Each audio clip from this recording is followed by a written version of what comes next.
Can you hear me now? Press 1 if you can hear me now. Still no sound? So that means you can hear me now then. Girl, I am about sick of doing this. You see what I'm saying? You can see that it's genuine. Because what I'm saying is it be little shit like that. I'm sure maybe it was something that I accidentally did, but regardless, it happens enough now where it's like, this why I wish I had a small team. Like, it's understandable. And here I am explaining, girl, I know I need the help. That's the reason why I be so mad at these girls, because I'm like, bitch, y'all can actually get the help. Bitch, if I, like, for everything what they saying, I'm like, Monique, they have taken back worse. If you would just shut the fuck up. You actually can get the real help to take you to wherever you really say you're trying to go.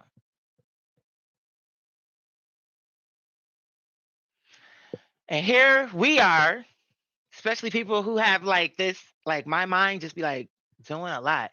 I mean, overall, I do well because you can see I keep my life together.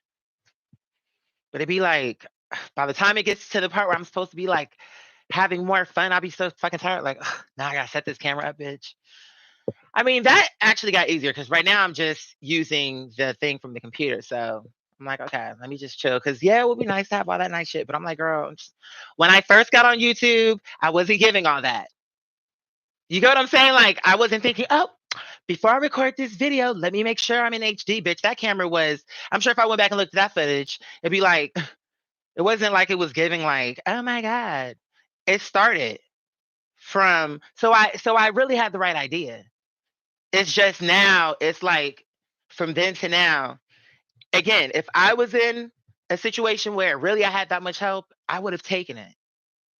Especially if it was people who were really trying to help me, who really were like trying to give me advice. Cause I'm like, girl, there were things that I really just was like, didn't know. And I tried to do, but it was like, there's only so much, you get what I'm saying? You can really understand about a thing for you to not really study it. Like, okay, this is what a person is going to school for. Or this person really can sit here. Like, it'd be like, girl, my mind be moving too quick. I can't. It's like, I know I need the help. I'm not disputing that. I've actually been trying to like piece it together where I could have the help. I'm not arguing like, oh no, y'all just don't understand. This person is amazing. How she be doing her husband, where it's like, no, you can see he keeps creating issues for you. But okay, you actually could get the help. People would help you. You keep making it like, oh, nobody wants to help you. I'm like, it's giving that story about where it's like, oh, a town, the flood was coming and a van rode through. Bismillah. A van rode through with the eyelash. A van rode through and said, oh, do you need to get out of here? There's a flood coming.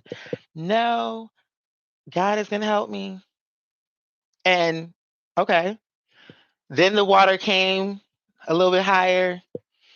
She had to get on the roof. A boat comes through. Sweetheart, come on, let's go. You got to get out of here. No, no, no, no, no. Then what? A helicopter came. She's still saying that same thing. But that third time, car, boat, helicopter, you can't see that the help actually came. You keep saying God, and yeah, okay, God did send the help. That's the point you're missing. But you keep expecting like it's going to happen like what?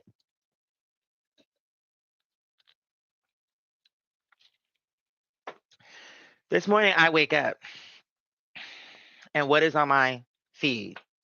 Because the girls already knew. They were like, girl, you've been addressing all this. You have to address this now. And I'm like, no, because this is what they created. This is what this is creating. And I just want you to see how is how it is. But I will say, even before I go into it, her son actually came across sincere. It wasn't coming across messy. Even though, in my opinion, it shows more about how she is, but from what I saw of him, it felt sincere. It didn't feel like he was like, bitch, let me. It wasn't giving that. It was giving, I sense he still loves her, which of course I'm not even tripping on that. But I can understand what he's saying why he don't fuck with her. Like, I was understanding what he was saying. And I wasn't thinking, oh, he being messy, he being messy. No, because what it is, see, you wasn't thinking straight. You really weren't. But that's been the conversation since all this kicked off. But okay, you actually, everything I'm saying is true about you. Because from what I'm hearing him say, I'm understanding why he had to say it. Because, bitch, here you are for your own personal purpose with your own agenda. Here you are launching that to make yourself, again, to always bend something to make you look good. Like, you know he exists, so now you bringing it up because you don't want nobody to really come out against you. Like, oh, what about this other son? Because I've been called that out because she said it herself. I'm like, you making it like you was so much better, but bitch, the whole reason why you have this issue with this son is because of things that this industry that you keep trying to be involved with fucked it up. Of course, like it sounded like really you was more pressed about being a star. How you keep calling for Oprah? Oh, the billionaire. Oh, here comes Tyler Perry. Now we talking to the billionaire. It sounded like that's how he was feeling about you.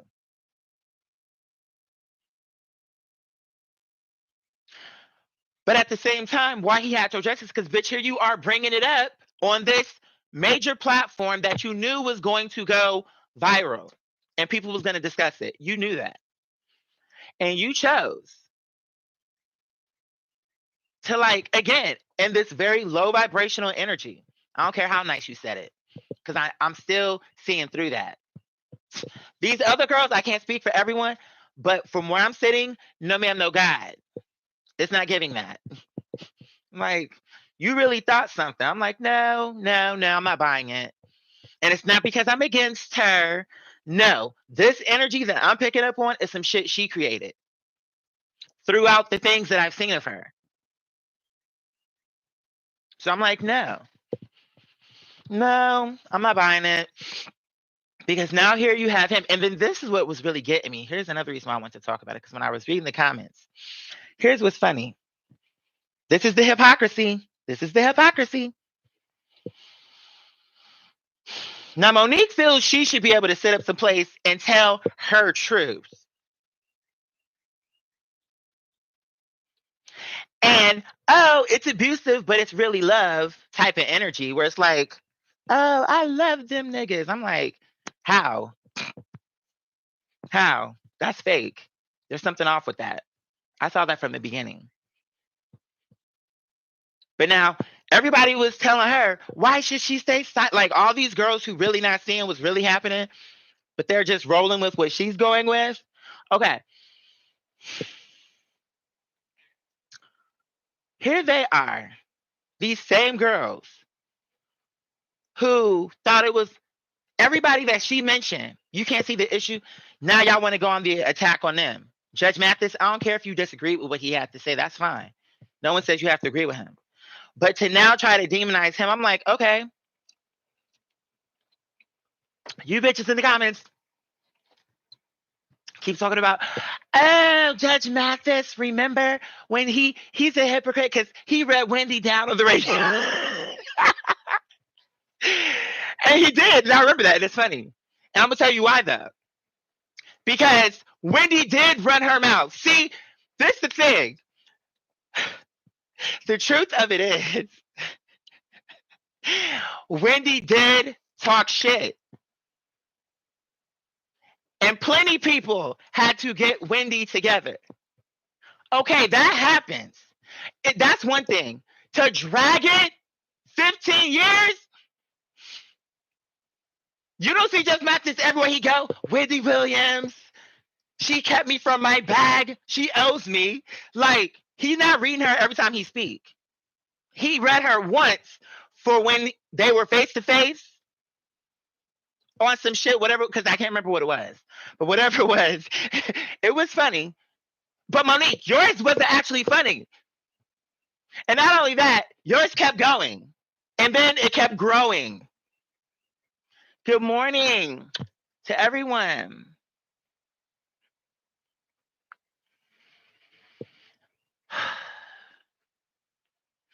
Yeah. So I'm saying, it's like, but here these same girls are in the comments talking about, oh, her son, somebody Oprah or Tyler must have paid him to say this. I'm like, oh my God, I'm shaking. You bitches are insane. Now, are you kidding me? Because she talked about it before, but what it is now she bringing this shit up again. And she hitting him with that fake shit that I already talked about before he said it publicly. I already was sensing that. I'm like, she fake. It's fake. It's something off with this. I already knew that. So now here he is. He's like, her saying all of this stuff, like, she's whatever he was saying, it was making sense. You got to go and watch it. And I actually have the link. Hold on. Let me enlarge my screen so I can see it better. Yeah. I'm like, you're not. He was. The thing about this was he actually came across sincere. That's the difference. That's the difference. Monique is a hypocrite from what I can see. Just and even before he spoke out, I already felt that way. Like, and the thing about her is if she could be more human, people make mistakes. Maybe in some way you did something and maybe you were a hypocrite, but you corrected it. Like you can fix things, but you just keep going and going and going. You're not even trying to see it. Like you're making it to where you're like this pious, like all of this shit where it's like it's not really no, I don't think it's giving what you think. At least not to me. Like, no. They're talking about why would he come out and say this? And I'm saying she's saying right there on the show that the reason they don't have a relationship is because he won't come to her. So really, even in this, she right, or the way at least the way she's trying to make it come across is like, what else can I do? You know, whatever she was saying. So now it's like, oh, it's really in his court. But really what he's saying is from the way you treat him, you talking about, oh, I apologize. And he's saying the same shit you saying for all these other girls. So I'm not gonna move on until you're accountable. That's actually what he just said. He was like, okay, you saying something, but you're not really holding yourself accountable for actually the choices you made that estranged our relationship. You saying, oh, I wasn't on the road, or I was on the road and I was chasing after the money and I was being Monique, and you saying that, but at the same time, now, and he even said that I can forgive. I know people aren't perfect. Like he was, of course, he wanted who, if it really is something that, generally speaking, children want to love their parents.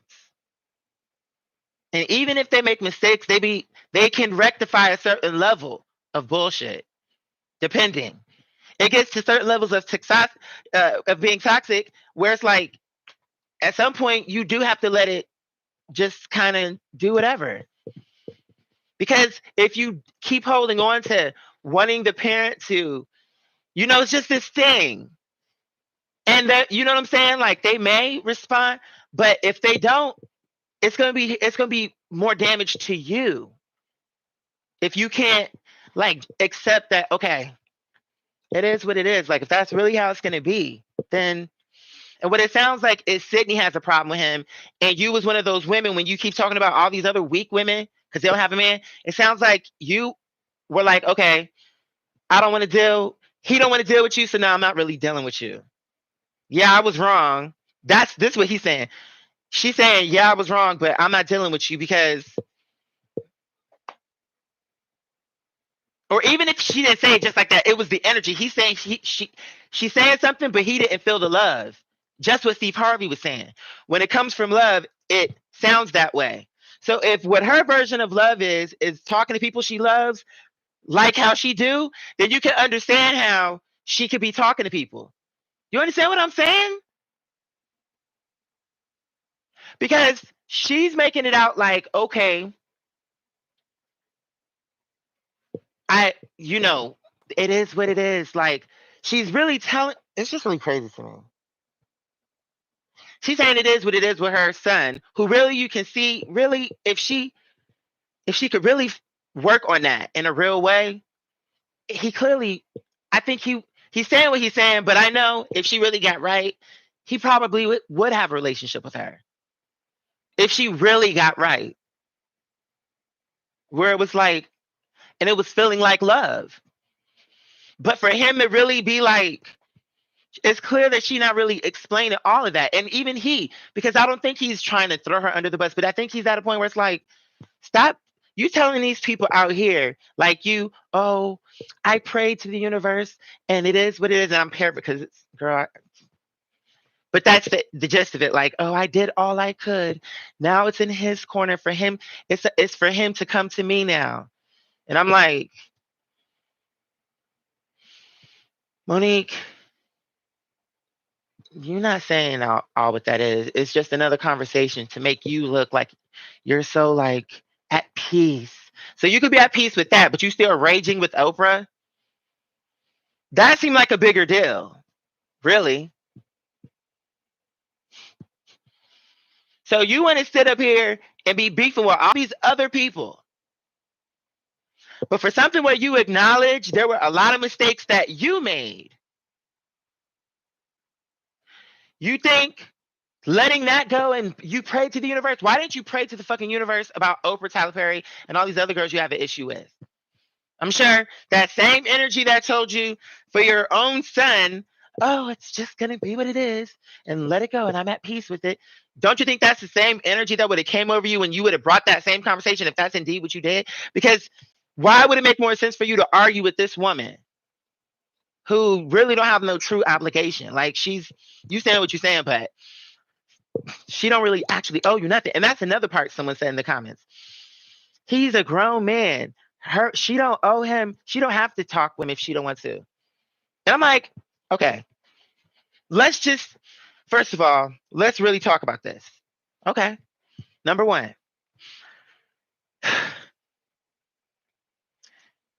On its nose, that's really true.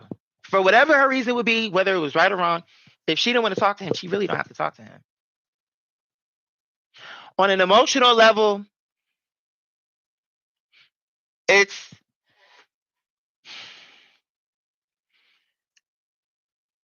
where I'm coming from is okay, you would be more emotionally attached to or detached to be able to say, okay, I don't want to deal with him. But you're more emotionally invested in this shit where you can't say that same thing that you were okay with for your son. Like it's not making sense on really any level. Because if you were gonna be that harsh to be like, I ain't dealing with you, or you gotta come to me and all this other stuff, or I'm at peace. It should have been that same thing is what I'm saying. Because if you're saying it's good for the goose, it's good for the gander, no matter how you cut it. So why are you raging with these people? But this is your son, that you're not fighting to have a relationship with him.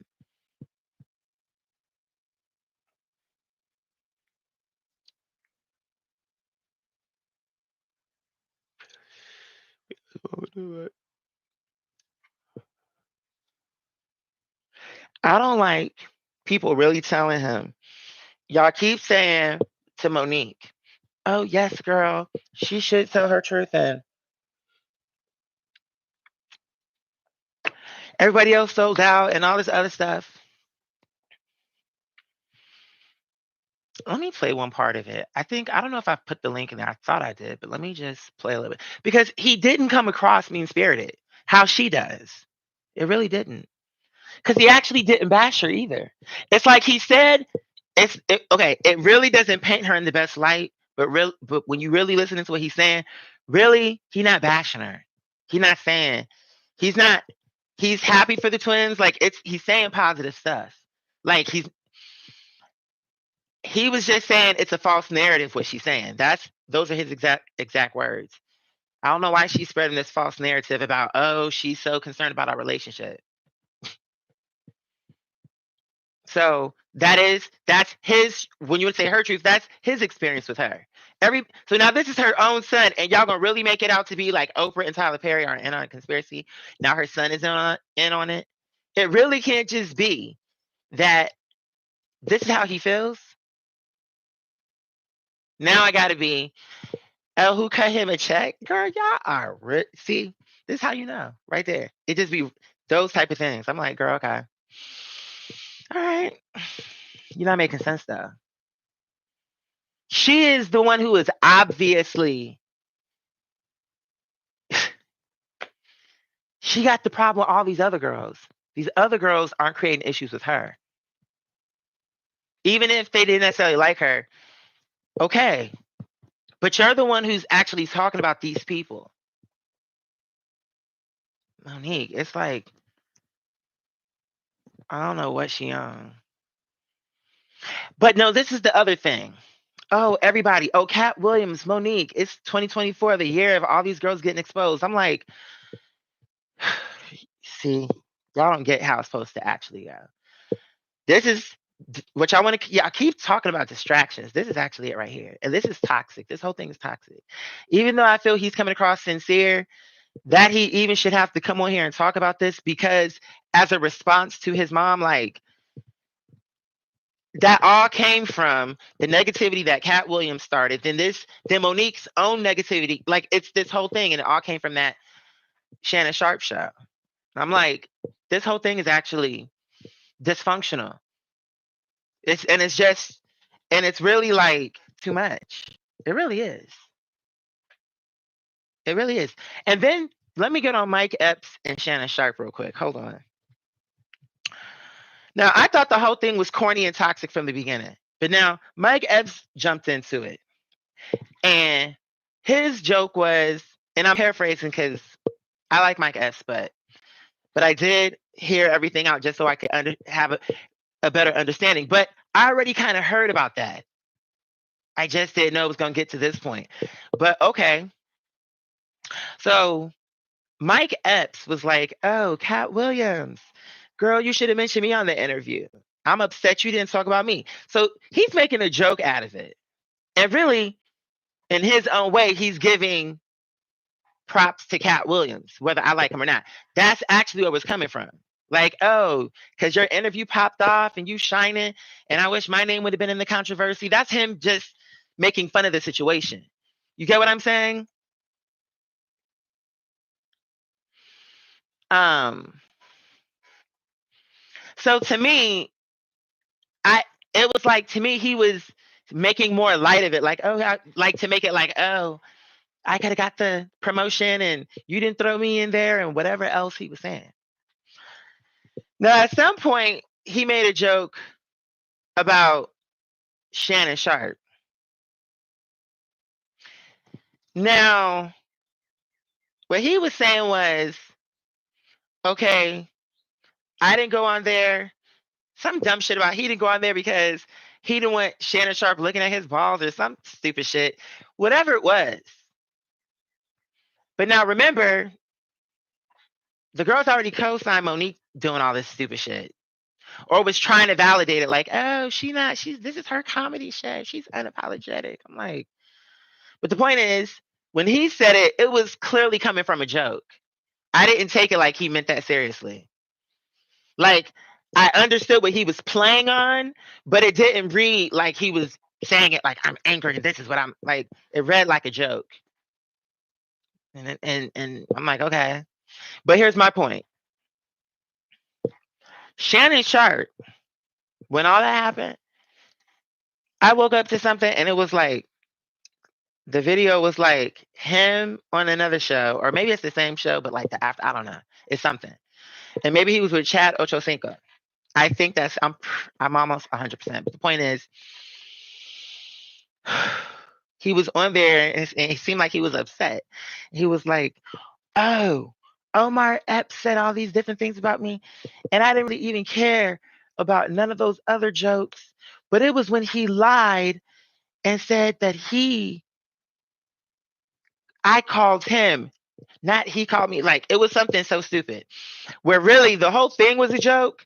But if you was gonna pick something apart about it, that seemed like the least thing you would argue about of all the other things he said that were actually, whether you were gay or not, or he was gay or not, that's not the issue. It's that you say, like, if you was gonna pick something apart, you get what I'm saying? It's like you talking about he was scoping out your dick, like you're saying he's a pervert.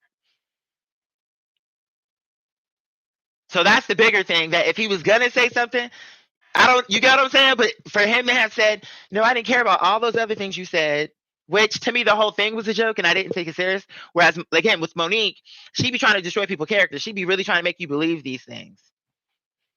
It was obvious. I'm like, girl, that's not what he was thinking. And he knows that people already kind of think Shannon might be gay or might not be, or whatever his thing is. I know I've heard that about him before.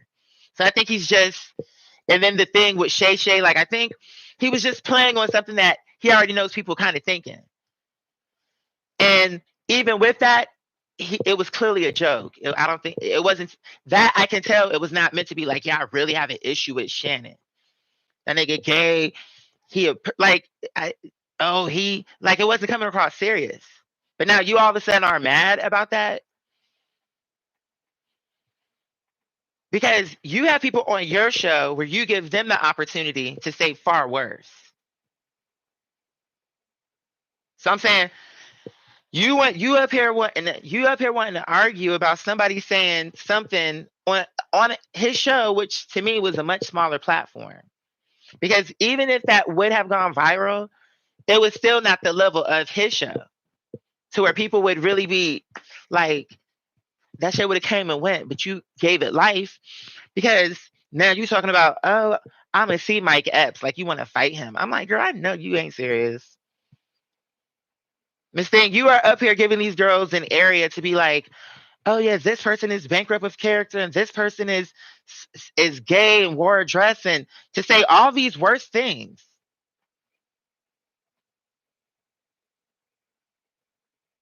But now somebody say something on about you, it's giving that same Monique energy where it was like she wanted to say all these things about these other girls, but then when Goldie said something about her on a much lower level, now her felt like, girl, are you kidding me?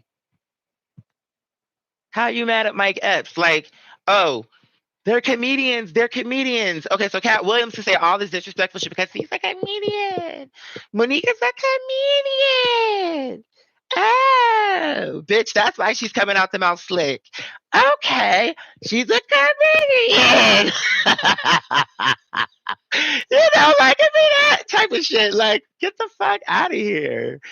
Like, who? Oh, I'm gonna pull up on you. I'm gonna see you at the NBA Nationals or whatever the fuck, bitch. Like, wherever he thought he was gonna see him. I'm like, is he really sitting up here mad on something where it was obviously a joke? Whether maybe you thought it was a bad joke, maybe you like, okay, but it wasn't like coming at your character or nothing. It was a joke. Whether you thought it was funny, maybe you did, maybe you didn't, but that was obviously a joke. I don't know how she can suck your dick and you're a coward and all this other shit. Coon pie. They're eating coon pie. You best be careful. I'm like, that's a joke though. That wasn't a joke. That was her really trying to turn the audience. I saw what she did. When I'm gone, the head. Okay. When she said, so when I leave this motherfucker, the headliner has left the building. That means what she's really telling you is, when I leave, you bitches can leave too. Because why would you stay? I'm not saying why would you, because maybe somebody would want to stay at the end to see others. But then what's the point of that's not a close event. Because there's more. But you get my point. I'm saying, it's like, that's the point she's saying. Y'all may as well go home. The show will be over. That's messy. Girl, you're trying to, like, I saw what you did. But anyway, her son, he did come across sincere. I really hate that. In all sincerity, I hate that she has taken this route with her life. And that, okay, Oprah's not addressing you because really she don't have to. Again, you make it like you don't have to talk to him. And okay, if you looking at it like that, fine, you don't have to. That's what I'm saying in that comment. Like, okay, you saying she don't have to talk to him, he grown. Okay. And in that same token, she grown and these people are fucking grown and they're not even kin. So how do you keep feeling like Oprah has to sit down and talk to Monique, but Monique won't do whatever she has to do to sit down with her son and figure that out? That's worth it for her to let it go. And until he comes to me. So everybody got to keep coming to her. You see, it's a thing with her. It's a pattern. I'm like, no. But yeah, so then Mike Epps. But no, hold on. Let me finish with that. I'm glad I went to this comment. I think somebody mentioned him. Yeah, no, that part was, but see, that's what I'm saying. That's how you know it's a joke, because that made me laugh when I read the comment and I remembered. Yeah, he did say that. He said that was so, but see, because that's what a joke should do. Should make you laugh. Like when you could tell there's comedy to it, it should be funny. It shouldn't be like there's a difference between bitch, you're reading down trying to destroy this bitch. You're like giving these bitches dynasty like it's a melodrama, bitch. But a kiki where it's funny and it's like, oh my god, it's like it's a joke, and it's like this is where it's like it's a comedian. It's like something like that where you can clearly tell it's a joke. Like, first of all, even if he was stressed, he's too buff. Tyler Perry was a softer, like, bitch, that would be totally off. All them biceps into that gown, girl, that would never work. I mean, you could do it, but it would not be Medea. It would be something else. But it's just, but because you can kind of see it, where it's like just seeing him dressed up like that would be funny. That when I thought of the image of it, I'm like, that would be funny. So it's just that's comedy. And not only that, but no one's really thinking, oh, he should now dress like Medea. Like that's not something. It was a joke. Like, oh yeah, you should be Medea. No, it was just a funny thing. This like it was a joke. It's not destroying your character because we never seen you dress like Medea. So it's not like it was just a funny thing. In combination with those other things he was saying. And I'm like, I'm not taking him serious. I'm understanding this is when it's like, okay, you on stage doing your job, like you saying shit that's funny, you telling your stories, whatever, you telling jokes, and it's really clear that it's a joke. He's not really feeling like that. Like he was clearly like, if anything, it was more of a compliment to Cat Williams and actually Shannon Sharp himself for that. That's your show. That you created that platform. Like it was really so it was like he was that to me, it was more like a comedian, like where it didn't feel like it was malicious and it was true. Like this is what's you know what I'm saying? Gotta start working. Okay, mother. Be safe. Thank you so much for tuning in, legend. And inshallah, I'll catch you soon. So yeah, I'm like, I hate that this whole thing got started. I wish all the way back, like, I'm sure there were times sooner, but for when I started like really like clocking into that type of thing and wanting to like address it, definitely back on that Cat Williams interview with Wanda. And I just feel like in that and the T.S. Madison thing with Kaya and like, but things happen how they happen. But I'm just like, this shit is super negative, and it's actually not cute.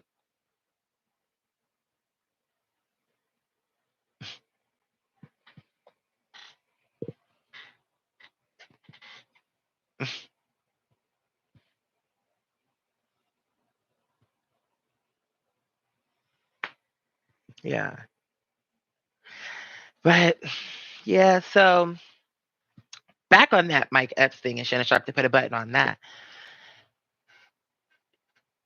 In response to Shannon's video, Mike Epps was like, because Shannon was making it seem like, oh, I'm gonna beat you up when I see you. Like he didn't say it like that, but that was kind of like, oh, I'm gonna pull up, and he was feeling away. And I'm like, Mike Epps gets on his thing, and he was talking crazy too. But the thing is, okay, all this shit started though first from your platform. Because all these jokes came in because your video blew up. So it's a hot, like you can see, and he also is a comedian, so it was perfect for him. It was like a comedian, so it was an easy tie-in for him to tie himself. Why can't I get the press too? Like and so that was really him, like also kind of making fun of himself. Like, damn, I need the press. Like he was saying, like I could use the press. Like so he's making fun of himself. So there's some like he tells it in a way where you can laugh at it because it's funny the way he's saying it, and where you're really not taking it where it's like, oh my god, like I'm not taking him serious. Like he's really wanting to have an issue with these people. It don't sound like he wants to have an issue with them. It sounds more like I'm a comedian and I found a way to make this funny. That's what it gave. It didn't give I'm angry and I'm doing an assault on your character and I'm gaslighting you. It's like it's a joke. This is when you can say like calm down. But okay. So boom, he gave his response and he was talking crazy too though. So he got it. So he's responsible too because he didn't have to go into, oh I gotta. He didn't say it, but he was. Is it what's that word? Intimating? I don't know if that's the word. There's a word I'm thinking, but to put it in layman, suggesting that you had a weapon. You're not gonna fight him. You'll do something else. So it escalated pretty quick, and then the next thing I heard was, which I was very pleased, was that they had reached out to each other. Maybe Shannon reached out to Mike and he gave an apology and addressed that he could have handled that better. And if there were issues that he could have came to you and y'all are going to have a conversation. And then Mike Epps took his video down, Shannon Sharp. So you see how they both gave a little. And then it seemed like they were able to come to a happy medium. Even if they did have even if it started wrong, they made it right. And they didn't drag it 15 years, this argument, what they started with. It seemed like it went to peace. Like, okay, this is negative, and I could have done that better, is what Shannon was saying. I'm paraphrasing it, but it was something to that effect. He was like, and we're going to, and I apologize to him, to my family. Like, he recognized. So if he can recognize, and that's a good thing. And actually that makes me like him better, actually. By him doing that, and also by Mike Epps, like by I can see that they both gave like, okay, it's not that deep, and we're gonna really talk about it because really it's no shade. It really never was. Okay, I'm glad that they were able to like bring that to like calm, and it seemed like they both are gonna like be like, okay, listen, Mike is gonna really explain to him sincerely, like it really wasn't even that. I promise you. I promise you it wasn't even that. It was something that had a lot of press. I'm a comedian. I have to make observations of the world. And this is me as a comedian, my perspective of, and I was just making it funny. I was just taking this thing and he was just making it funny. And you get what I'm saying? And as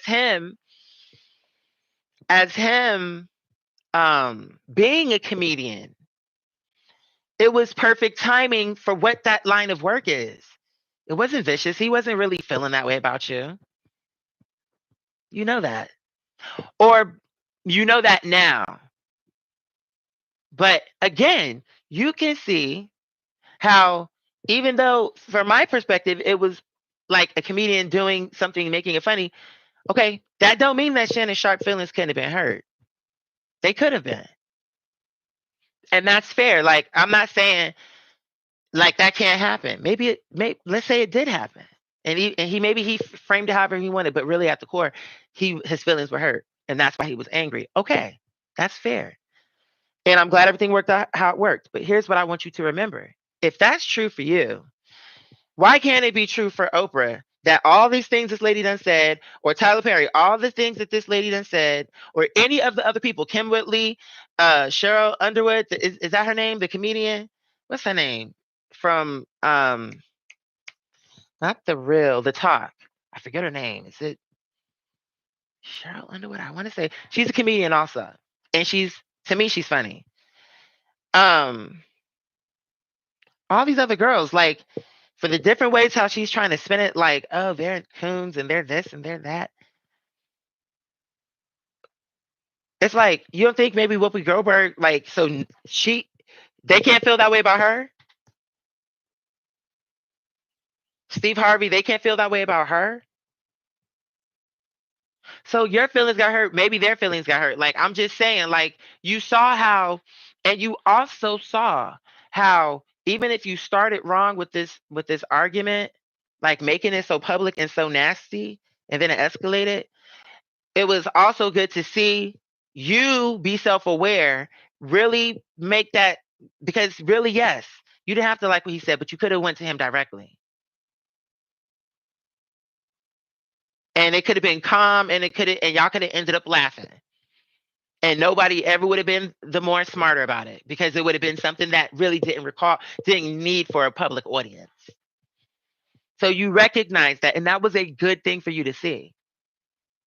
Like it made me like Shannon Sharp more, because he could see how he could have handled that better. Good. That's showing self-awareness. What's wrong with that? People act like, hey, man, you're not aware. Like, you bitches are clueless, because that's actually the right way to do it. In this instance, he could have addressed it if he wanted to, but he didn't have to do it that way. And he realized that. Good.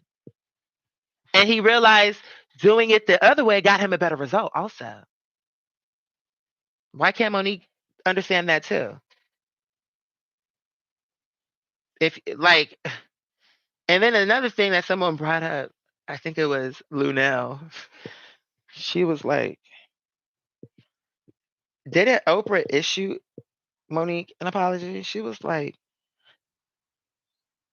I think she did, but Monique didn't. She did, like, where Oprah had said to her for something to the effect of, which, here's my thing. If she gave you an apology, even if you didn't like the apology, why harp on that? Like, when I say don't like the apology, I mean, like, you feel it wasn't sincere or whatever.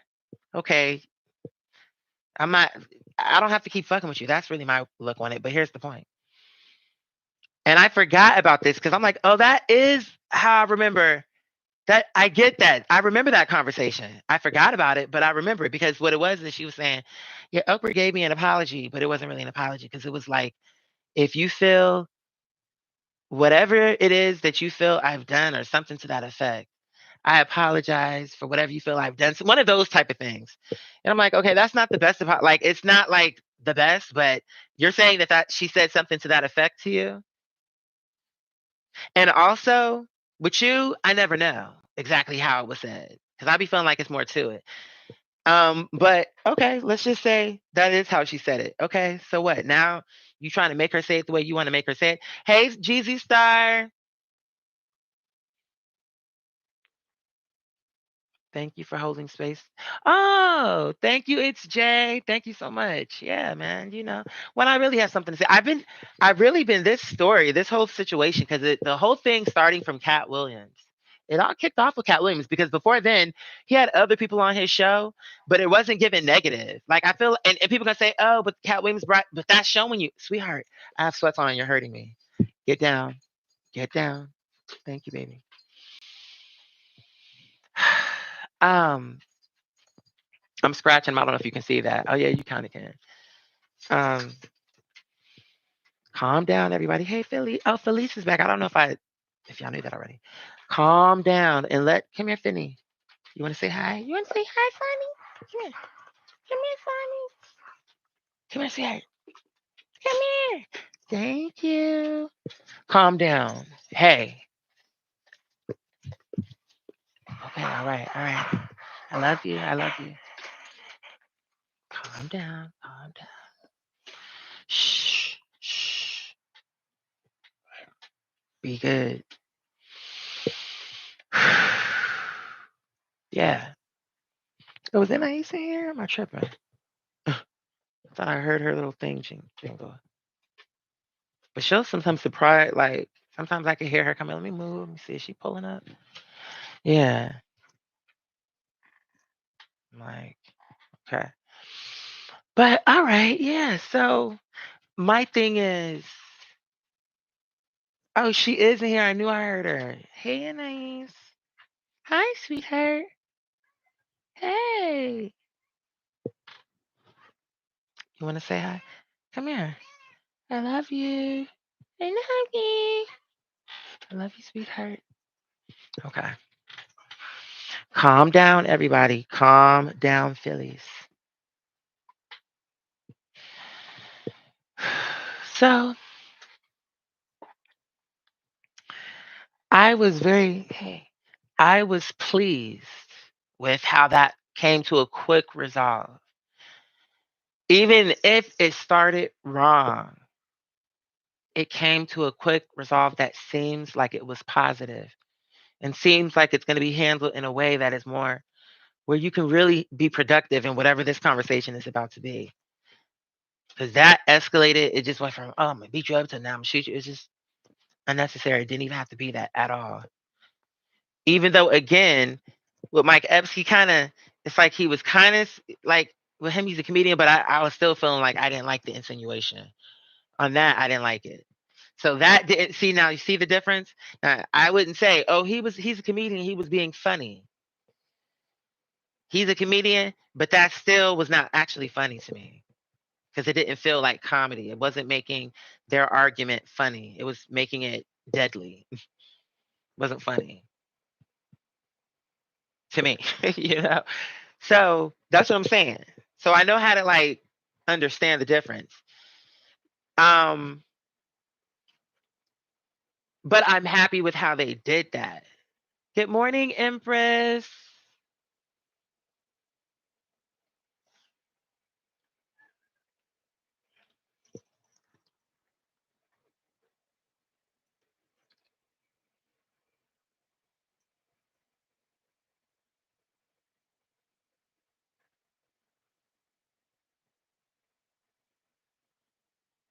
Be careful.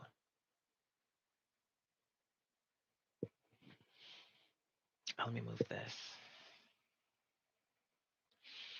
Yeah. So I'm actually pleased. Oh, you thought it you Wiz, you're saying that you think the what is it? Mike Epps and Shannon Sharp thing was what? Like a like a what do you want to call that? But not a marketing scheme. What do you call that? Like a PR stunt? Hey princess. I see you. Good Disney princess. Oh, um if it was corny. Why play with people's emotions? But if it was real, then I'm glad the solution that came and that it was nonviolent and that it seemed more productive than what they were doing. For something that seemed, especially considering the fact that all of this content came from your platform. He wouldn't even have that joke if that wouldn't have been the case. And that's what I was saying. Before Kat and before Monique, his show had all kinds of different people on it. I think I'm not gonna say mainly comedians because I'm not sure about that, but I think I've seen a lot of comedians. Um, and they really felt like interviews. They were funny. They were this. They were that. They talked about some deep stuff, whatever how it went. But they weren't inflammatory or like derogatory or whatever. Like feeling like, why is this so negative? And it's creating this weird energy that people are like running with, like, yeah, keep going. Like the village people, keep burning everything down, keep going. Like I'm saying, I'm like, what was the point of him doing all that? He's not interesting enough to be able to talk about what he's doing with enough passion and vigor to keep it going for that 2 hours to what he's been through that don't really require you trying to mention all these other people that you think you so much better than. Like it's unnecessary. But that's what you did. So and it was just this weird energy, like, yes, it's just weird. It was weird from the beginning. I don't care. Even Monique always been weird, and so have Kat. But as far as this new iteration of what they doing, this time Kat kicked it off. Maybe he kicked it off like no, because Monique been going for 15 years. That Wanda interview ain't that old. And that don't mean that he ain't had other beefs, but those other beefs didn't really catch no wind. Like I don't like maybe he had a beef with Kevin Hart, but okay, that's three different people. And how far back does that go? What, 6, 7 years? Maybe 10. I doubt it's 10 years. But Monique's been going back 15 years. So she got it started from the beginning.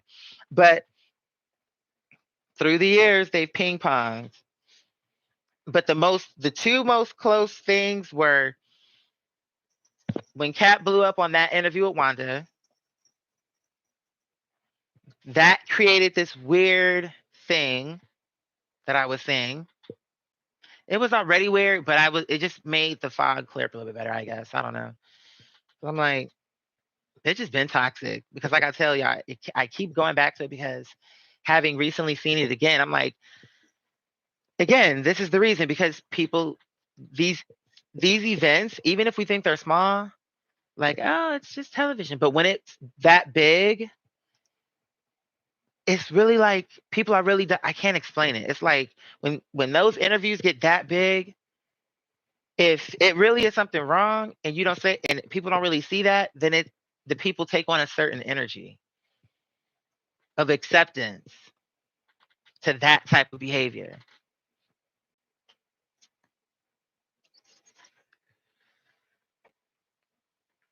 When it's like you making it out like it was good for her to slap this lady, and then just the whole thing was wrong. The whole thing was wrong. I don't care. And I'm like, but now by y'all doing that, that means you accepted it. So now in your real life, when you see things playing out like that, you're already being conditioned to accept it. Like you, this bitch is like, that's how you had those things like Sharkeisha. Was that girl name? That was a big thing. And I was like, this is what's wrong. People making it out like that's funny. It's not. Wasn't there something with this girl? She beat this girl up, and the whole thing was she was a bully. Wasn't that what it was? I'm pretty sure that's what it was. Like she was mad about. I don't remember. It was so long ago, but still, it was something to the effect of like over a boy. Like, bitch, it was too much. And when that went through, that was a certain level of acceptance. So more violence, more vitriol, more. It's just anytime something like that happens on a certain level and it's accepted, it's like okay, so now we can move it to another thing. Or not even to another thing. Maybe we're doing all of it simultaneously. Who like you have to really go and look at the timeline and see when all these type of negative things that come out that blow up. How is it being accepted? And then are you seeing people go through the world within your own community that are taking these weird energies on where they really be believing in shit? Where it's like they think they can just really don't put your hands up in my face, but be off in your face, and that's okay. They believe that. They believe that's that's the right thing to do. They think they can sit up there and be trying to destroy everybody's character. But now, if anybody say anything about them, it's like, oh my god, they like what? Do you, especially when the stuff that they're saying, really, we can see it between how she cut the fool on stage, how she cut the fool recording that phone call, and her excuse, oh, it would be one thing if on that phone call we really was hearing Tyler, but you're manipulating that conversation. And again, you know you're recording. So you already knowing what you're trying to get him to admit on the phone. So you keep framing shit a certain way. Didn't you just say that it was wrong? Like all of this, knowing you know what you're trying to coax him to say. You're trying to pull that out. But really what we hearing is he was confused, like, what are you asking me? Because you couldn't just say flat out to him, Tyler Perry, is don't you admit by you spreading these lies about Monique, because they were lies, and you did this, don't you think you were wrong to do that because it affected our career and lost us tens of millions of dollars? Didn't you say that was wrong? Yes, and I did do those things, so I apologize. Like you don't have him saying that on the phone. You have him talking with you in circles with hypotheticals and all this other bullshit. So you were actually full of shit because it was clear that you was trying to manipulate that conversation with your husband. And through the way both y'all was hopping on that phone call, I can see if this is how y'all okay. You wanted us to see how Tyler Perry is when he don't know he's being recorded, but you knew you were being recorded and you don't look good. So what does that really say? That means off camera you are worse. Because this is you knowing you're being recorded. And this is how you're coming across real ignorant and stupid and condescending. And you actually know you're recording this phone call. So you really could you could make yourself out to sound nicer if you knew you was going to be fake about it. But you up here thinking that somehow you're coming across looking good in this. That you keep making it like these people are so afraid of you, and if they can get courage to have a conversation with you, and when they do, you record it. Because you already come into the conversation suspicious and, oh, we need to trap them in something. Why are you coming with that intention anyway? If you're really wanting them to be genuine with you and come in peace, why are you coming with this attitude of, oh, let's make sure we get them? Like you're the one coming with that energy. Why couldn't you just really take the phone call and be genuine and be on the phone? Because he didn't know he was being recorded, and he wasn't trying to argue you down and be dramatic with you, or how you keep trying to make him out to be so stuck up and clapping his hands. You keep saying that. He was saying, oh, it's me, Tyler Perry, talking to you, not the billionaire. Stop saying that. He was actually trying to bring himself down to earth with you, and it was you, because that's how you think of him. You be imagining shit. Like, you think of him that way. That's actually what you think. You think he's up there. You think he's the billionaire. All these things, that's what you think. And anyone who's going to be fair about it, that's what they really actually heard. He's not, because really what he was saying is, listen, you're talking about a conversation that I had with one person. Well, guess what? And if you would have let the man talk, but you wasn't trying to do that, because you're not trying to you want people to hear your quote unquote truth. But what you want to do is, okay, you said what we need you to say. You would think it was wrong, right? Like when he's trying to explain something, you don't want it to be heard, because you know what that's going to actually say. No, he could explain it. He's my friend. He asked me, it came up in conversation, and he asked me, oh, what was that all about? How was it really difficult? And in that conversation, I explained to him, well, yeah, it was difficult. And he's saying, well, what was difficult about Monique? Okay, going between her, you, Lionsgate, Oprah, doing all this, having to make all these phone calls and trying to convince her to go. Like, he was actually explaining that, yes, she wasn't the most the experience wasn't the most pleasurable in that regard. But if that's actually how he felt about that, how can you say he lied about it?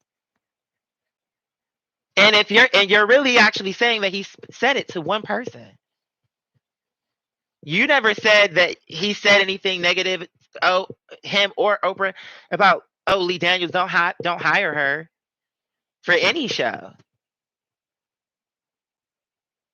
And if it was so true that their influence was so strong on Lee Daniels, it's clear this nigga's doing what he want to do. He have his own brain. Y'all giving these people too much credit. Because now why would he be apologizing to her? Because maybe if she really did have an issue, the only real issue she really had was the man that she actually did the film she bitching about.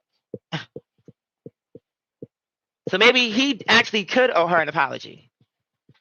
But regardless of that, he gave it to them, regardless of whether Tyler or Oprah did. Do you see my point with that? She's saying it's because of Tyler and Oprah that she didn't get these jobs. So if you're going to give Oprah and Tyler that credit, are you going to give them the credit too, to say that they made him apologize? Like, it's just not making sense. It's either he's making his own choices. And maybe he did. He's actually the only one I see on film saying anything about her, quote unquote, not playing ball and all this other stuff. And even in what he was saying, that was just his feeling about it. He didn't actually lie on her. He was just saying, I felt that if she didn't do the promotion, it just wouldn't be a good look. Like, that's his opinion. Whether you like it or not, that's his opinion about it. He didn't lie on her. But okay, if she want to make it out like that was so damaging to her career, okay. He said that on tape. So that's why if he felt anything about it, he said that for you. Okay, I heard that Charlemagne and all these other people apologized to her. Okay, they actually were on tape going back and forth with you. So whether people agree with them or not, the point is, these are people who actually have been on tape. You don't see Oprah on tape arguing with you about pay or about how she spread. Like, that's just. So to me, it's like, for the people who apologize are people who she actually dealt with in that way. I don't feel like how she keeps trying to say, oh, these people did these things. It's not adding up to that for me, because I'm saying, You had so if everything you say is supposed to be believed through and through, you made it out like, oh, when you hear this tape of Tyler Perry, you're gonna see how everything. So now you're doing this thing that most people in most situations, unless you can really hear through the tape, that okay, this is a true narcissist that say one thing, then change it up, then does all this stuff. So you have to kind of have stuff like that to be able to show. See how, but it will be obvious because you'll hear it. But that's not what we heard. So it shows you messy, and really you're the one. You're the one. Like you're the one. Why are you? He just wanted to talk with you and have a real conversation with you where y'all could have peace, which you claim you want. And even said he would give you all whatever money Precious have made or whatever what he said, all of it. He was like, it's not that. Like he was willing to get to look into that and cut her a check just for her husband to get on the phone and say, oh, and when he said, and I want to do that, and I want to do it from a place of love. Here she come. No, I want you know where I want you to do it from? I want you to do it from a place of that's what that sister was supposed to get anyway. I'm like, ho, you should have left it alone. Because really, like he said on the phone call, well, Monique, I don't know what you were supposed to get because I'm not the one who negotiated your contract. So I don't know what you're supposed to get. I didn't actually cut that check. And then that's when her husband get on the phone talking shit about, we know how you flew Whitney Houston, like things that have nothing to do with nothing. So what about that? Oh, you and before I got to that, Monique is saying she's pocket watching, talking about, oh, you gave $500,000 to charity and $1 million to TD Jakes church. And I only made 50,000. If it's not about the money, why is that a part of your conversation with him? Someone who actually don't have nothing to do with that.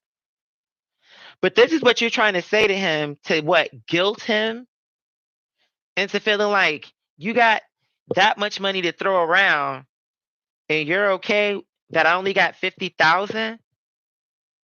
Like you bringing this issue to him that really is not his problem. But okay. Problem, no problem. He was willing to solve it for you by looking into it, as he said, and cutting you that check. So seems to me that would be like, okay, let's close that out. Let's not drag this. Let's take it from a place of love. No, you had to spin that into something like, no, I want to take it from a place of, this is what this sister was supposed to get. So if you saying, this is what this sister was supposed to get, that means that you're saying really you should have been paid more than 50,000. So in all those other conversations you had where you keep saying, oh, I got paid 50,000 and I'm not complaining about the money. That's what I signed up for. I was doing it for a friend. That means that was all bullshit. See? Because how are you going to say this is what you were supposed to get if what you were actually supposed to get you got? What you were supposed to get was 50,000 because that's what's on the contract, miss.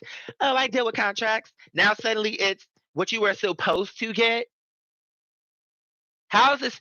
I was supposed to get this if, I only got paid 50,000 and I was okay with that. I'm not complaining. That's what I signed up for. How is it that? If it's also, I was supposed to get more. That is not congruent, sweetie.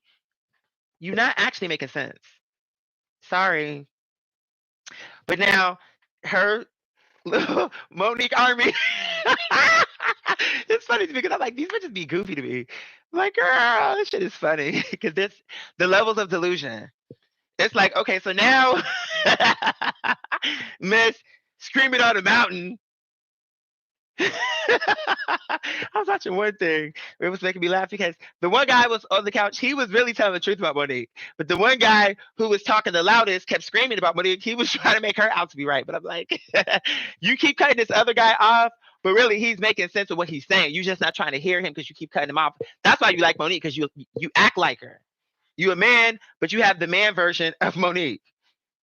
Like, it's coming across real like, let him get his point out. Because what he was saying is they was arguing about Kevin Hart. And with Kevin Hart, the guy who was agreeing with me, he was saying, I don't see why that was necessary for her to say. Okay, so y'all haven't spoken. Regardless, he looked out for you. It's not really necessary. What that got to do with anything?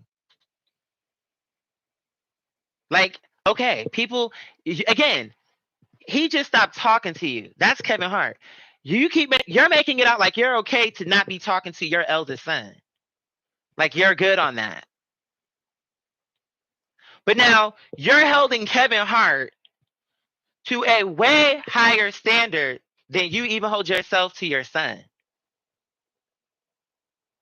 You feeling like he is supposed to what? And again, all this is according to Monique. This is all according to her. And again, how she like to do things is spin it to where she come out like, oh, he said I was like his mom, his auntie, and his sister. I didn't make him say those things. This is what he said. So everything you really have to say about him is he spoke highly of you. And that's what the guy was saying. He was like, yeah, and I agree. He was saying he made phone calls to Tyler Perry. He tried to bring peace on that. Like how there's only so much people can do. And after the stunt you pulled with that phone call, you can say what you want about Tyler Perry. It don't matter. You know the truth is the stunt she pulled, especially when she was not in the right about it. It didn't prove that she was right about anything. It proved that she was very manipulative. So to anyone who's really going to be fair about that, they can see why would Tyler Perry feel any type of way to ever have to talk to her again? That's not a fair thing to ask. Sit down with someone who don't want you to step out of line with her. Or it's like it's the end of the world. Like, oh, they're the worst person. Their character, like she really wants you to feel that way. I keep bumping. I need to move this. Like, why do I keep bumping into this thing? Okay, there we go. Yeah. I'm like, what on earth? But he's saying, oh no, it's loyalty over money. Okay, you saying loyalty over money. But all of this has to do, and he said another point, but I'm gonna finish this point. This is all about money. This whole thing is about money. This entire conversation is about money. What you mean loyalty over money? And not only that, but one thing I believe I said, and if I didn't, I'll say it now, and I agree with this man. When she kept saying, "Oh, Kevin had a deal with Endemol, and he said he went to do work on something with me, and he would produce it and all this other stuff," and she had said something like she went to bring the Monique show back or something to that effect. Okay, but like the guy said, she made a phone call to them and was like, "Yeah, we Kevin Hart's people, and da da da da da," and started okay, he just told you something. Think of whatever your idea is. Let's really work on that, and then go back and forth with him. You jumping ahead to these other girls, because if he's the one who you making it seem like got all the pull, let him pull.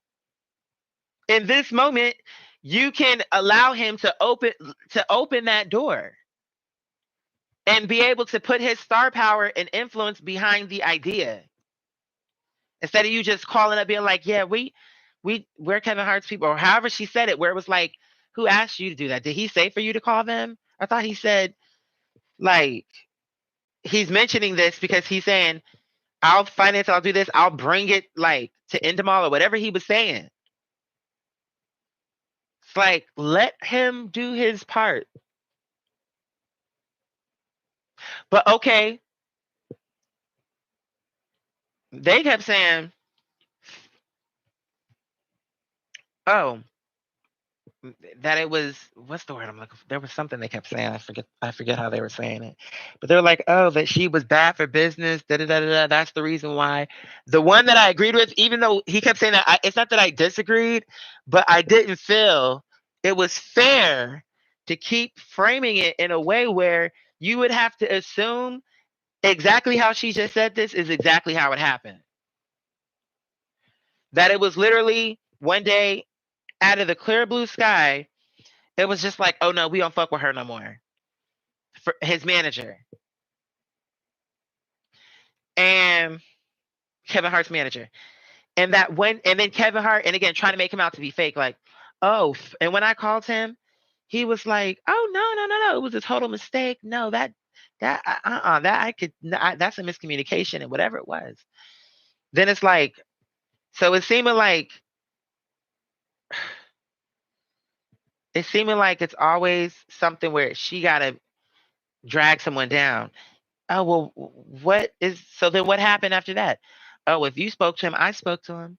It's been 2 years. Excuse me. Since I spoke to Kevin Hart. And I'm like, it's probably been more years for your son. That, like, this is what I'm saying. Why is that more critical? He already helped you. He put you on the podcast. He put you on the podcast. He cut you a check. He placed the phone call for you for Tyler Perry, even though Tyler was like, "Girl, I'm not pressed on the conversation." He still placed the phone call. He really wanted to work with you. He was very complimentary of you, and then suddenly we ain't fucking with her. Like, you making it out like if he put you on his podcast, clearly that was after you were so-called blacklisted. So clearly he wasn't afraid of Tyler Perry and Oprah. He still had you on his show. And also cut you a check. So that shows me that he wasn't against you.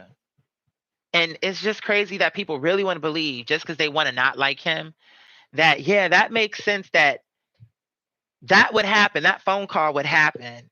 And somebody would say, don't deal with Monique. She's dead to us. Or however I mean, they didn't say that word, but they said something like, we want nothing to do with her.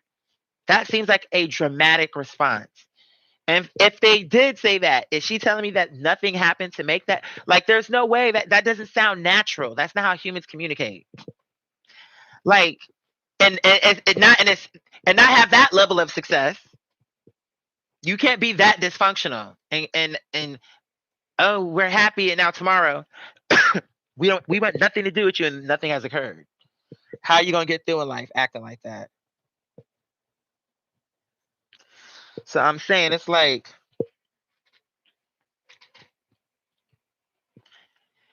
she's sitting up there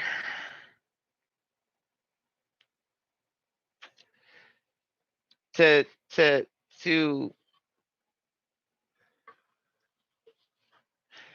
show her love to Cat Williams, wants to now share why he is a gatekeeper, and everything Cat Williams said about Kevin Hart is true. Because by her doing that, even if she only focused on the gatekeeper part, he said a lot of things about Kevin Hart. And by her validating and saying, oh, it's true, like, you have to understand something. You saying that he didn't talk to her for 2 years. And even if you thought that was wrong, that's not him saying nothing about her and trying to destroy her. If he did choose, for whatever his reason was, he didn't want to deal with her no more, and he didn't talk to, at worst, the worst he did to her was give her his silence. That's not trying to rip her down. That's not, it's just nothing. You see what I'm saying? But now she's making it like he did something to her. But now by saying, oh, yeah, what that brother Cat said, and making it like everything what he's saying is so true. By you saying that, even if that one part you just acknowledged, it made all of that true. Like, for the people who want to see him that way. Because now it's like, oh, yeah, he's a gatekeeper, and he this and he that. Because he said a lot of things about him.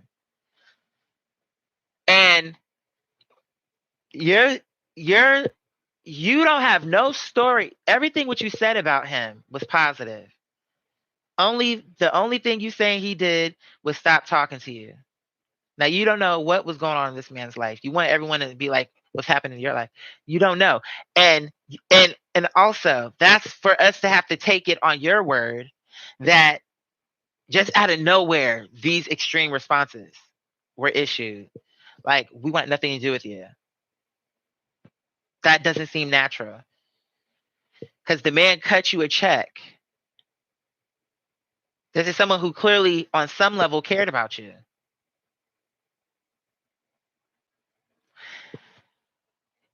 And why would you assume that him not quote unquote calling you in 2 years, calling you back? I don't even know. Was it calling her back? Like she was trying to reach him? Because see, that's another thing. It's like I got to go back and listen to that area of it because I'm like, did she say that she was calling him and he just was paying her phone calls? Or was it that she was expecting for him to call her and it was just been 2 years and he haven't called her in 2 years? Because that is a difference. But even still, again, if he was ignoring your calls, see, we would really need Kevin Hart, but I don't blame him for not addressing it. But to really know, we would need to talk to him to see what was your thinking about that. Because we don't know. She's saying one thing, that doesn't mean that's how it went. Especially with seeing how she liked to twist things around. I'm like, we would really need Kevin Hart to sit up there and say his side. And those stories, we'll be able to see like where they intersect and where the details start to fill in and make more sense. Because then we'll hear how it really went. Because I'm like, it just don't add up. You can't, it's not, they make it like, oh, you're a gatekeeper. It's Oprah, it's Tyler Perry, their influence. But he cared enough about you to still help you when your back was up against the wall. And to bring you on his show and give you a platform to share your message. And to place phone calls for you and to like really want to work with you. I believe he really did. I could imagine something they could have done together. Just a few little ideas. So I could see why, even just on a business front, that would have been good for him. But again, there's a piece that she's leaving out because she had to make it to where oh my God, out of nowhere, it was just they didn't. But I'm like, girl, what was you doing? Why was you calling these people? Work with him. Let him, he got the manpower. Let him handle it. Hey, Dior, how are you, my love? Is that Mother Tay? Mother Tay! You said that whole conversation was weird. I think she was trying to tell him that she wanted to speak to Medea because Medea would have said, hey. So but see, Mother Tay, you see my point? Like, and then it's like, it's almost like extortion because it's like you're trying to really make these people do something that is not fitting the conversation. And what I mean by that is, you already acknowledged, you've said it multiple times. You had a deal with Lee Daniels. Tyler Perry bought the film.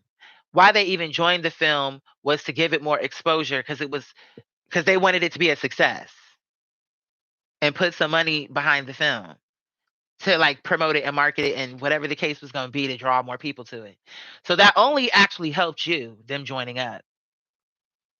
Even if it was already blowing up, it didn't hurt to get all this, like them speaking highly of it and going around also on their own level doing press for the film that they actually weren't in.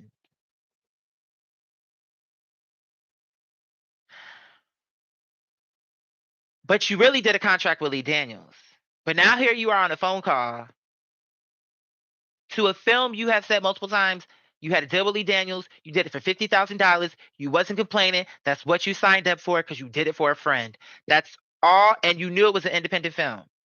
You didn't know it was going to blow up, Monique. So how could it be?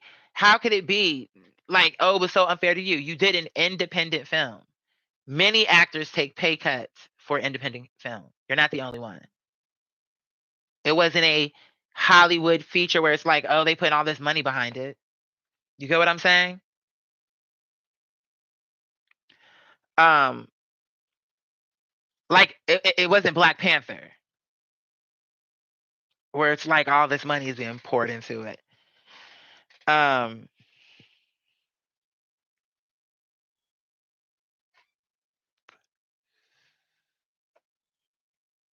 but you've already said it, Monique. You've already said that you were okay with it.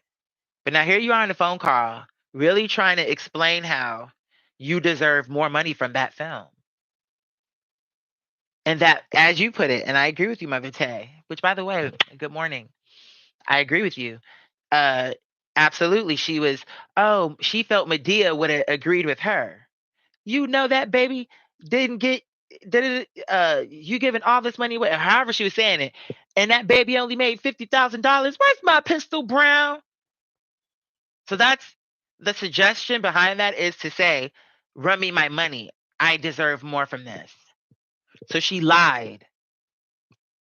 She keep trying to I don't have a problem with contracts. You do have a problem with contracts because you have a problem with the money. How is that not? She loves to say, "Oh, contracts, contracts," but it shows that she is the one who keeps trying to act outside the perimeter of the contract. Where's my pistol brown? To shoot who? Because you're the one acting crazy right now. If you keep saying, "Oh, Medea would be on your side," but really would she? Because if you came to Medea and said, "Medea, I signed the contract for 50,000 and I got paid, but the movie blew up and they need to run me some more money," would you think Medea would say yes? She'd be like, "No, no." She took money out of her purse because something she invested in blew up. She made a good investment. See, Tyler Perry made a good investment. Whatever it was, he made his own deal to get that film. And having Oprah get involved, and he did his own deal. So he was okay with the paperwork. You weren't. So why do you keep getting up here acting like I was okay? It's the contract that I signed. It's the contract that you signed, but now here you have Tyler Perry hostage on the phone talking about, you said it was wrong. Where's my pistol, Brown? Like,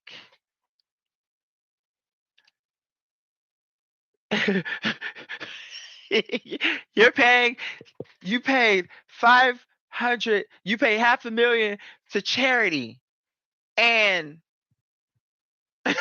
a million.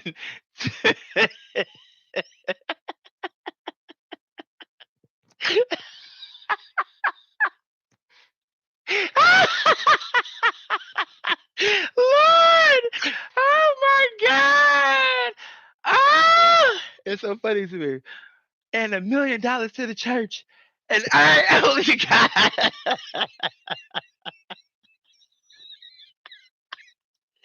ah, $50,000. Remember when Nene, I'm hearing that in Nene voice, when Nene was like arguing with Miss Dwight, and she was like, "You said Greg owed you how much? $20,000." I'm like, but see, Nene was. I'm like, Nene, girl, you doing too much. I don't even like Dwight, but they was both too much. But see, what I'm saying, it was case by case because Nene was doing too much. I'm like, okay, even if you think she's wrong about this dollar, she was like. She was like, "Oh, I can write you a check right now, Miss Thing. How much? Oh, girl, you can't write a check for this. Oh, it's more than $500." She thought whatever it was some. She thought the investment was 500. He was like, "Girl, no, more like $20,000, Miss Thing."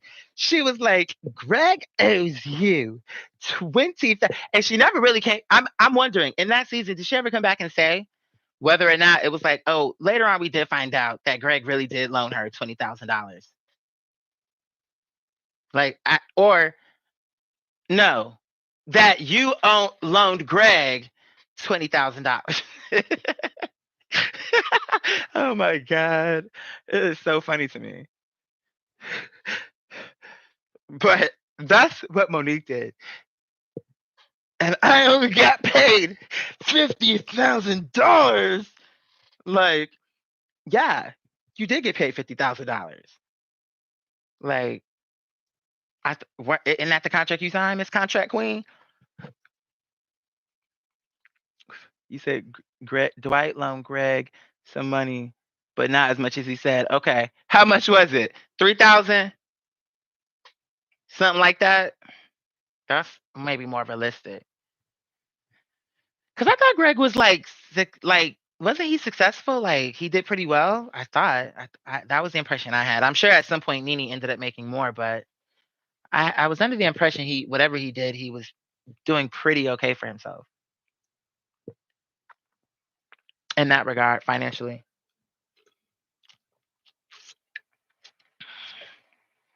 But I'm saying, okay, he said, yeah, just a few thousand. He tried to say it was like 20. But you know what? I'm okay. Let me tell you what I think. I don't even like Dwight. Y'all know that. Remember, I had to read him down too. Um, but you know what he was probably doing? Because she was trying to read and be funny, I think he was just exaggerating it, like to read her.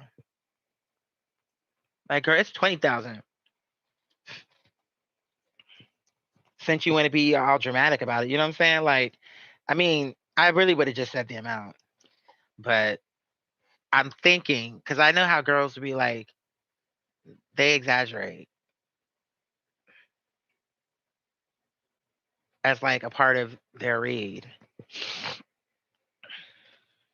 But yeah, I would have just said the real amount, girl. He owes me $3,000 because that's still $3,000, girl. So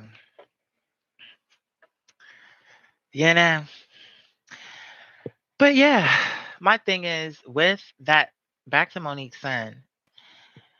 I'm gonna play some of it, but his voice is really low. He really comes across very respectful.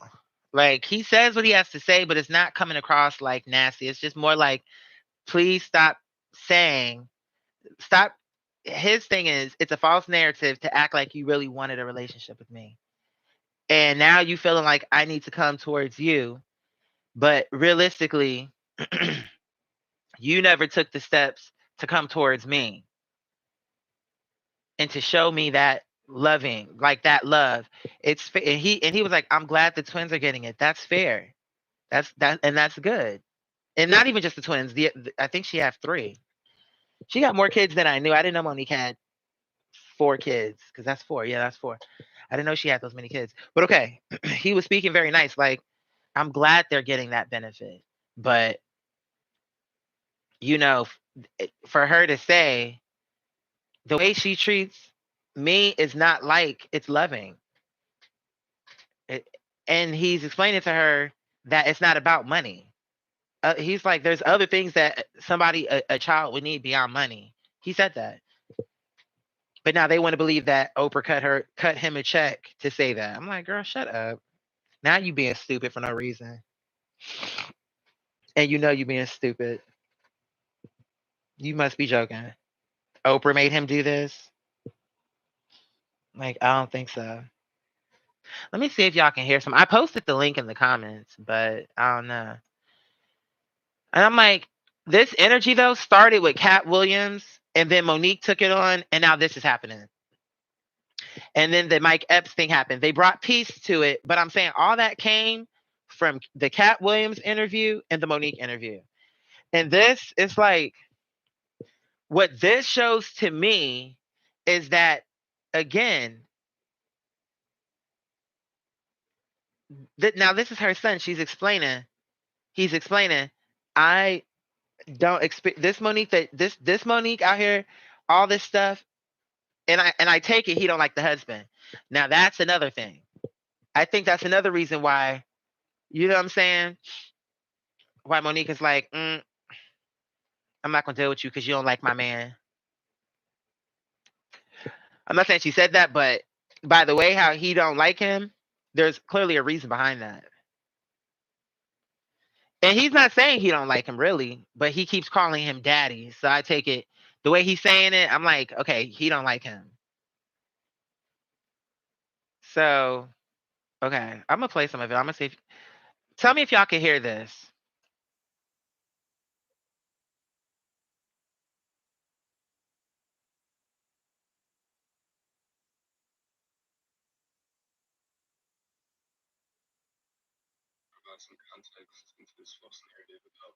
He said he wanted to put this video out to provide context to her false narrative. Let me rewind it. Provide some context. Praying to the universe about her. About her praying to the universe about us reconciling our relationship.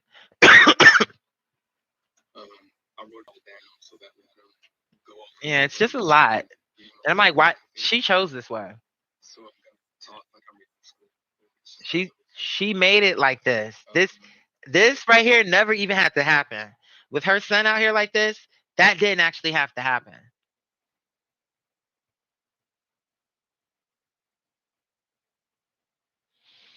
Because she didn't have to go on that major platform and mention her son by name and drudge up all this shit for him, where actually you actually admit, Monique, that you were wrong, that you really were not a good mom. So now you're trying to sell out this energy where you I'm at peace with that and all this other stuff, and I'm praying to the universe that, or I pray to the universe and then now she's at peace with it. I'm like, shit is not adding up because she she's saying whatever she's saying and she don't care how it's affecting other people when she knows if y'all are estranged, you can understand the reason why. Whether you feel like, oh, I pray to the universe or not, you know it's true that you weren't there for him. So he not actually wrong if he was hurt about it, but there is a certain level. It's like, okay, if he's saying, okay, I'm gonna let him say it, but he's saying he I, he understands his mom's not perfect and he can forgive that. His issue is you saying you understand what you did, but you're not you the way you are treating me is not showing me that you're hearing me because you're not really there. You're not really being like supportive and whatever the thing is. You understand what I'm saying?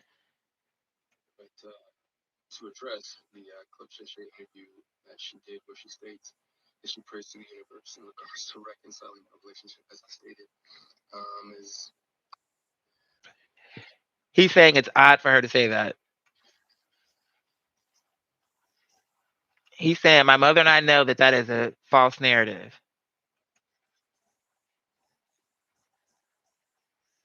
He said I would like to free her from her having to continue telling that lie.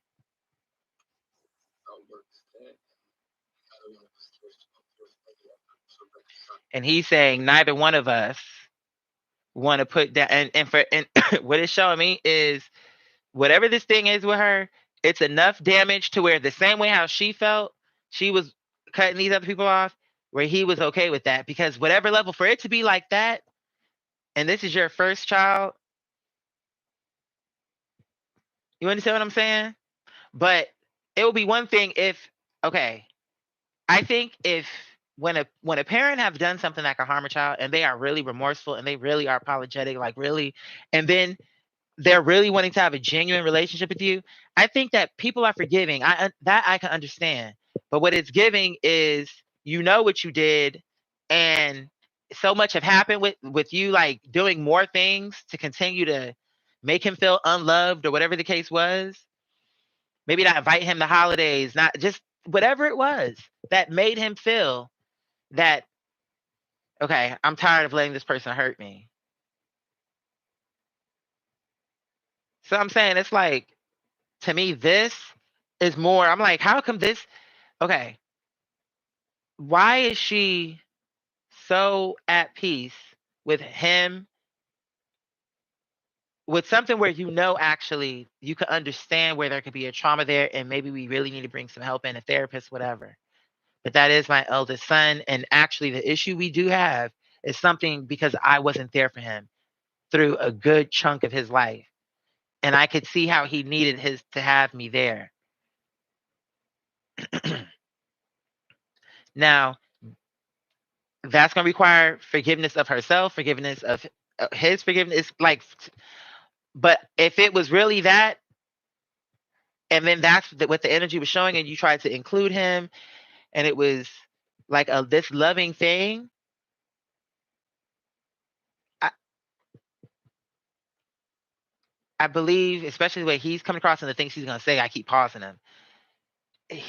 They would have a relationship, but that is clearly that wasn't the case.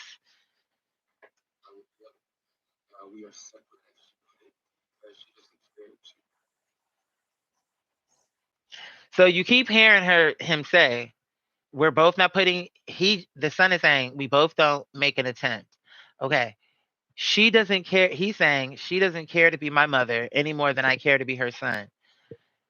For him, even that he's saying that is showing me that whatever it was that had happened, the feeling he was taking on it was, you really aren't putting an effort into our relationship. I forgive you for these things, but you actually aren't putting an effort. You don't want to be my mother. You want your life with your husband, and you want it to be framed a certain way, and I don't fit into y'all's picture. And now, I just like you don't care to be my mother anymore, I don't care to be your son. Like it's like he's at that point because of that feeling of him saying she doesn't care to be my mother. Like that's you can hear because it's giving that that's how it kicked off. You don't want to be my mother, so eventually I had to be okay with that. And at this point, no more than you want to be my mother, I don't want to be your son. So that's what I'm hearing. Because I don't think it was just like, oh, Monique was trying so hard, and he just was like, I don't want to be your son. No, I think it was you weren't including him. He felt actually like put out of the family. Like you would do things separate. Like you and him would do one thing, and then you would take these sons to do something. They were never together. Like he was out, and you were not really around, so you were still really gone. And you probably sent him money because he said, "What have she done?" But I want to let him say it. But the point is he was saying it's not. Now, when he says it's not about money, I can believe that because this is his mom. He's saying it's not a money thing. The issue I have with her is not that I wasn't provided for her. He's saying something else. But for people to say, oh, he shouldn't say that, I'm like, she mentioned him by name. And now she's trying to make it seem like the reason they don't have a relationship is because of him. Like, oh, it's for him to come to me and all this other stuff. So now it's like, it's making him like he's just not wanting to talk to his mother, who really is loving him and really wants to be around. Like, it's, to me, it was something she shouldn't have brought into it, honestly. It just, it's just a lot of things she shouldn't have brought into it. And this is one of them. Because now, look, it's this part. Okay.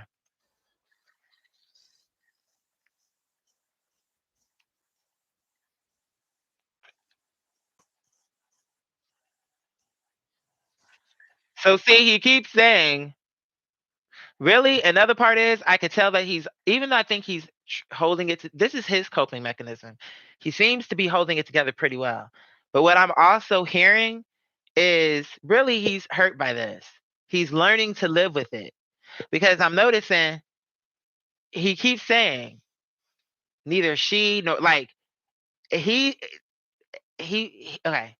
He's acknowledging she has no desire to be my mother. That's a hurtful thing. So now his coping mechanism is okay. I'm good on that. She don't want to be my mom. She ain't my mom. I don't have a desire. Like he's learning to be okay with that. That's his way of doing it. Like you don't want to be my mother. I don't want to be your son. I'm okay with it. But I can tell like it's like okay, she don't want to she has no desire to get in contact with me. Like that's how he actually feels about her. Like she doesn't have a desire to get in contact. Like take him out of it. What you're hearing him say is she doesn't want to be my mother. She has no like he's telling you, but he's adding that other part to make himself handle it better. You get what I mean by that? So let me click back over to the other screen. Good morning. Oh, it was Cheryl Underwood earlier, what I was talking about, who she had an issue with the comedian. But yeah, so I think really he's hurt, and I get it because that's his mom. So I'm saying what I'm saying, and it is what it is. But I can understand the energy I'm picking up on. It's a fair energy because regardless, obviously he would prefer to have a mom that was caring and really cared about him, and like any person would want that. That's not a him thing. That's just any person would want to feel like their parents, especially if you have both of them around, really care about you and all this other stuff and love you and value you and all that other stuff. And so, but I think this is his way of coping with it is the reason why he's adding that part. She don't have a desire to be with me. I don't have it. Like all that is him coping with it, saying she doesn't want it, he doesn't want it. I'm like, okay, I get it. But the point what you're hearing is this is how he feels that she treats him undesirable, um, really. Okay, I cut you a check every month. I don't even know what I'm making that up. I don't know if that's the case. But I'm saying the way he feels about it is she doesn't want to be his mother anymore. So that's actually someone who has a reason to have a connection with her. So if you saying everybody else lying on her, but this is someone who actually has a reason to have to or have something to be able to speak on how he feels. Who better than someone who was her son? If everybody it's like, so if you saying all these other people lied about her, he's not he's not shitting on her. He's not painting her out to be a saint. He's saying, okay, she don't want to, he's not saying, oh, like he could have just said, oh, she don't want to be my mother. He could have went on that. But he was like, she don't have a desire, I don't have a desire. So he's putting it on both of them. But it's clear that it started with him feeling that's how she think about him. And then he just made it to where it's like, well, fuck it. If that's how you feel, I don't want to be your son either. Like, it's giving that.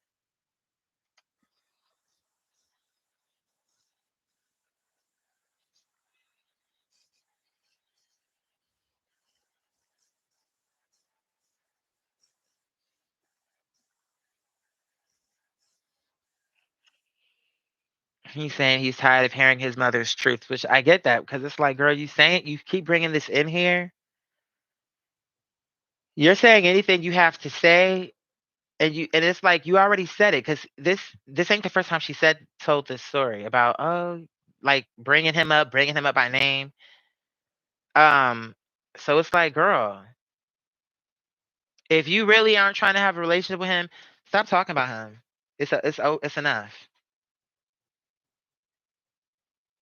Especially if you're not trying, if it's really not gonna be something where it's bringing pieces coming to it. It's like now you just bringing up this trauma for him where it's like, yeah, my mom, I didn't have a mom. Like she was always gone.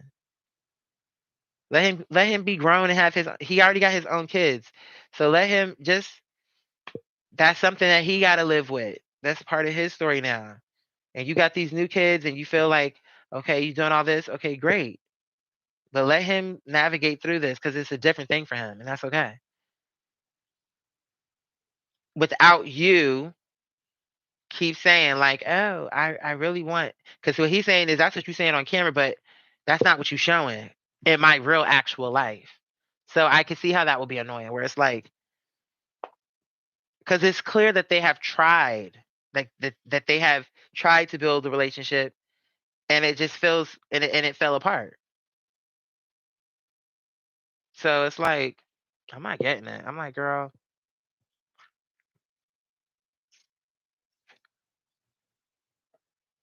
why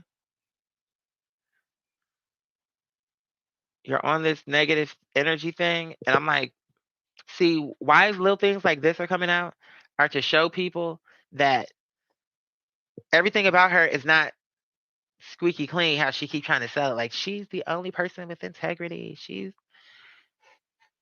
everybody else is weak or a slave or a coon if they don't handle it just the way she do. Because that's what she was saying about Judge Mathis. She was like, oh, to the younger generation, Don't be like these slave niggas, these old slave niggas that don't ever that are afraid to stand up because they're full of fear, or however she said it. I'm like, so now he's a slave, girl. So that's what I'm saying. She's on this negative energy thing. Like, I don't know why she want to do that, but that's what she on. And so it's like now this is what's it's almost like this is coming out to really show something different. Where it's like, no, all of this what she doing, I, me as her son, we don't even it's true, I don't fuck with her. And here's why. Like,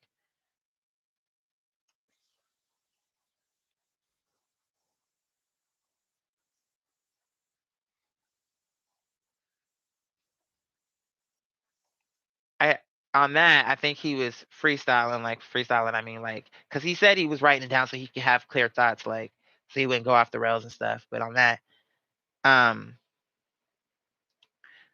I think what he was trying to say, because honestly, I I'm like, okay, I think I know where he was going with that, but I think and maybe he was making sense and I just didn't get it. But that part I was a little like, and it wasn't anything wrong. It was just him making a small point, like standing in your truth. I think he was trying to be like, don't make it right. Like, don't make you accurate. That you saying that, but that don't make it true. But he said the word noble. I'm like, well, if you're being honest and you're like doing it in a way that's healthy, where it's not like damaging to everything around you and even damaging to you, it's not helping your career doing this. Um, so anyway, okay, let me continue.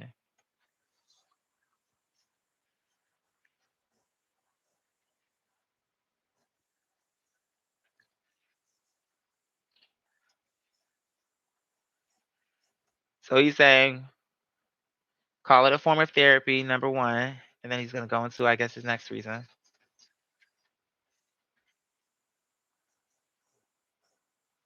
And that's what I'm saying. So it's clear to me he don't like Sydney. He goes, when her daddy clearly states they have 3 sons. So again, you can see that these things do hurt him. Even though I know he's dealing with it as best he can, but he was bothered by that because clearly she has 4 sons, not 3.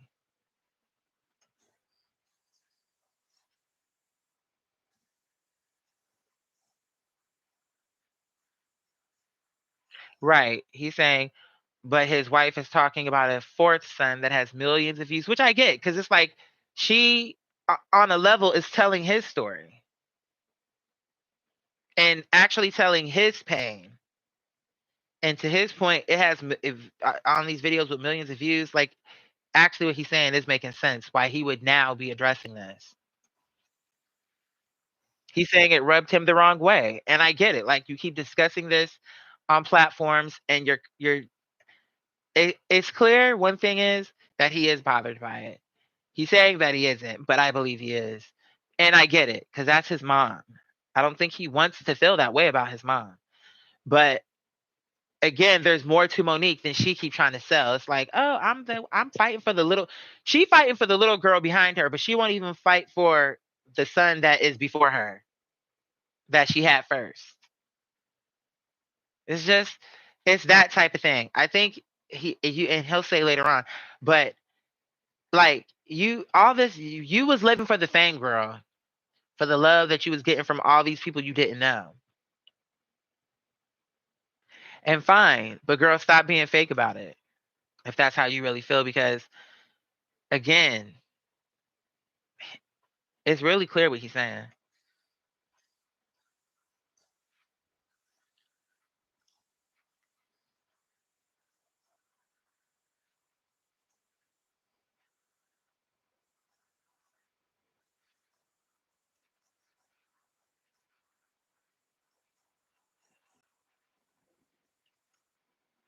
So I think good morning. Her son, Mother Miller, her son came out, her eldest son came out speaking. And now what he's saying, actually, I didn't catch this the first time, but now what he's saying in the speech is that to tell a child that you're not, let me rewind because he actually just said something. I didn't catch that the first time because he talks so low. I couldn't actually really hear. I'm like, I'm hoping this comes up louder on my laptop than it did my phone because it was really hard to hear actually. But it's not supposed to be a well. He's just really sharing his thoughts on this. Oh, hold on, hold on, let me rewind a little more. A little bit more. Okay, here we go.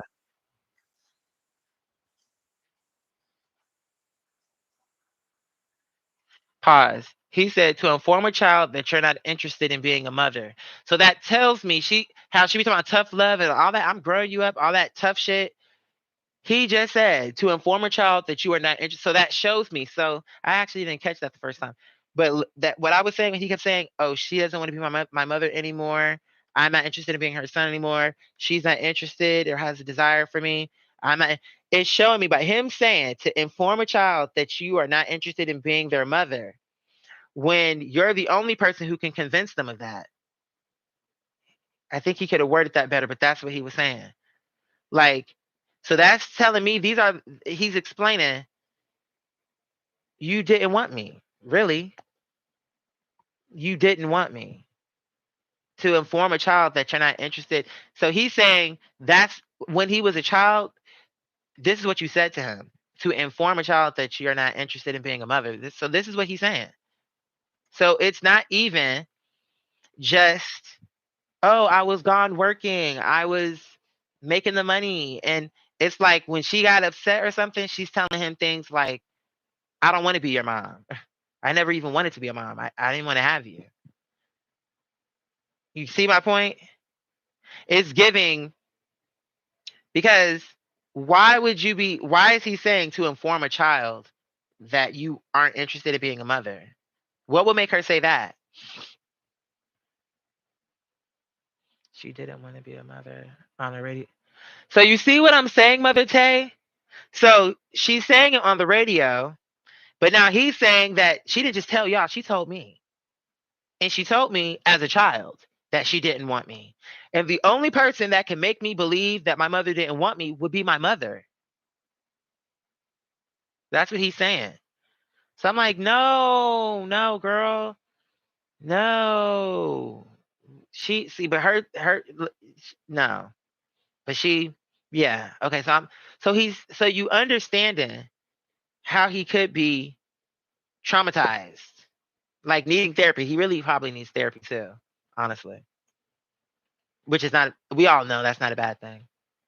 A good therapist.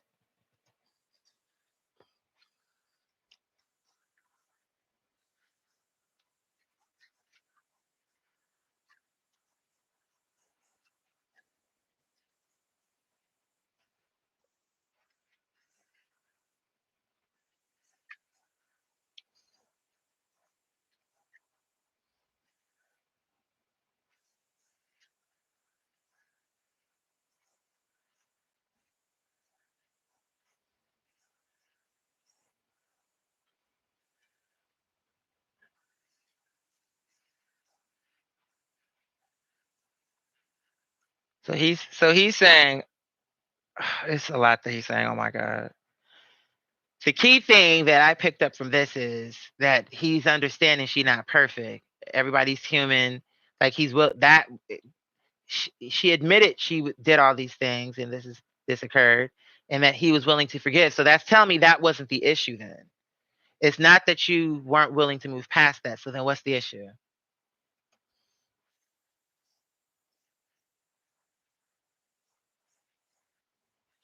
So he's saying, and again, that's what I'm saying. He's saying she didn't show humility, compassion. Okay. In other words, if she's anything like she is to the public, that means she's gonna always, even when she's saying she wrong, she's gonna make herself right. You get what I'm saying? Instead of just being like, it was wrong. Like just being accountable. Like I could have done better. Period. But it's coming across like She said it's one of those things like, okay, yeah, like where she arguing with you, like where it's an argument, where it's like, okay, yeah, that's true, but now she got all this. I was trying to put food on the table, and I was a young mother, and I was angry, and like now she's instead of she could still explain that, but it's coming across like as he said, it didn't have compassion, and that's not hard to see. Like it's not a hard thing to imagine. Like, oh, she wasn't wanting to like full on admit she was wrong. We've never seen her admit she was wrong, so we can unless she's really trying to be like, oh, this is how I unless it makes her look good somehow in the end.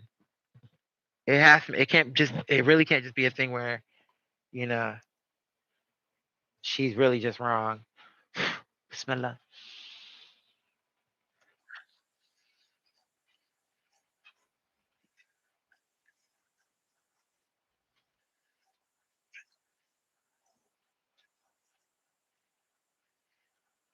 He says his mother does a fantastic job of acknowledging things, but not taking accountability. I wish he would expound on that because I think I know what he's saying, but like I think I know what he means, but I like at a moment like that in the conversation, I would give an example. Like for example, you know, she acknowledges this, but it doesn't hold herself accountable. Like, yeah, this happened, but she's everything is like an excuse. Yeah, I told you mean things, but my mom told me mean things too. So that's not really being accountable. That's like saying, this is just how I am. Yes, I wasn't the best mom, but my mom wasn't the best mom to me. That type of thing is giving that. You get what I'm saying?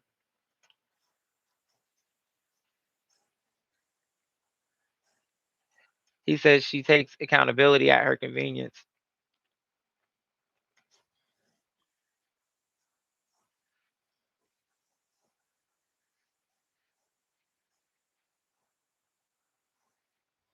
She said, I if I had to guess, I would say her wanting to be a mother and something to the effect of her wanting to actually be a mother to the children she has when she married her dad. So it's clear he has an issue with Sydney too.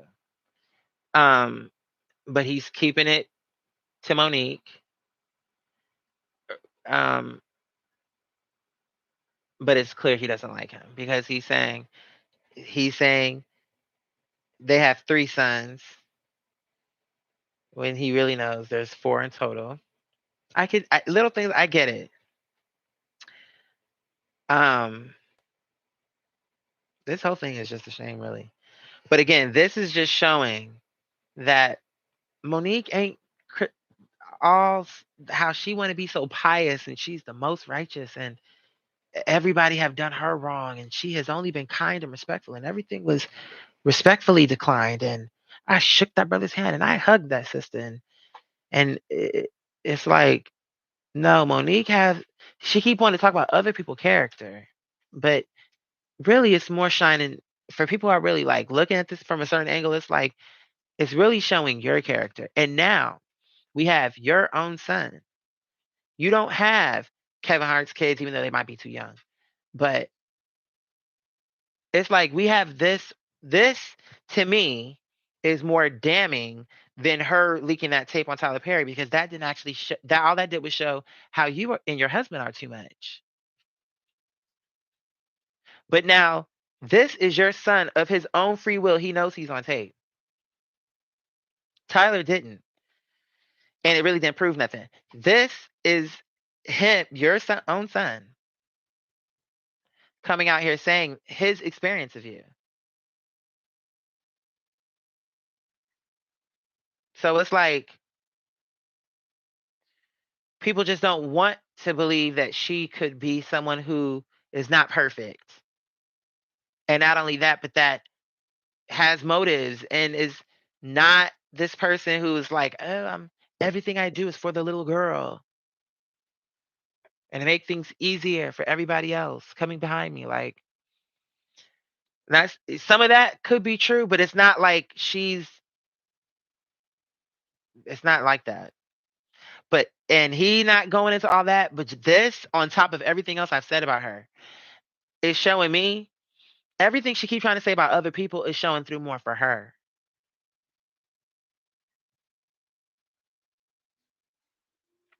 It's showing through more for her.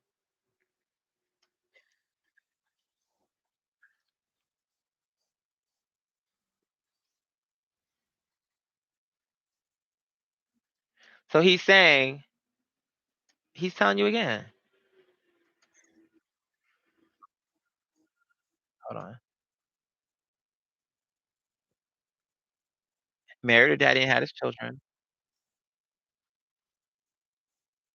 He said that an interest obviously seemed one-sided.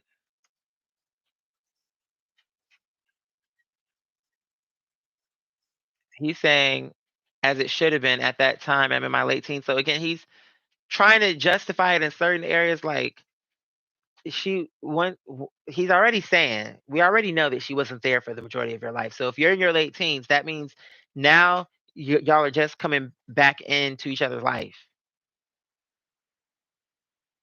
You see what I'm saying?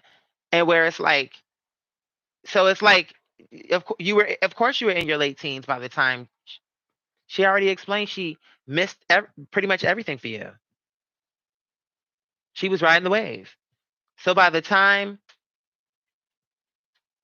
she slowed down to be more that way, of course you were already in your teens. You had already gone through it with her, with that energy of her not being around.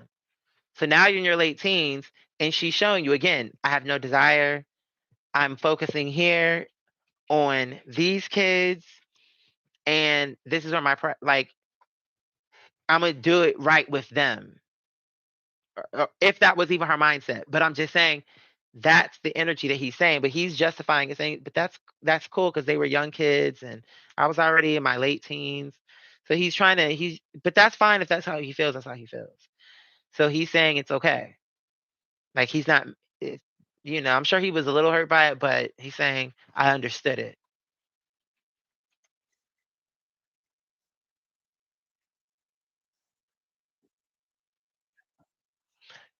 I mean, he literally just said what I've been saying. So if he's saying it was okay, because by that point, the neglect was it was easier for me to validate it or like to explain it away, like what he's doing right now. So he just went further down that path and being like, so she don't want to like I see what happened. He's like, it was just easier for me to be like, okay, I'm not affected by this because I understood you needed to be with the twins. So he was already feeling neglected and like she really didn't care. And again, his way of handling it was to what was the word he used?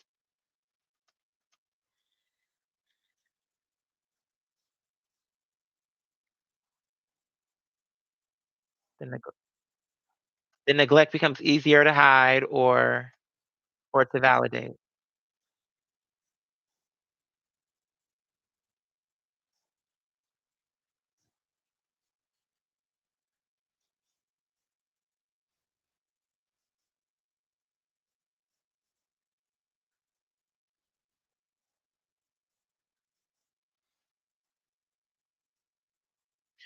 Like like you can hear this was a trauma for him. And the point I'm making is because I left the link. It's really actually this whole thing is sad because now to me, for someone who's covering this, it's making my point more clear that she's disingenuous and like that is more of an important thing than anything what she's talking about. The little girl behind her.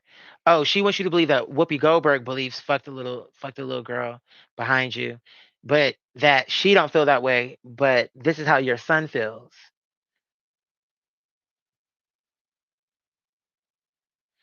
So this just for someone who's covering this, it's sad, but it really illustrates more how she's disingenuous. She's doing, and that's why he's saying, like, to watch her receive the love and adoration from total strangers, that's more than she ever gave me. How she, my sweet baby. This is what he's talking about. Oh, my sweet babies, like that. How she be talking. Like, y'all got more from her than I did in that way. She wasn't like that with me. And she never was. Even whenever it was that this point that he's saying she she totally became disinterested, because it was already a level of see, that's the thing. It's already hard for you because from the beginning she told you as a child she didn't want you. Now she has more kids, and those kids she's showing that she does want them. And now you're excusing why it's like, well, they're young. I get why she would give them more attention. But now she's showing you again, I'm not interested in you. That would affect somebody's mind. Because now it's gonna make them think, what was wrong with me? Was I not good enough? What is it about me that told me she didn't want me, and she didn't want me, and she never showed that. And now she's showing more disinterest now that she have these other kids. So she could have so she had that type of energy. What was it about me that she didn't give it to me? Even at any point, that type of love. So it's just sad. And it's showing that she, again, for me, something like that is just making it more clear she's not sincere. Like, on top of all the other things, it's not sincere. And Shannon Sharp, you know what you're doing is toxic because you also know that when something happened where you were actually involved, you realize you handled it wrong, and it was better to handle it behind closed doors. But you're letting these other people, you're creating this environment where you're putting them in that position to do that, to be handling things in a way that you admit was wrong. It's something, and I'm watching him speak now. Can you hear him? I know the volume is low, but yeah. So it's just, I'm like, wow, here's another thing that really shows that she is disingenuous. You're not gonna make me believe all this is because, oh, the little girl behind me, and what about her? The little girl behind you was Goldie, and you said something. Everybody want to get on Kevin Hart's on his top over what she is making out to be that he just out of the blue stopped talking to her and ghosted her. But you never came through for someone who was actually in okay. You to Kevin Hart, yeah, Kevin Hart might be in the better position, but you're still Monique. You're still a brand, a name. You still could have did something for yourself. Goldie can do something for herself too, but you get what I'm saying. That it would have been more of a help for you to help her than him to help you. Because you as Monique can reach out to anybody. It's your own fault why they don't want to talk to you. But Goldie don't have all them connections. You were her connection. She didn't know nobody else to have an opportunity that was on that level. You knew other people who you could call. You clearly called Kat. See the difference? You had other avenues. She didn't. But she puts more responsibility on Kevin Hart, who did something for her. She spoke very highly of just before she went to slam him down and shatter everything to pieces because, oh, he should. So in other words, had he would have, this is where you saying, had he would have actually listen, he said he was going to do something with her, and they would have did it. When when Cat Williams would have came on, you wouldn't have said nothing about him.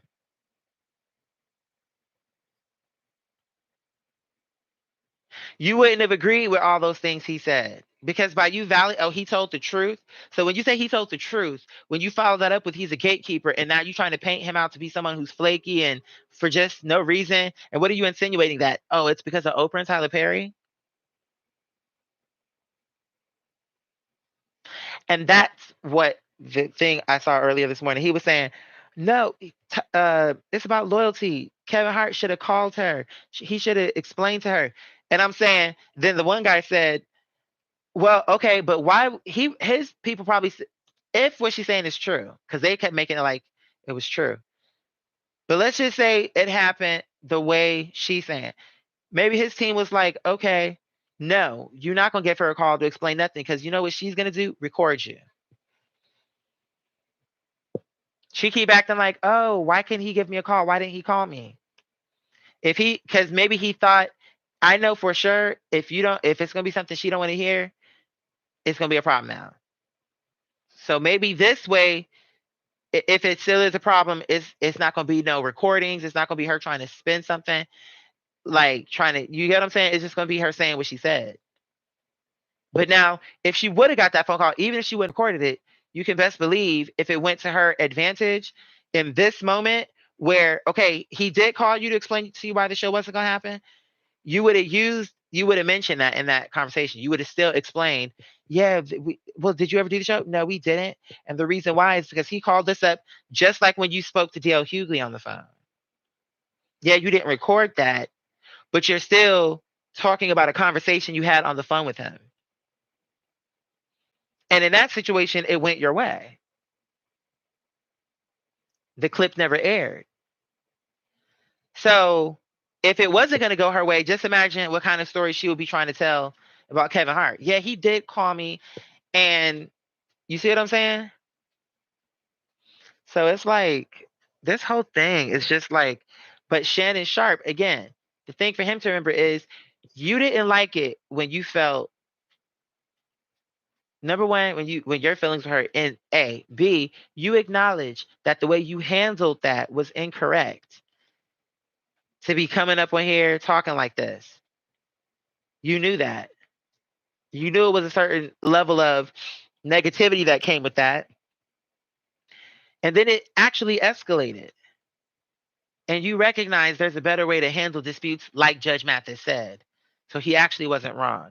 There was a better way to handle that situation than to continue to let it escalate, which is what that energy does. It's just a labyrinth of negativity, and it just keeps on fucking going.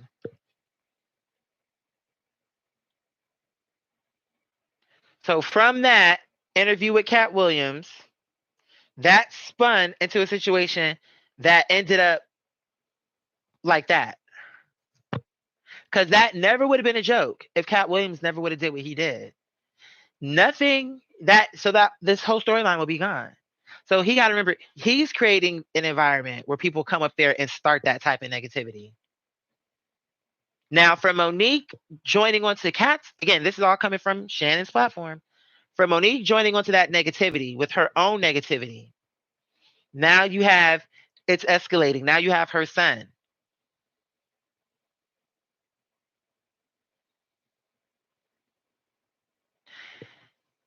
And that never would have happened if that interview didn't happen in that way. And her doing what she does, just like Kat doing what he does, saying whatever they have to say, like not it's just airing out all these grievances.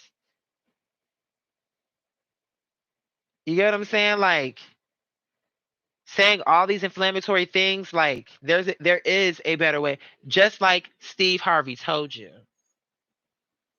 He was very kind to her. She just didn't like what he had to say. And it was just crazy. You knew what he was really trying to say. He wasn't saying like, "Oh, I don't have integrity." I feel he could have said it better, but it was clear to me he wasn't saying don't have integrity. He's saying for the sake of your integrity, like there's you can still have integrity and handle this in a better way. Okay? You don't have to let everything fall apart in your life and say it's just because of your integrity. No. You can keep your integrity and still go about this different. That's all he was. And his point was, you're important, Monique. We need you. You're a talent. People love you. And he said to her, this is what I'm going to work on doing. I want to sit these people down and have these people apologize to you. Even though, again, I don't think they necessarily owe her that, but this is what he was wanted to do with her. I want you to sit down and apologize to these people. Because you don't think you said anything mean, but you did. And all he was trying to do was say, everybody's feelings got hurt in the conversation. So they can apologize to you. And he even said, and maybe and I'm gonna ask that they do it publicly if it'll really bring you peace. Like he was clearly trying to like bring peace to that.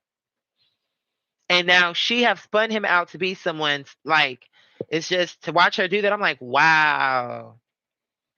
This is why people don't deal with you. This is why people don't like you. Because it's manipulative. You know he wasn't coming at you, girl. You know that. You just you couldn't say to him, oh, it's because you're too young, like you did AGM by line. He was your equal. He didn't come at you like he was beneath you. He came at you as someone who, like, yeah, king of comedy, queen of comedy. Like, he came at you like that. And it really was love. And it was, I'm like, how are people gonna really watch this and act like they didn't feel he was genuinely caring about her? How? How can you really watch that and then make it out like he said something to her wrong? All he was trying to do is say just what Judge Mathis said, just what Shannon Sharp just finished saying. He could have handled that better. And yes, you could have. So he fixed it and now it's dead. Like they're gonna talk about it, and I'm sure they may talk about it. Like he may make more jokes because they'll have more of an understanding once they meet up. And I'm sure Shannon Sharp will talk about, yeah, we linked up and on his show because it'll be something that happened. I'm sure they will have an understanding how they want to laugh about this and really tell it without it inflaming. And now they at each other's throat again. But Judge Mathis, Shannon Sharp, Steve Harvey, Adrian Bailon, all understood. No one's saying you can't have a grievance, but there's a way to go about doing things. But she's very hypocritical. She want to make Whoopi out to be, oh, you said fuck the little girl, and she don't care about nobody else, and it's because of her that I can't get my money. Because okay, well, if you would have got what Whoopi Goldberg was getting, you wouldn't even be complaining. So how's it her fault? If it's her fault, that means you should have got what she got. She not out the one out here hollering about I'm a legend, you should pay me more. That's you. So if you think you're more legendary than Whoopi Goldberg, then you need to prove it, bitch. Because she not the one out here complaining. It's you. You talking about, oh, because I found out what she was making $5 million a year. Girl, why are you up in Whoopi bag, rummaging and scrummaging and trying to see what you can dig at? That's none of your business. Okay, Whoopi is living just fine. She got her cats and she is happy. But here you go. Oh, it's crying over Whoopi Goldberg bag. I'm like, is she serious with this right now? I know she ain't out here crying over Whoopi Goldberg bag. Why? It don't even make sense. Because if you was making $5 million, you would be okay. You would have been. But you have to demonize her now because you don't like what she said to you.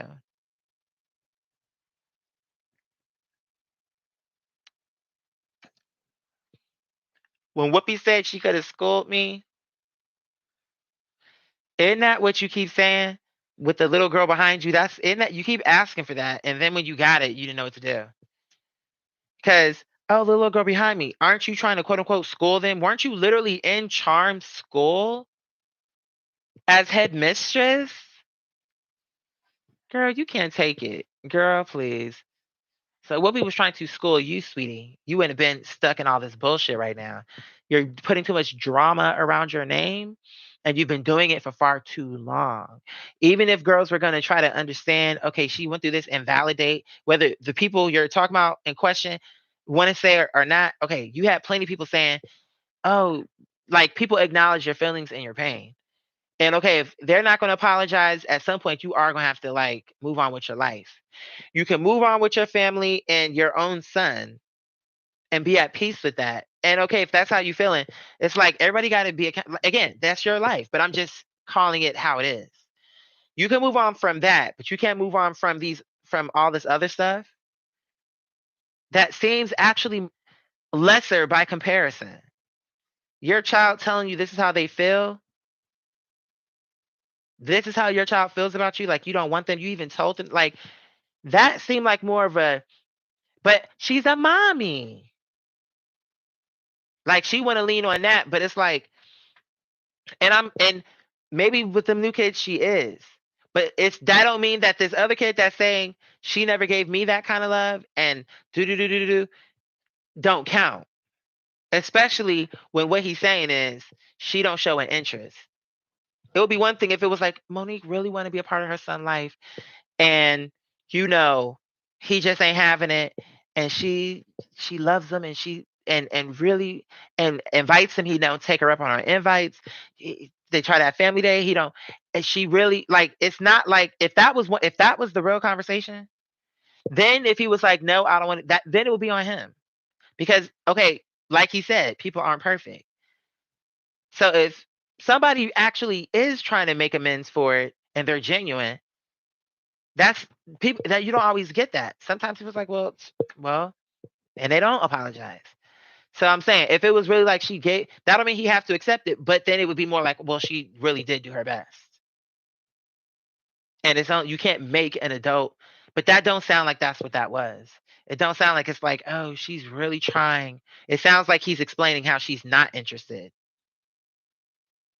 And so he had to learn as a late teen to hide that and to find ways to validate it like, okay, the kids are young. That's why she's spending more time. That's where her attention should be. And mask his own true feeling about that because what's it really what he found out was what is it going to change? Because she may never take accountability. So I'm okay with it. Some people may disagree with his coping mechanism, but that's how he came to terms with it. She don't want to be my mom no more. I don't want to be her son no more. She don't want to make an attempt with me. I'm tired of making attempts. I don't want to do it either. We both have not been doing it. It's like when he stopped putting in an effort. It's one of those things. That's like, oh, if he don't call her, he ain't getting a phone call. He got to check in on her and be like more over her and all up in her shit or there won't be nothing at all. Like, if you not calling me constantly and saying, "Mom, let's hang out," I won't ever call you. I won't ever hang out with you. And I think and there's a certain energy that goes with that. So when someone is really feeling like, in addition to you not being around when you was too busy and you didn't want me then, now you actually are slowing down to be a mother to them. So now you have more time and you're choosing to make me feel yet again that you're uninterested. But he made it okay because they were young. Like, I understood she was raising her sons, and all this other stuff. So, well, let me see what them comments talking about because when I first saw the video, it was like 18 comments. Now it's 396. So let me go to the newest and see what they're talking about. Okay, someone is saying, "Wow, very well said." Okay, and now this person is saying, "All this rambling is hard to follow. Sometimes we can adapt too much cliche social media psychobabbling phrases, standing in your truth and can't just get to the point." Now look how harsh they're being towards him. And for everything what he just said about this man in this video is actually Monique and her husband. Because first of all, he's not saying he's standing in his truth. He's saying that's how she's coming across. She's telling her truth. That's how like, oh, she's just keeping it real. He was actually saying that about her. He's rambling. That's what Sydney and Monique be doing. Just like they did on the phone with Tyler Perry. But that was okay with y'all. I'm like, girl,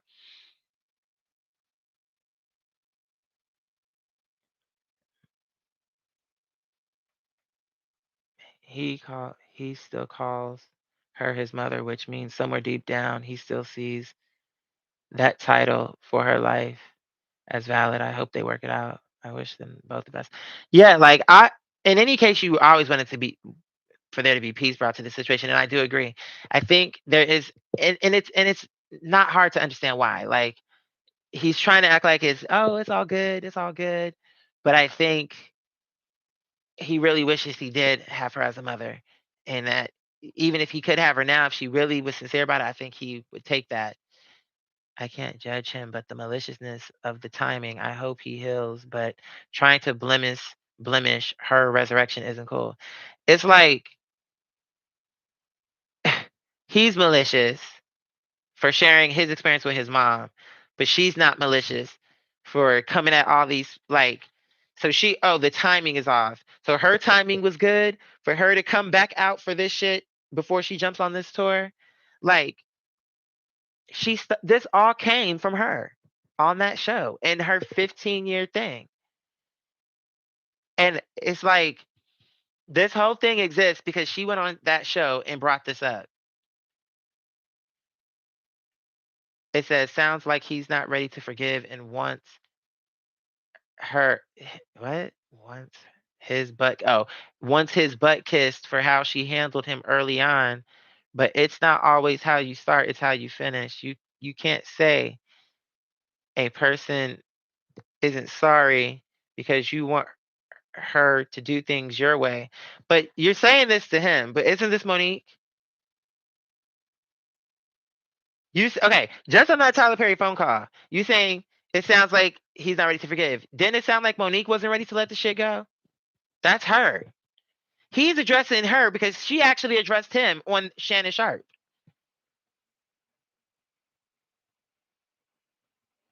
And you saying it's not how you start, it's how you finish. Okay, you had your issue with Tyler Perry, and he was trying to bring peace to it, and you didn't want that. You recorded the phone call and leaked it. This is Monique who you're describing. Can't say a person isn't sorry because you want her to do things your way. That's what they're doing to Oprah and to Tyler Perry. It's like that's them. It says get some therapy. It says do things your way. Get some therapy. Woman in this world don't take accountability for nothing, and she did and probably feels horrible. So he's saying that he needs to get that. I see what he was saying, but see, he's throwing in some other shit where he's saying, "Oh, women like there." I see. There's a time where that conversation is valid, but I don't like when they make it like women because all women don't think like that. They're trying to say the women who be all doing too much, and then it's like, oh, it's they never at fault. I get what you're saying, but that's not every situation. So I don't like when people make it like, oh, women. That's not true for every woman. You talking about a very specific type of case, and that's not. But he's saying that the fact that she apologized and like you should let it go because women normally don't do that. That's what he's saying. But you don't know that. You don't know what it is. And you telling him to go to therapy, but you're not telling her to go to therapy. Clearly see that he has such a terrible upbringing. Yeah, right. This grown man needs to stop crying about mommy. Like, look how insensitive. So because they like Monique, now they what are going to come against him, her son. They'll even come against her son because oh, he's a grown man. He needs. So what is Monique, a child? She's talking about she never gonna let it go. He has more. Okay, this person has more right to feel how he. Even let's just say he did need therapy and he didn't let it go. If that were true, he would have more right to that feeling than Monique has to this what she dealing with because that's his mother. And if he's saying what he's saying, and you telling him to grow up, how are you? Hold on, let me see. Grown man needs to stop crying about mommy. This lady is crying about Whoopi Goldberg, someone who really actually don't owe you nothing. He wouldn't have half of what he has without her doing her thing. So you see what I'm saying? It's like half of what he has. You talk about material shit, and not only that, but you heard him just say, "Child, this person is dumb. I don't got time." Because I'm like, I'll be responding to all these comments if I sat here and really gave my opinion on each one because it's just silly to me. So he needs to stop crying and because he's a grown man. But Monique is out. That's all she's doing is bitching and moaning.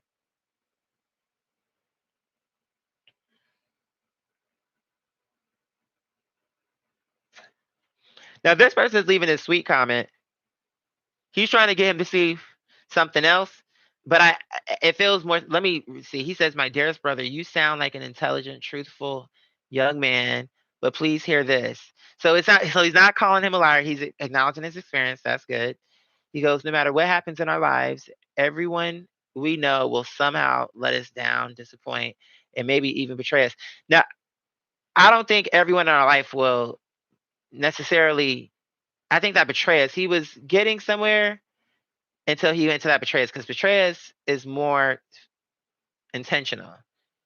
Disappoint someone or letting someone down don't have to be. I agree with that, but I agree with that, and I think he actually has a. I see where he's going. It's not a negative area. He says it doesn't mean they don't. They don't. What is it? Don't or can't love us. Okay, and some will disappoint more than others, but there is one who will never break his promise. And he's talking. Okay, now he's talking about Jesus Christ, your heavenly Father. And I'm not even. Here's the thing. I'm not mad at that. The comment is not a bad comment. Here's the only thing I would say. Are you leaving this same comment under Monique videos? Because everything you just said really, okay, you saying this to him as the son to the mother, but really this can apply to Monique too. Dearest sister, I'm just reversing it. Dearest sister, you sound like an intelligent. Like if he wanted to keep it nice, this could work for Monique too. I don't believe, oh, she's a truthful young woman or a truthful woman, but she have what she have the things she needs to get back in her career she wants. If that's what you know what I'm saying? But it's like you sound like an intelligent, truthful woman. But please hear this: no matter what happens in our lives, everyone we know. Did you say this to Monique? Did you tell her? But there's one who will never break his promise to you or let you down, and that's Jesus Christ, your heavenly Father who loves you and always will. Okay, that's a good message. But do you think Monique can stand to hear that message too? Instead of putting everything and giving Oprah and all these other people so much power in her life, you don't think she can hear that too? I feel like these people are. This comment's not a bad comment, but I'm just thinking, okay, that's not bad. Now say it to Monique. Say it to her also. She can. That's something she needs to hear. Says, what if DL Hughley takes Monique's son under his wing and they both went on tour? See, I think I don't. That would be messy. Then that would be unnecessary and something, especially if it was for them to target Monique. Like he's saying what he's saying based from that interview, but I don't think that would be a good move. Okay, this is not a bad comment. They're saying how handsome, articulate, calm, cool, and collected he is. I wish the best for him and his family. Like that's not it, because it's not something. It's you don't. It's not good for him to be rooted against his mom, and I don't believe that that's the energy he was giving. He was just sharing. Like she keeps saying this narrative that really is not true, and now it's like, and I'm tired of hearing this is my trauma, this is my pain. She's explaining, and she's saying it like, and she keeps just throwing it out there. Um, I wish they both could come together. What is the real issue? If it's if that's been stated and no one tries, just take a break, heal as much as you can. I can understand. So all of this again is stuff you could be saying to Monique. I'm not even saying this. See, this is more peaceful, and I can actually respect that because really what they want is for it to be peace around it, and I'm not mad at that. Um, but I'm saying in addition to like this, all these things, how they're like, oh, this is bad. You should be coming out against. Like they can be calling for the same thing from Monique. Bro, you have a chance to get right, both. Yeah, now this at least he coming at both. I think the son has more of a leg to stand on, but at least he not coming at him like, oh Monique, how dare you come out against Monique? But he's saying they both pussy. He's because in other words, they can make it right. And in all honesty, they would have more reason to make it right than any of these other people on her list. above anybody else. She on stage, the way how she was with Lee Daniels and how she embraced him, she okay, that's great. But she would have more to gain from having that type of breakthrough with her own son. So it feels like she puts more weight on these other relationships. He's ungrateful, period, is one comment. He has no business doing this, period. Like, this comment is funny because it shows me he don't like Sydney, but this comment says, the time she married her daddy and had his children. He did say that in the video, but that's because that's what she refers to herself as or him as. But it is, someone said, heartbreaking. I like, that's a fair comment to say because really it is. But all this kicked off on that platform, Shay Shay. I mean, don't get me wrong. It's not, they're responsible for what they say, but there's a level of responsibility on all areas because, again, he knows there's a better way to handle disputes, which is what Cat Williams and Monique was trying to do. They're bringing all these disputes. He knows there's a better way for conflict resolution. And through that, he got tied into a situation, and now her son is out here addressing something that was said while she's out here doing all this. And so it is heartbreaking because it's like, even if they wasn't gonna be in each other's life, like now they living it out in the public eye, and it's just ugly. It was already ugly, but now like it's just a sad thing. But now it's like you keep mentioning this son that already feels you don't fuck with him. So why do you keep bringing him up and making it like, oh, I wish we had a relationship, but that's not how he's feeling. And I'm not, and the way he's coming across, I believe what he's saying. Like he just learned how to hide the pain.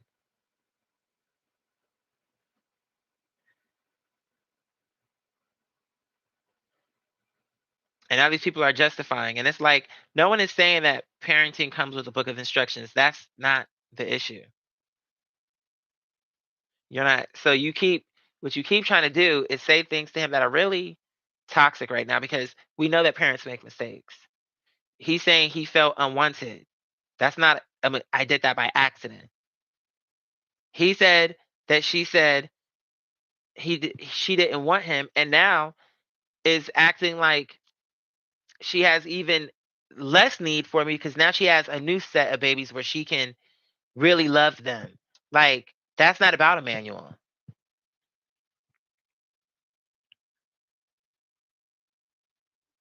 And someone said, "This is sad. One day he will miss her, and the time he wasted.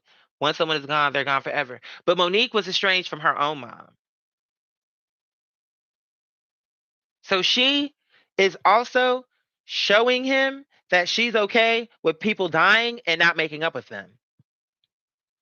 So why are people putting it more on him when it's clear that that's her energy about things? And even to this day, she don't talk like she regrets it. So you keep saying he's gonna miss her, but it's her who is actually okay to let the person die with a grudge.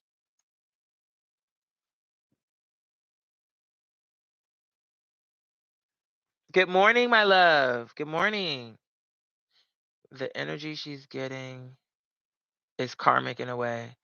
The thing she wanted most as a child is rejecting her the way she rejected her child as a child. Oh, damn. That was deep, Mother Tay. I see what you did there. Mm.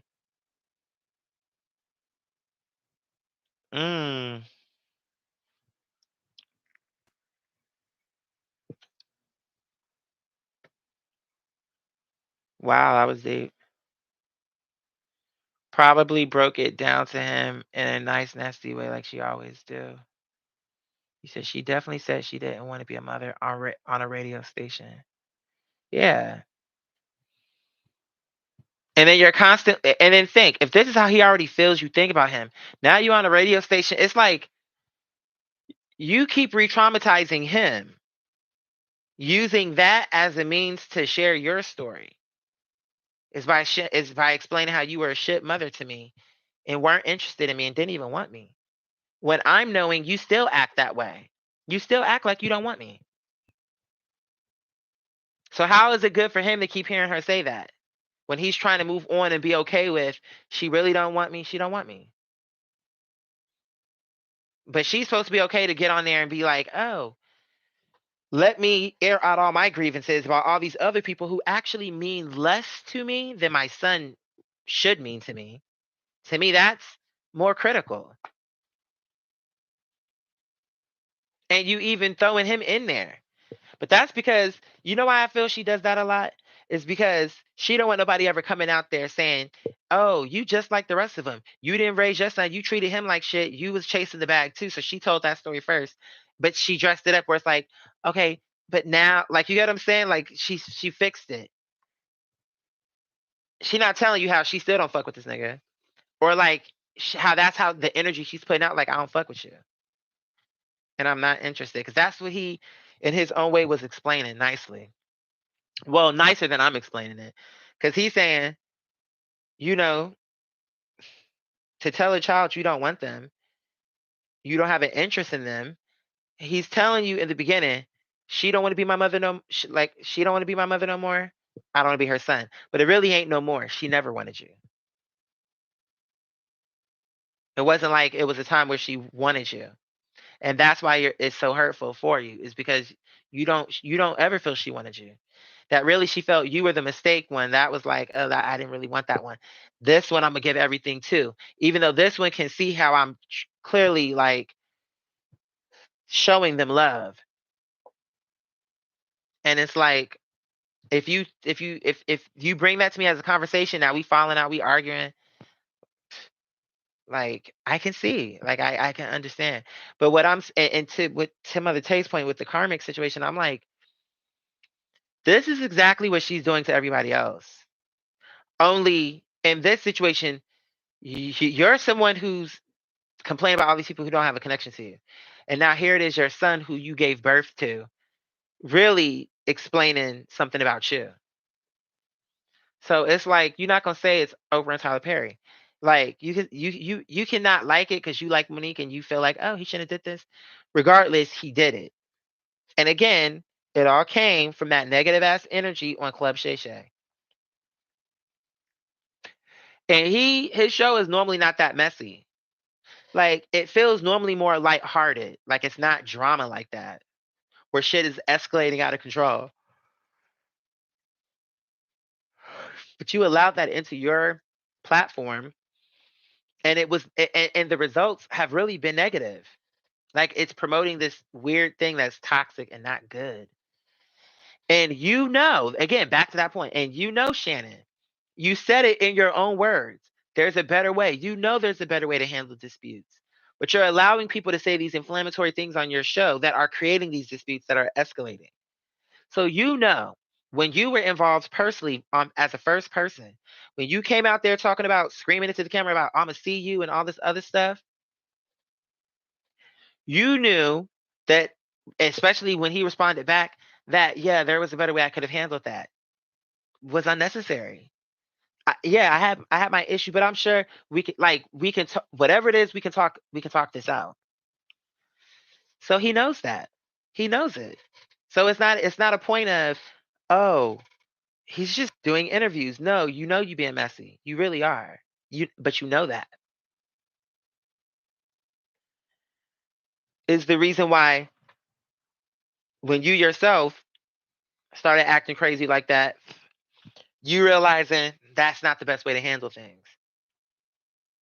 And acting crazy and talking like that also is not good for my business prospects on the level that I'm at. Hey, good morning, baby girl.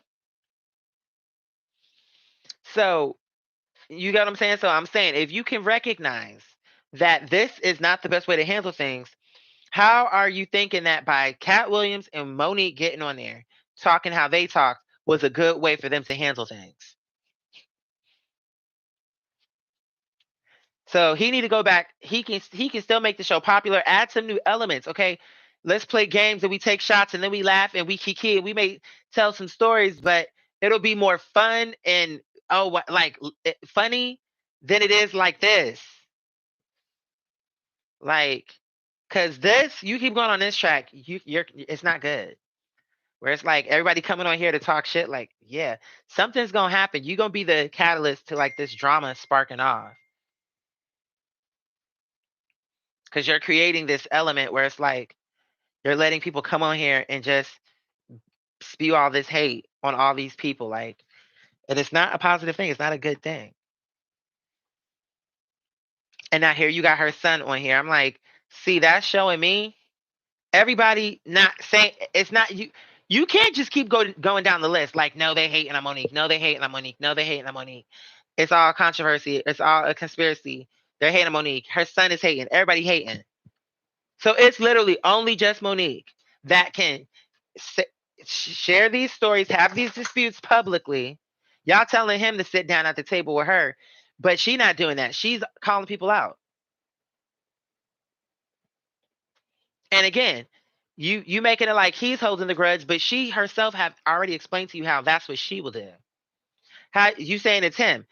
It could be you not understanding in a toxic family.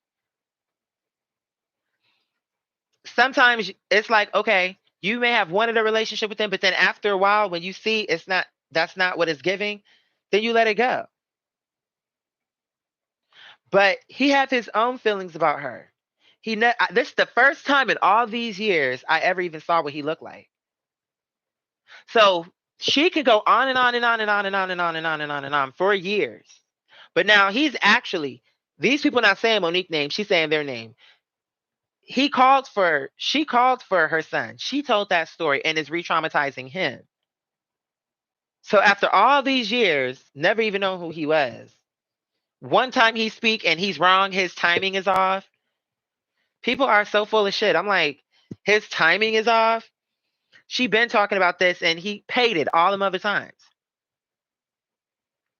Because it's not a story that brings joy to him.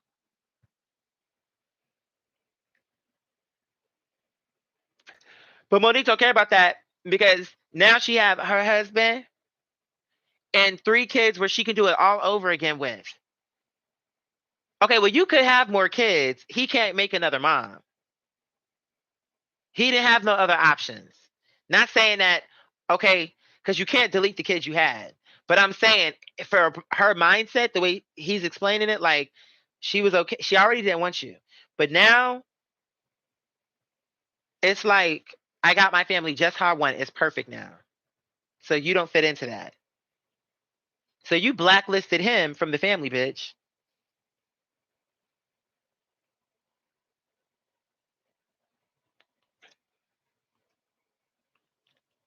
And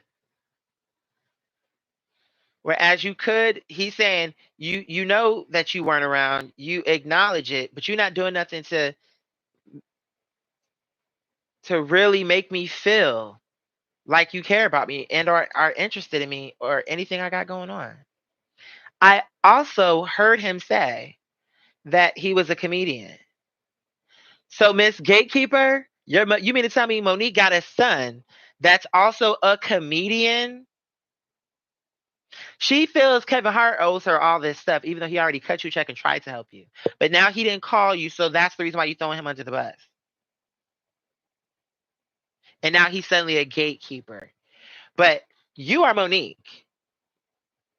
And even before all this blacklisting happened, I'm sure your son, you saw that maybe he was funny if he's a comedian.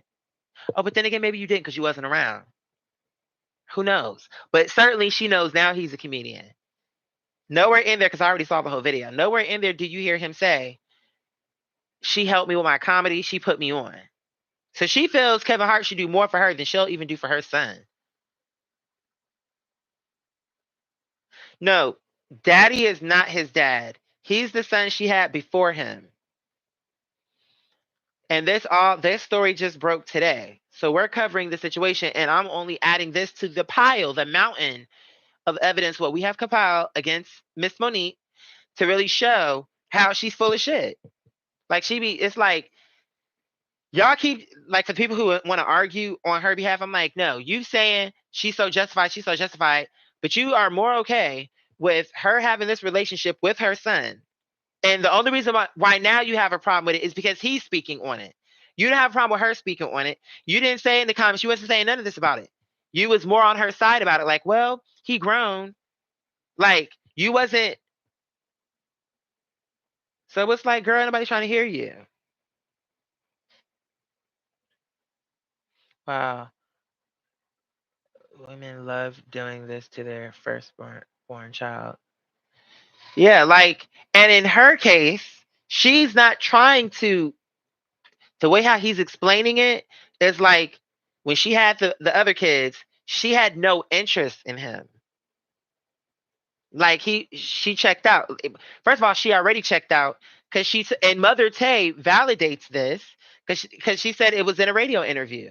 So it's not like he just made that up. Monique herself have said it on radio. So again, now you're re-traumatizing him because you're actually explaining something that is not a happy memory for him. Only so you can say, but with these new sons, I'm so great to them. Like you can't see how that would hurt him, especially if it's not like I could have did better with you. I made mistakes with you, and now I'm here and I'm really trying. It would it would still be a sore area. You know what? I saw an interview with Tweet recently, and her daughter came on, who was so beautiful. They're both beautiful, and with her daughter, you can tell that they had Tweet was gone a lot, and that created issues. But you can hear how Tweet made a real effort, and her daughter really did feel loved. So there's a difference between, and I don't know if Tweet have any other kids. I know her daughter have kids now, but I don't know if Tweet have any other kids. But the point is that child who was on there spoke very highly of her mom, even though she made those mistakes, because she could see, yeah, my mother is not perfect, and she did make mistakes. I was with her when she was going through her heavy drinking period and all this other stuff, but you can clearly see where they are, that sh- Tweet made a real effort. She went. That daughter got the healing she needed because she saw Tweet was really trying to like have a relationship with her and admit where she was wrong and be accountable. That word that people keep wanting to use. So that was beautiful to see, especially with mother and daughter, because I know a lot of times that's an issue. So to see that and to see that she was making an effort, the daughter received it, and there was peace, and they love each other, and there's peace. With this, it's giving that same issue. Monique was never around. Only the difference is, whereas Tweet daughter still felt like her mother loved her, the son is feeling she was never interested. That's a difference. Tweet's daughter, yeah, she wanted mom home more, but she never questioned if she loved her. And if she cared about her and wanted her around and wanted to be her mother. And Tweet also never told her daughter that I don't want to be a mom. I don't want you. So it's easier, even when there's pain, when you can tell there's a real concern there for that person, where they really do love you and made mistakes, but I really do care about you. That's different. But I'm glad he spoke up to show her character. You don't get a pass because you're right. And wasn't this Miss? Oh, when you see something wrong, you're not gonna tell. Oh, because like she was the one who made it seem like when something's wrong, you should say something, regardless of who it is. And was trying to again come for Shannon Sharp character to be like, oh, you're the type of person who, he said, well, someone said something to me, and she knows he's not talking about, because in general, that's just a trustworthy thing. That's just about being trustworthy. Typically, if people come to you and you talk about, oh, rape and all this other stuff, that's not what he's talking about, and you knew that. He's saying in general, when people come to you and they confide in you, yes, it's with me. If you gave me your confidence, it's with me. That was what he was saying. And that's actually just being trustworthy. But she tried to to validate again, to validate where she coming from. Oh, no, if somebody comes to me and tell me something wrong, I'm gonna say something. I'm gonna tell. So this the wave she was riding to validate her negativity. Because it's not even about, oh, she's telling or whatever. It's, again, as everybody have already told her, it's the way she's going about it. And you can make it about whatever you want. Oh, It's because I'm black, I'm a woman, I'm big. They're threatened. You saying a whole bunch of nothing. Just like all these other people know, you also knew at one point when you were on Charm School Miss how you're being perceived on camera, and the camera is always there, and you're in image and all this other stuff. As far as making yourself look a fool, it it's how you're doing it that is making the difference between you and Viola Davis. That's where the difference is.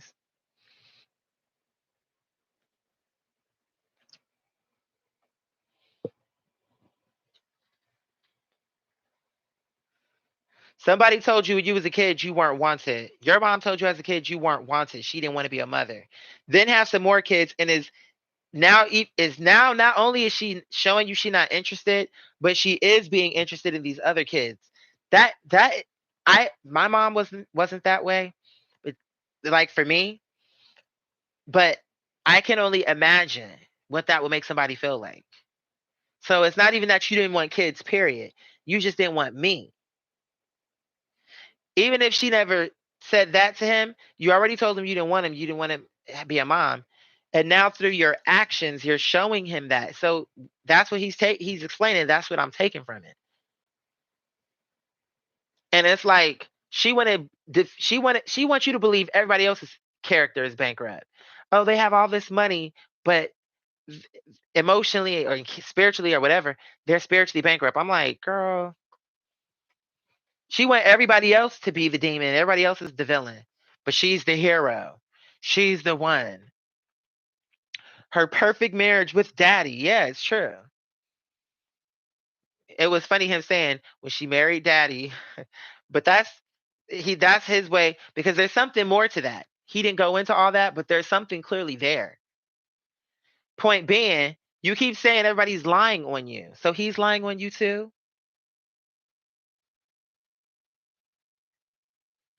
People like Monique, you got to just accept the point that boom, some people did find you difficult. Some people may have felt you were mean, whatever the case may be. That's their opinion. You ain't the only person in Hollywood who's difficult. But the difference is these other difficult people know how to do. What was the one guy who was on set and somebody was recording him acting crazy, like cussing everybody out? Okay, he ain't talking about that 10 years later. Maybe he addressed it once. His PR people, like, there's a way to like navigate through. And in that, he was the wrong one, in my opinion. Like the way his reaction was too much. I forget who it was, Christian Bale, or someone. It was like, ill. I don't like that about him. But he knew how to let that die down. And now when he's on set, he probably is thinking twice. So that's another thing. But my point is, there are other people who people might think are. You think that Monique is the only person in Hollywood who has ever worked who've been called difficult? I'm sure there are other people who are quote unquote difficult, but it's the level of difficulty and how much headache are you bringing to them. This other person may be difficult, but they're not going to go to the press and do all this. You know what I'm saying? Like it's not going to be like a thing where it's like now it's this public, like this public thing where it's like, okay, here we go. Where they're trying to say you're this evil person, you're a bad person. You get what I'm saying? So I'm like, this thing with her son, it's like, you did this, and now this have happened. Now it's getting deeper. It's showing more how she not all this person she is cracked up to be. We already knew that, but for like to these people who, oh, Monique is just saying her truth. Now look at them. Oh, he shouldn't say nothing. So they think he should be silent. Girl, it's just it's just making everybody in that group more into a hypocrite. So anybody else who say something about her, it's because they lying. Now when he says something, it's he should have stayed quiet. You making every excuse to justify everybody else or to justify everything she doing against everybody else. He shouldn't have did it. That's his mom. He shouldn't speak out. He should be quiet. This is wrong. This one is too angry, even though she is bringing out his family. She is addressing his family. She is drawing attention to his family. That was okay for her to do. That's not even her family. It's like everything, people will make her right in any situation who are on her side. Now, even her own blood son is sharing his experience. And because it don't fit into her agenda and it don't make her look like she's who she's explaining, now it's like, oh, he need to just be silent. I'm like, girl, no, this is who she is. She need to back it up. And what we seeing is in her own personal life, she's okay to let this just fall apart. And I am inclined to believe that it's not because he didn't want a relationship with her or because he was expecting her to kiss his ass. Just by how she handles things in public, it's clear that she expects everybody to come to her and that she is never wrong and that she will say whatever she has to say to make herself look like the better person or like somebody did it to her or that she don't owe nobody no apology. So to his point, acknowledging but not really being accountable. Okay, when Steve Harvey had her on his show and he said, and he was like, now that set you did, talk about when she told Tyler Perry and Oprah to suck her dick. Okay.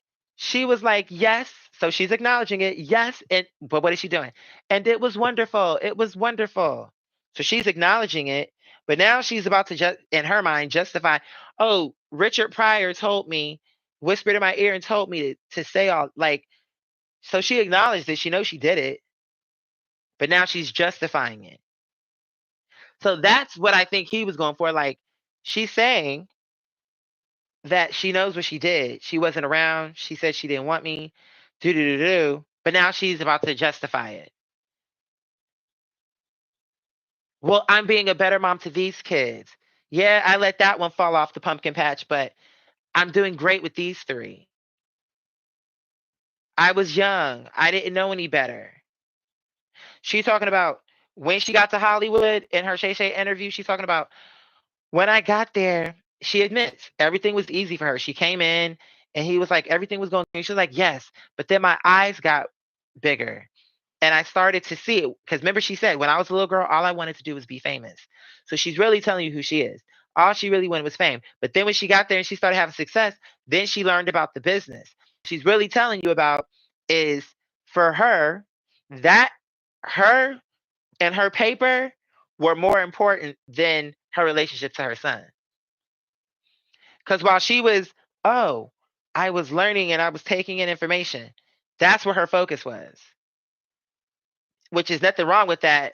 But you totally, while you trying to come at everybody else's character, you totally let that fall apart in your chase for fame and fortune. And then when you got to a certain level, then you brought this man in who created what I gather. Now, for everybody else, she'll make it out like, oh, they're jealous of my husband. But now this is your son, and we've heard this story a million times. Not from him, but just in life, where it's like, oh, the type of mom that will get with a man and then push that child out that don't fit into that new picture and pick, quote unquote, pick the man over the child. We've seen that before. That's not unheard of. Oh, Monique couldn't have been that way. She couldn't have been. She So now he's jealous of daddy too. It couldn't have been that, okay, Sydney got up in there and how a narcissist would do, try to cut her off from any, like, from something that could differ from him and what he's saying. Because he got a different opinion. He may have something different to say. You get what I'm saying? Like, that's possible. Why can't, so now you're clearly seeing all these people keep mentioning your husband and even your son don't like him. Now, you're not going to say that, kick the same conversation around that you did with Whoopi Goldberg with your son, because that had nothing to do with it. He don't like, it's clear he don't like him for his own reason. It's something about this man people don't like. Even your son don't like him. So it's not everybody is wrong. All the audience is wrong. Your son is wrong. Everybody wrong but you. You're the only one with common sense here who can see that we're in a sad state. It's emotional manipulation. She's trying to play on black love and all that, but that's not what it's giving. Because black love would mean black family and black unity, which means you wouldn't have let this situation with your son fall apart, and Sydney wouldn't allow for that. If he really cared about you and your well-being and your spiritual health and all that, then he would, in whatever position he's such a king, he would have stepped into that role and really would have tried to navigate something to assist in the repair of your relationship with him. But instead, he is out there talking about, oh yeah, we have 3 sons. And you know by you saying that is a trigger. You know what you did.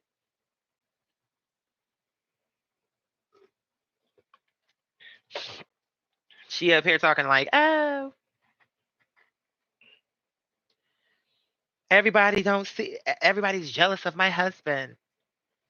I told Whoopi Goldberg, okay, nobody likes him, including your son. The only ones who are for him, as far as your unit is concerned, are the sons that you had with him because that's their father. And that also don't mean that they agree with him, but we'll just suffice it to say that okay, they're going to be probably on his side, but that don't mean okay, or you get what I'm saying? Like they love him, but okay, I'm sure there was some who is that person? Not Tina Turner. Somebody else I'm thinking.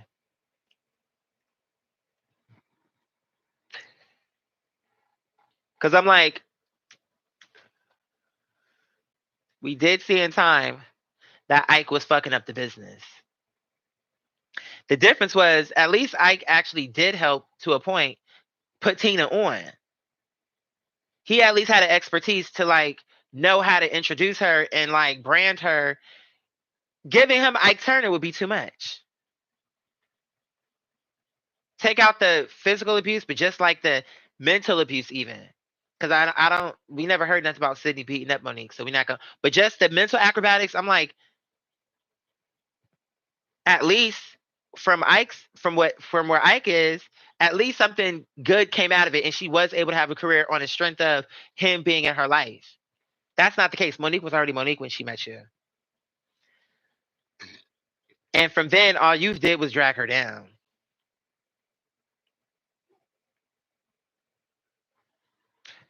And 50 Cent was annoying because 50 Cent, I saw a short with him where he was on talking about he spoke to Tyler Perry, and he said to Tyler Perry, "Why?" Because he believed in Monique, so he said to Tyler Perry, "Why?" And I'm paraphrasing because I'm trying to remember how he said it. Something like, "Why are you not? Why are you telling people that you don't like Monique?" Or something like, "Why are you doing something against Monique?" And then he said to 50 Cent, "I'm not doing whatever it was that he said." He was like, "I'm not doing that against Monique. That's not what's happening." And then he said, "Okay, so you're not spreading lies about her, but you're not telling people to work with her either." And I'm saying, okay, so what? He don't have to do that. And for someone who have talked as much shit about him as she has, why would he want to? It's like I didn't like how 50 Cent tried to make that out. Like to me, that's gaslighting. You saying, okay, fine, you didn't spread rumors about her, but you're not trying to help her get work. Why is that his job? Maybe he could have done that, but why would he want to? And why is that somehow his job? Monique never came at you, 50 Cent. She didn't record your phone calls, Curtis. So it's like it's a non-starter. You saying something where again you promoting toxicity because why should he want to help someone who hasn't been kind to him? Why? Okay, so you helped her. Great. Again, it's showing she not blacklisted. Because clearly your decision to put her on that show had nothing to do with Tyler Perry or Oprah. You just running on the strength of what Monique is saying. That are you because you just said on the thing in that video that you spoke to Tyler Perry. And when you spoke to him, you didn't say he trashed her. You said you asked him something like, why are you not why did you lie on her? Like basically bring into again, just what you basically are hearing is that all these people have on her behalf brought conversations to Tyler Perry. And he's saying to him, I didn't do this. And you accepted that and then turned it around and said, okay, maybe you aren't lying on her. Maybe you haven't said lies about her, but you also are not telling people to hire her. Like, okay, so you can sit on the phone call and ask him why he's doing something, then turn around and say, okay, you're not doing this, but you should still help her.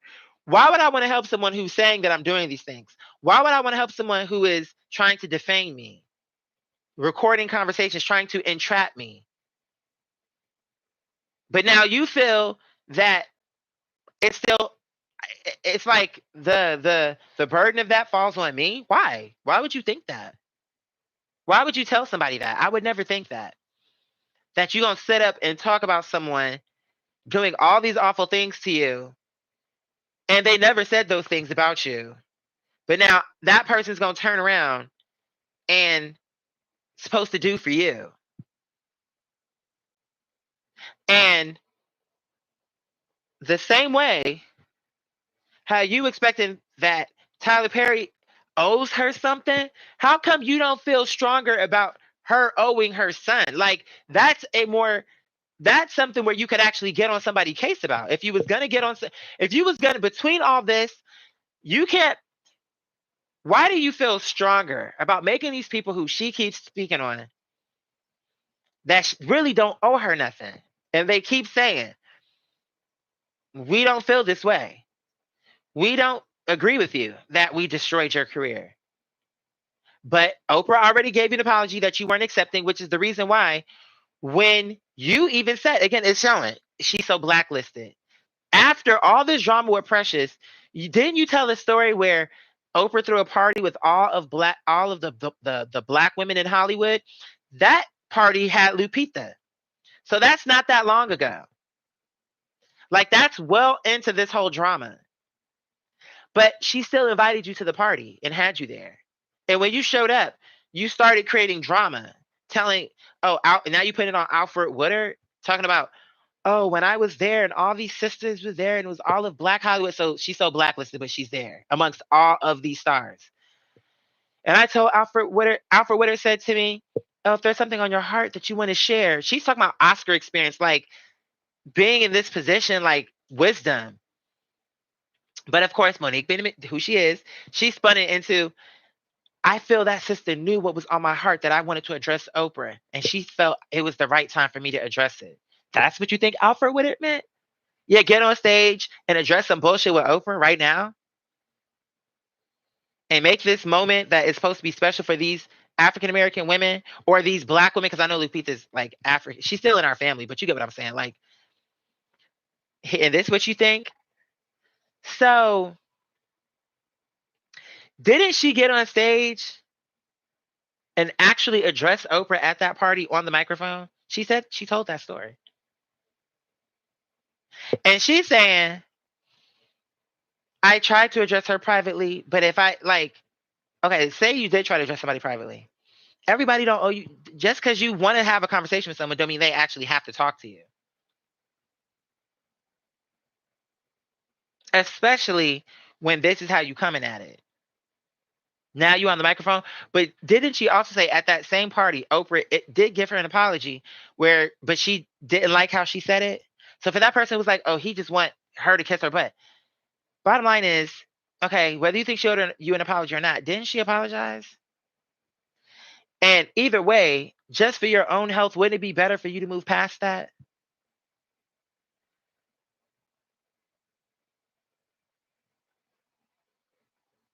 Hey, put people running with this narrative. She's putting out here now. Her son putting this thing out, and I guess this will be his fault. She already told him. Right. So that's what I'm saying. Of course, the son is going to be demonized. That's what's going to happen. Because what I'm saying is, how can 50 Cent, this is the point I'm trying to drive out. How can 50 Cent or anyone, but just using 50 Cent right now, How can 50 Cent really sit there and feel that it's more critical that someone who you just said, okay, well, even if you're not spreading lies about her, you're not trying to get her a job, you feel that's more his responsibility than for her, someone who don't really actually owe her that. He's not a job, like that's not actually his job. But here you are telling her, trying to pressure all these people to sit down and rectify and do it her way, which she feels was done to her. But she don't feel like where it's off to me. She don't feel she owe him nothing. Like she's oh, it's all on him. Like again, everything from her is people need to come to her.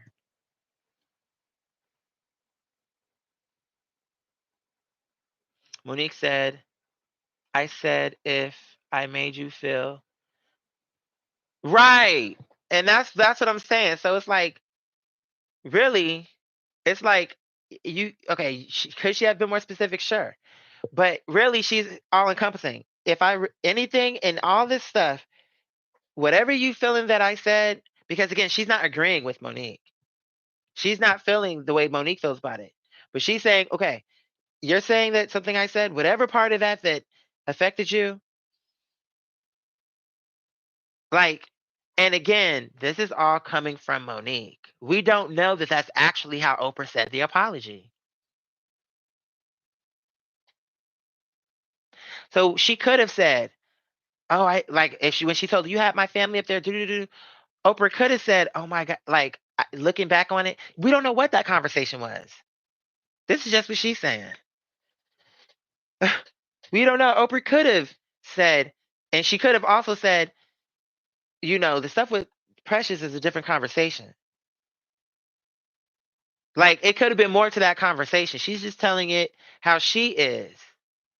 Thank you so much. I love him too. My good homie in West Palm Beach got me these. And I'm really grateful because it just makes things more flexible for me. And also, they really look cool. And it's just leagues above the what I had before, which I'm grateful that I had it because I needed it when I was using it, for the gaming and all that. But this just feels like a better fit. And I love the way they feel. They feel comfortable. They're so high tech to me. These are really cool. I like them a lot. Yeah, me too. So I agree with you. But yeah. But I'm saying, oh, Kevin Hart's a gatekeeper, but you're not even trying to help your own son who is also a comedian. You feel Kevin Hart owes you a phone call, but you're not even reaching out to call him, your son. To me, it just seemed like more. If you was gonna hold on to something and keep trying and keep fighting for something, seemed like the relationship between you and him would be more worth it than this.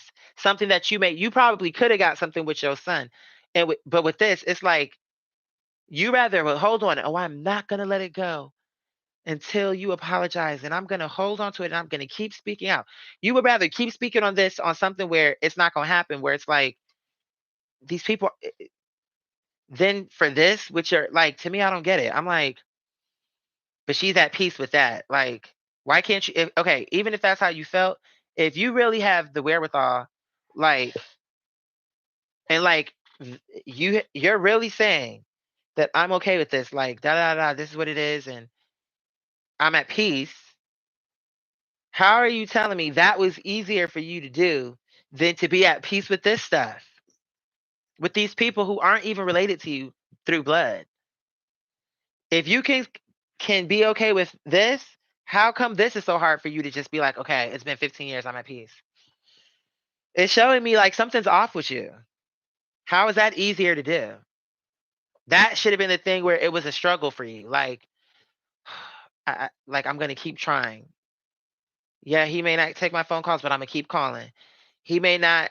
He may not want to see me, but on his birthday, I'm gonna send him a gift basket. Like that seemed like something you should be more pressed about as a parent. Like especially if you can admit that You did say these things. You did make him feel this way, and he's telling you he always felt that way. And you can't say he lying because you already said that you it's true. You weren't around. You told him you didn't want to be a mom. Now he's saying you actually told him that, and you told it to him as a child. So what would be the reason for you to say that to him? And it's clear how she tries to justify things. Oh, we're not mean. We just don't bite our tongue. That's probably how she was handling her kid. Oh, I wasn't. I I still loved him. I was just telling him the truth. It was just tough love. Like she'll try to spin some shit like that. And you know she gonna have a response to this. So I'm pretty sure I'll be on here tomorrow. And I'm like, Monique, you need to just let the whole thing go. Let this shit go and open all these other girls. Let it go. Start fresh and just let it go. Repair. The real thing that matters is you can have your career. That can come back. But this shit right here is something that money can't buy. And he is your kid. So that is more important. I don't care what you're saying. Because you mentioned, it's funny you mentioned Taraji. Because from what I gather, Taraji, she had her son walking across with her when she got her degree. And when she was involved in his life. And Taraji's son not coming out here to say why he was upset about it.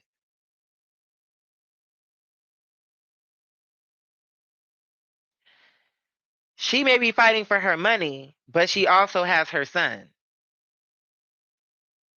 You dropped your son off and all your emphasis went to the money. While you trying to make it like you are above her in your fight. Cause she kept holding her child and she did both. Even if there were times where maybe she wasn't there. But it's clear that she was around enough that her son felt loved in the midst of her navigating a Hollywood career. You made your son feel neglected, went after your money, had a whole other family, and made it like he didn't exist.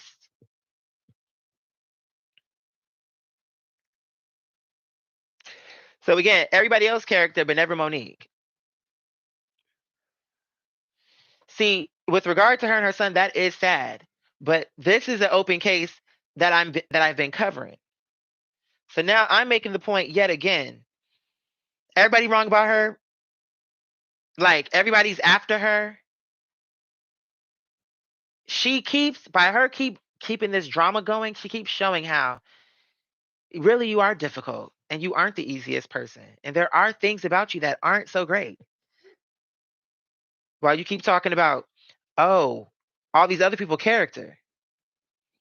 From A list to no list to your own kid are telling you different things about you where it wasn't a good response. Tyler Perry did enjoy going in between you and the studio. Goldie, you cut off because your feelings were hurt. And when she gave you an apology, you didn't accept it. So it's more like it's her who's expecting people to kiss her butt, expecting people like everyone to tiptoe around her. It's her who puts on an act and gives affection to her sweet babies online that she don't even know, but to her own son, the little girl who ain't even born she cares about, but to a son she bore. It's like, girl, that's see, I'm only covering this. Well, I would have covered it just because, but definitely because it adds because we've been covering this story and just this whole energy, like what's something that's taking place right now. And another thing. Now, this is separate from Monique, but it goes into another point that I was making about Tori Hart. See, I told y'all, she wrote up in there, and I felt, okay, she's really just riding this negative wave because she's seeing how it's moving, but there's only so long that can work. I looked her up on, well, really, it came on my timeline, and so I'm glad it did on YouTube because I'm like, oh, so let's see Okay, you saying you so funny and you saying all what you saying. So let's see. It's not about Kevin Hart. Okay. I'm not even mad at you wanting to come into your own. I think you got on the wrong wave because it's negative. But okay, now let's see if it's actually funny. Now, Cat Williams said, I don't bring nobody on tour with me who's not funnier than me. So it's showing you he did it with an agenda. Because respectfully, Tori Hart, for all what people saying about Kevin Hart, she actually isn't funny. Kevin Hart has made me laugh before. So you can think he's not funny, he's kind of funny. Well, he at least has made me laugh. Her whole stand up thing was like cringeworthy. And the whole thing involved her talking about him. And at the end of her set, she comes talking about, oh, one time I was walking down a dark alley and somebody was telling me how much. So I want your participation, Orlando. I'm gonna do an auction and I want to see how much my pussy worth. It was so low vibe and like cringe. She was like, how much? How much? Gentlemen over here, can we get 500? And it was like she was struggling to get people to participate, so it made it even worse. Okay, can we get 1,000? Can we get 2,000? Like it wasn't people just me, me, me, me. Like I think she was trying to get it up to 10,000, but I'm like, Tori, once you saw that wasn't working, you should have made it into a joke like, oh my God, my pussy ain't worth shit. Maybe that's why Kevin left me. Like she could have made it into a joke and that would have been unexpected and maybe that would have made people laugh. But it was just like, ew, this really isn't funny. She's like, everywhere I look, Kevin Hart is everywhere.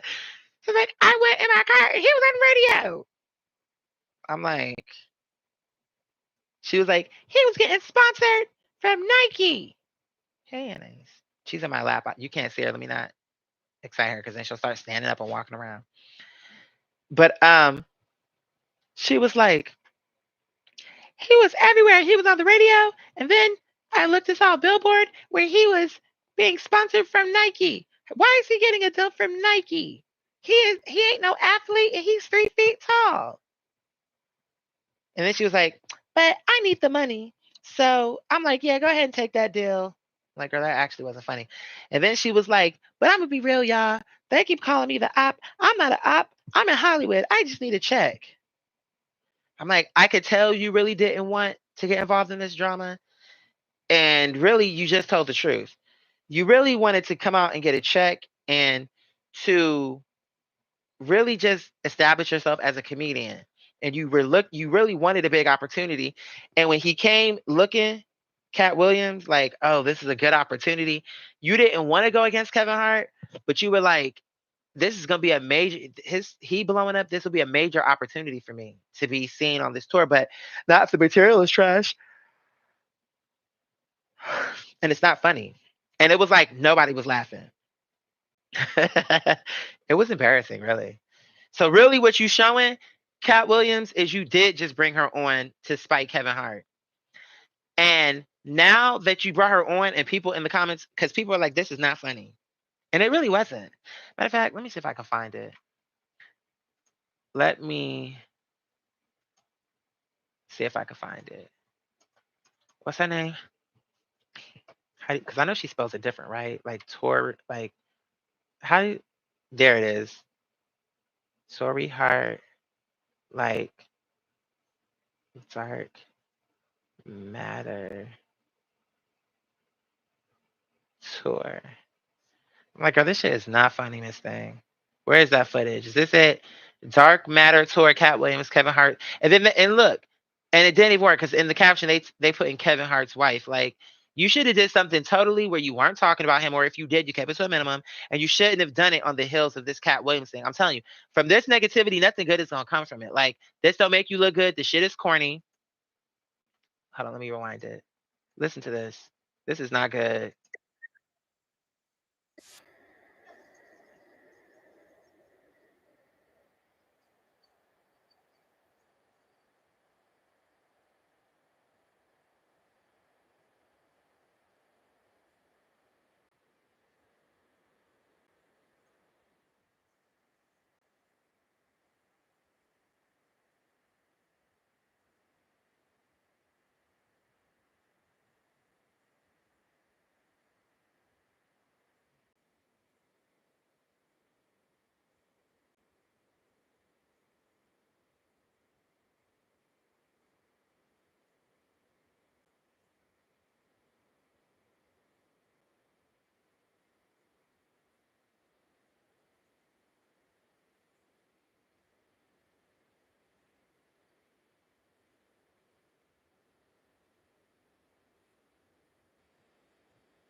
Okay, that was I could see where she was trying to go with that, and some people did laugh on that, but I still didn't find it funny. But I could see with some work on that, it could maybe be funny. That one, that oh he didn't leave me, he escaped. I get it, and it's I get it. I get it.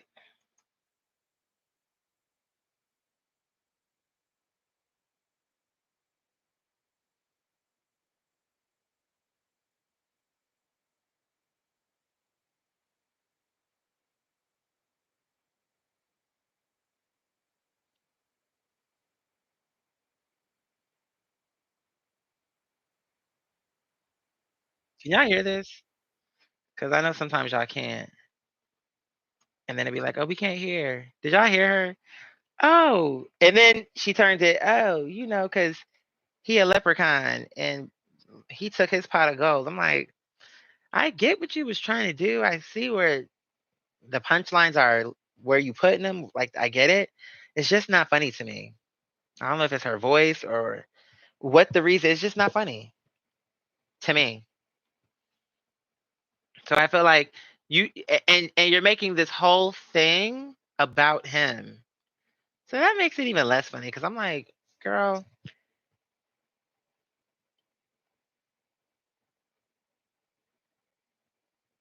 it's not for me. I knew that was a lie. He brings people that are funnier than right. So he said so you brought Monique and you brought Tori. Both of them, from what I have seen, have not even been funny. They're like throwing little insults out here and there, but it's not like when Mike Epps said what he said, it was like comedy. It was more funny. It was funny. You didn't have to like it, but for Shannon Sharp, but at least it landed. With this, it's like, oh, he ran away with my pot of gold. I'm like, that was low hanging fruit. When he came talking about he looked like Medea with a wig on. I mean, that was something I wasn't even thinking about. So it just felt kind of random too, but it was like Medea with the wig on.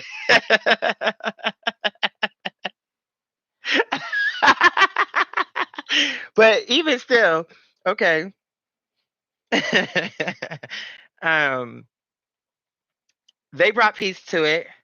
This shit here, she was trying to do that same thing where it was like, okay, if the jokes would have been funny, I wouldn't be because she's not really necessarily bashing him. She's just saying, oh, he's short, he ran away with his gold. Like, I mean, it's not even that she's saying the worst thing, it just actually isn't funny to me. So again, she tried to do that same thing Shannon that Mike Epps did, like in her own way for Kevin Hart, for what she thought it was would be funny, but it just wasn't funny to me. What did y'all think it was funny? Have y'all even seen it prior to me just playing that little clip?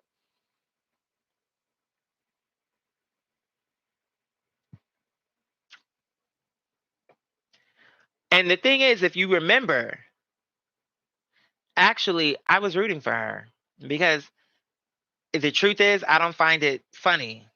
But before I saw that, I was thinking, I really hope that she could differentiate herself from Kevin Hart because I get it. She's her own person. She wants to make it on her own and not be in his shadow. I can understand that.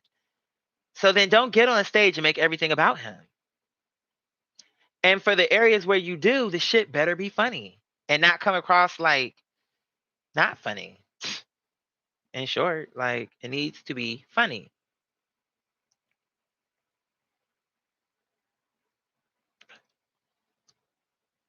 I didn't feel what she said was offensive. I mean, they were married. He is short. He is rich. I get where the setup of it is.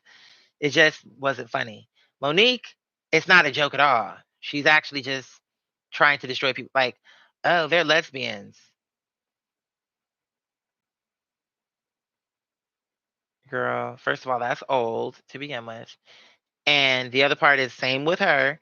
If you was gonna talk about them, it at least should have been funny. But being like, oh, they're mean girls. They're mean girls. That's just more of you on your soapbox trying to spread propaganda. Like, they're mean. And okay, if they were mean girls, that's not why they're not fucking with you. They just don't like you after everything what they feel like you've done. Maybe other people, Tony Braxton can say that. Maybe some other people can say that. Because I felt, again, I have my own issues with Oprah. But where Monique is concerned, I'm like, but that's not what happened with you and her. Like, I can see the difference. When she pulls her little stunts, I'm like, girl, she's trying it. But with Monique, that's not what I'm saying. She didn't reprimand. She brought Tony Braxton on her show to be like, what you getting Versace loafers for? When you knew you was late on your taxes. Like, girl, that wasn't smart.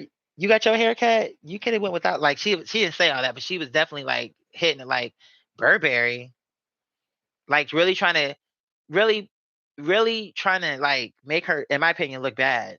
Now that's someone who, if she said that, I would be on her side because I saw it too. But you don't have that, and you already said she gave you an apology. You just didn't like the way she gave it. I forgot about that. I remembered it, like when it came, when someone mentioned it, because Lunel was like, didn't Oprah issue her an apology? And I'm like, did she? I remember that story about the Oscar party Oprah invited her to, but I forgot the part where she did say, after she, and that's another thing. After you said all that stuff about her on stage, she still sat down with you and gave you that apology. You just didn't like how she said it. And then you chose to go somewhere, to go places and tell that story. So again, when that guy said on that show, maybe Kevin Hart did give her a phone call because he didn't feel like having it discussed, whether it was recorded or not, because she didn't have that conversation with Oprah recorded, but here she is discussing it. You claim you spoke to her one on one at the party, and maybe that's why. Maybe things like this, that now here you are rehashing it like it's not good enough for you. And in all reality, she don't owe you that. And I keep saying that you feel so strongly about, she needs to say this to make you whole, to make you feel.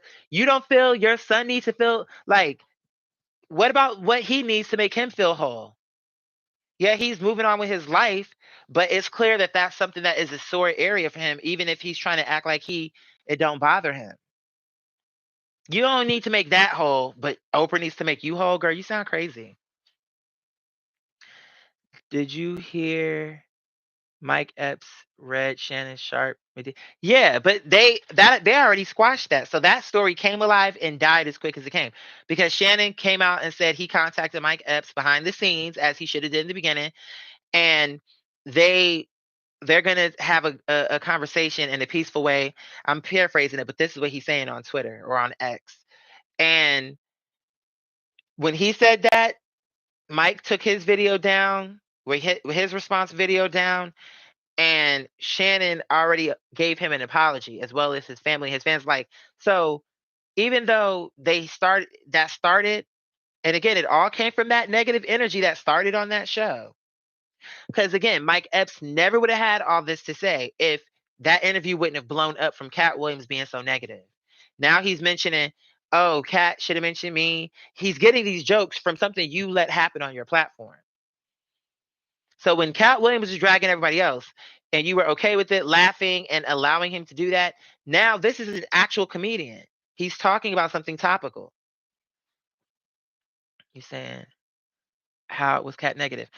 Cat was negative because, to begin with, his whole point was, which it always has been, and the reason how you know is because he already apologized for this. If you go and watch the video that I did about Cat Williams, he, out of his mouth, this is how you know he fake. Like, it's like he on some weird shit. He already once explained how, when he reacted like that to call Kevin Hart out and to try to like bring him down, he already said that that was wrong himself.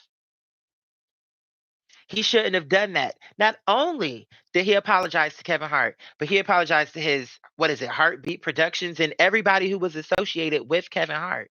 He acknowledged that he worked since 2002, or whatever the date was. He'd been busting his ass to get to the position that he was in, and he is, by popular consensus, the top. Like, he apologized and he gave him love. So if he knew then that reacting like that was not a good thing, that means that same thing he knew then is still true now. He's doing that same thing again. You said they're all in the Illuminati. I'm convinced. That's funny. You said Cat literally told Shannon that toxic women are his. He now see, I didn't even because with that it was just too much. I'm like, I didn't. One of these days, maybe I'm gonna just put it on and let the whole thing play through. But it was just so toxic. I'm like, I'm not about to sit here and listen to this man. He's so negative, and I see what he's doing, and it's not a good thing. It's negative. It's like, what's the point of him doing that? Like, if I'm sitting up here trying to, oh, I'm so great. These other people, I got offered $50 million. I turned it down because I'm so pious. I turned down the deal. I'm so righteous. Kevin Hart took the deal. If I said no to sucking his dick or let him suck my dick, what did y'all do? Like all these insinuations, all these accusations, all this inflammatory stuff where it's like, what that got anything to do with anything? Why is this something that you, as this adult person, are sitting here really okay? You claiming that someone took a joke of yours at this time. It didn't affect you. You still made it. And even if you told that story already, it's like you trying to, it's like people who care about what you're talking about, they're already on like looking into it. But you wanted it to be something where these people are really like you Cedric the Entertainer. Okay, how's it negative? Ricky Smiley saying coming out speaking the way he did, like, oh, he lying. He was never offered this role. And because he was lying, like he had such an issue with it that the same dress that he has so many issues with, now he's saying, I said to the producers that I would not do the movie unless it was in my contract. Does that make sense? Does that sound like something that would really happen? That someone's really gonna say, like, and someone's gonna actually move to his accord if they had him in a dress, it's because that's what the character was. And Ricky Smiley, I've already said this.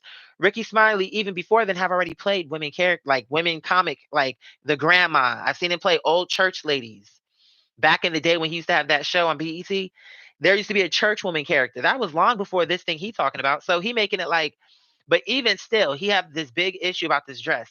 But now he's out here, oh, to make him sound like he's somebody like, oh, I'm so manly. Like, girl, because I never said yes to the dress, but you said yes to playing a gay character. You said yes to playing other negative stereotypes. That if you're trying to say this dress is negative, it's like, what's the point you're trying to make?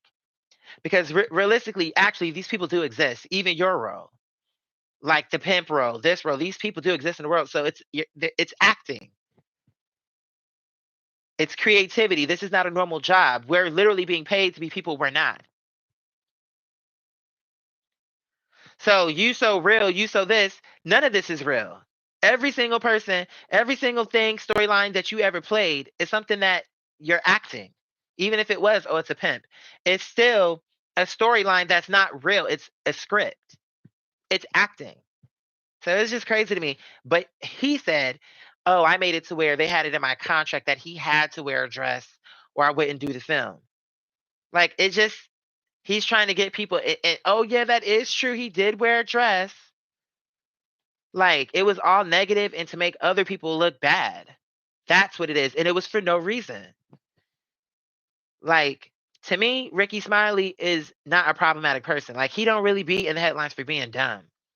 And even for the clip that they were referring to when I finally saw it, I'm like, he really is not coming across me. He seems sweet. He seems like he's just talking about, oh yeah, he was just talking. And again, Shannon Sharp understands that handling things in the way Kat did can escalate things, and it's not the best way to handle a grievance. If you really felt so strong about something with Ricky Smiley or something he said on his show, why would Shannon think it was good for you to air it out that way when he knows himself? He admits when he did it that way, it was the wrong response. It wasn't the right way. There was a better way to do it. So he knows better. He knows that's not the right way to go with that.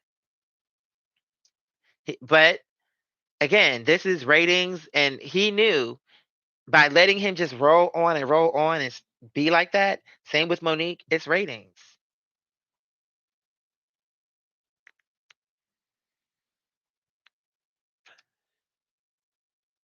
Expose. They all claim they are exposing the gatekeepers, but honestly, these people being exposed are in the parking lot. Tell us who is poisoning our food. Right. And not only that, but The thing of it is, the whole truth, this is the whole, as my mother used to say, kit and caboodle.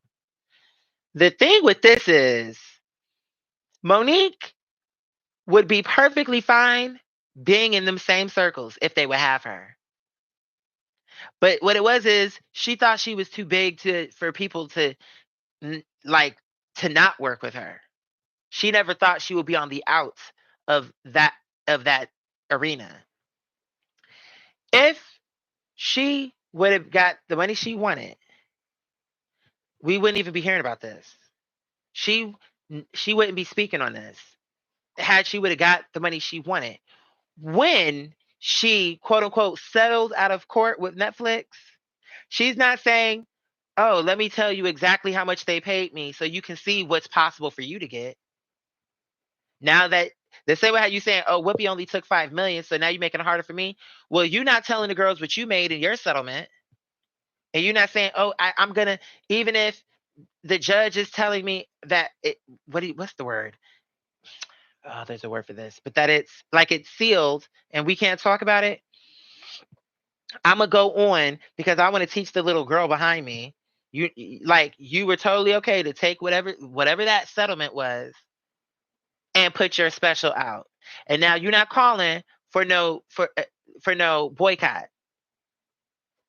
I'm sure there is still someone who is being a black woman somewhere who's Wanda Sykes or someone who's not getting her payment. You're not saying Wanda still didn't get paid. We still boycotting. You got your settlement and you put your special out. Now we haven't heard nothing else about her issues with Netflix. She wants to be in those arenas.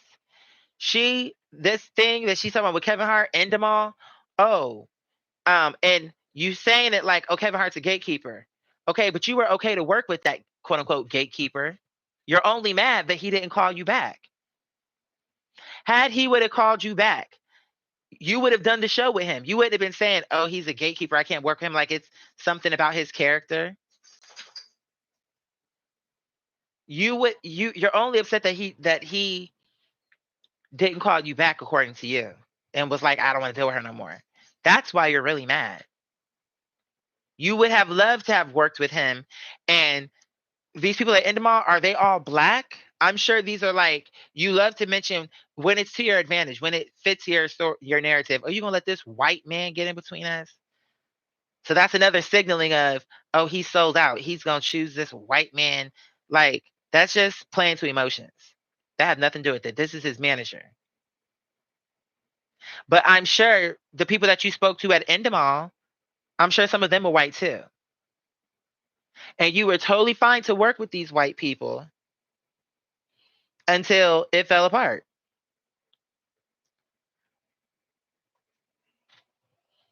You want to be back on the red carpet.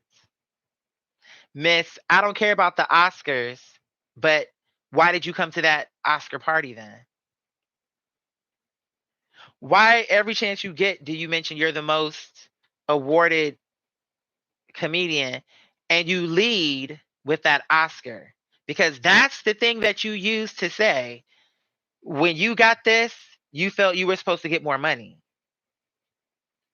So, right, if you really listening, you admit yourself that you were feeling that because you were accepted, because she liked to differentiate, be good. I know you playing, but you're on my lap and I have sweats on. She was trying to hit Sabine. They be playing like she's not like trying to attack him for real, for real. But anyway, she make it seem like why can't we make a big issue about the image award? But you wasn't saying when I got my image award, I was supposed to get $1 million, $2 million. You didn't put a premium on that. So it's showing me that you're not putting the same weight, even though you saying one thing. Really, if you listen, what she really saying is that Oscar was supposed to change things for her. Why? Because that's more so the quote unquote white award.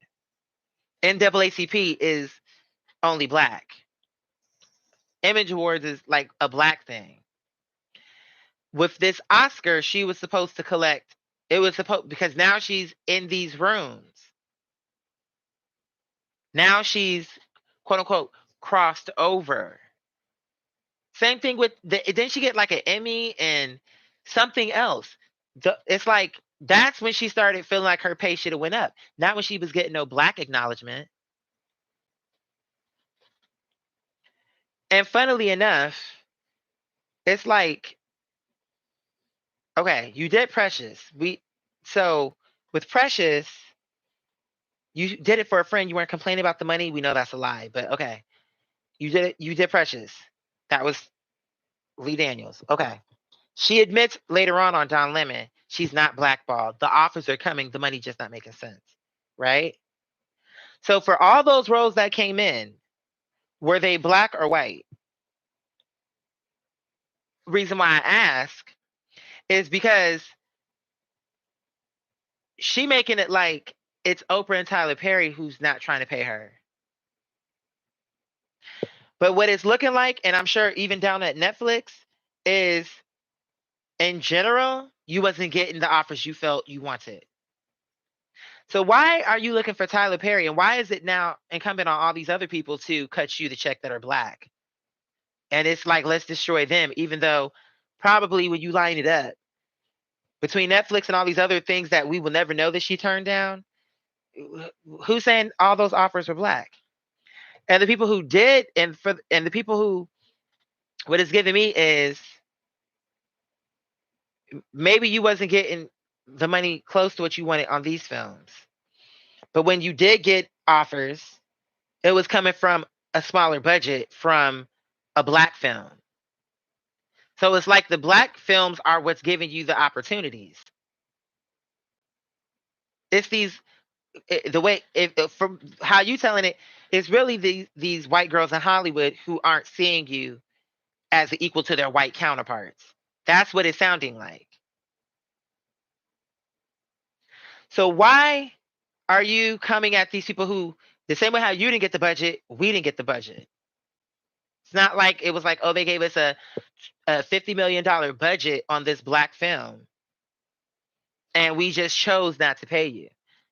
You get what I'm saying? So it's like, but you don't see her making a point. She wants you to know, oh, all these black people, these black weak men, these black men, these women, these like, but you only coming for people who are black. When really the deeper issue is something that is where it's clear to see, okay, the people who can offer it are offering the white people this rate and are offering the black people this rate.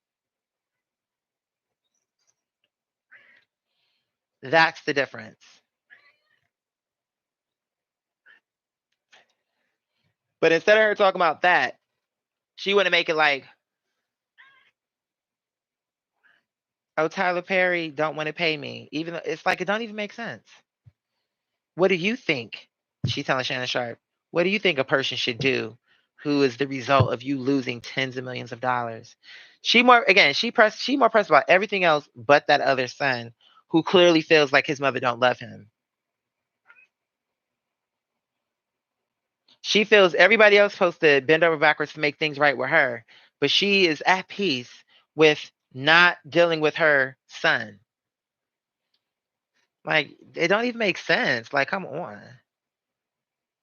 I can't wait to see what she got to say about this because you know she gonna have something to say. And to me, it's like any like really the only thing that would be acceptable is my son is hurt and he's valid in his feelings, and I'm gonna and then really I don't even know if that's I don't even think that should be the response. I really think if she really feels anything for her son, from him making that video, Tyler Perry is not even related to you. And when you cussed him out on stage, he gave you a phone call because he loves you and felt bad and about saying all that. Your son didn't do what you did to Tyler Perry, and he's your son. The only thing you should be doing what Tyler Perry did for you, and call him. But you're not gonna do that because you're at peace and you're okay with it. So it don't make sense. She's okay to let that him. She's okay with him feeling like that. My mother don't love me. Who gives a fuck? Like, think it, just say it out loud. She's okay with that being how he feels about it. I'm gonna let that go. I'm at peace with it. But this deserves all my attention, and I'm never gonna let it go. I'm gonna keep fighting about this, with about these people specifically that more than likely aren't gonna give me what I'm asking for. That's it's just don't. I promise you. I'm being very sincere with you. I sincerely can't understand how she thinks Oprah is more important. Dealing with that is more important than her son. She can't let Oprah go and be at peace with that. Whether she felt Oprah did this or did that, she can't let that go. But she can let her son go, who she can acknowledge she wasn't there for him and she wasn't the best mom to him, and she really you could do things to fix that relationship to repair it, but you're choosing to be at peace with he feels like I don't love him. I'm at peace with that. You gonna let that go. That's cool for you. But to sit up here and keep going on and on 15 years now about this, how does that even make sense? It don't. It really honestly don't. Now her fans gonna dress it up like, oh, but you know how we get down. I'm like, no, ma'am, no guy, I'm not going for it. I'm like, this shows you how full of shit she is. This should be more of a priority. And it's clear that it's not. I heard it wasn't about advertising. I heard the execs at Lionsgate wanted to sleep with her husband, and she's no, I never heard that. That's just that's hearsay. I don't know about that. What we do know is what Tyler Perry said, where he felt the difficulty came in, and he did say that he had a conversation with David, whatever his last name is, but that is not the same thing as what they keep trying to put out about him spreading lies. He didn't tell a lie. He told his experience, and he told it to this one person. You gave an example of this one person. That is vastly different from these people conspiring against you, spreading lies and rumors about you so that people won't work from you. When they hear you're going to get a job, they're telling people not to work with you. That's not the same thing. So that's what you keep trying to conflate. It's not the same. Um, right. She settled. So it was all about the money. Right. Right. And she took the money and released the special. So what it showed you was about no integrity. It wasn't about the little girl because she didn't tell you even how much she made from that settlement. So that the little girl can say, well, Monique demanded this much. All you showing is you settled for some undisclosed amount. So you keep it, so you're, as long as for your deal, you are willing to keep it private and take the money. You're willing to let that go, take the money and put your product out on this platform that you were saying was it was racial bias and sex and gender bias, and how it was all this everybody so wrong to Monique for you to show up one night of work, by the way, and someone who these other girls, whether we think they're funny or not, someone is thinking these people are funny, and on some level they are. Because Dave Chappelle, he has his moments. I mean, his more recent stuff is, because I feel like, girl, you getting too deep into this dumb shit about how stupid people are, and they are. Trust me. But make some new observations. But like, even with Amy Schumer, I'm like, you. Another thing about it too, Amy Schumer's not my favorite. I have seen some things where she was funny to me that were more recent, and that where she was the lead in front of it. Oh, calm down, calm on. Calm down. I got you, Anais. I think this is my tenant's dog in the backyard. It is. Hold on. Hold on. Calm down. Calm down. Let me pull myself up. Okay. Yeah, let me let him know. I'll be back.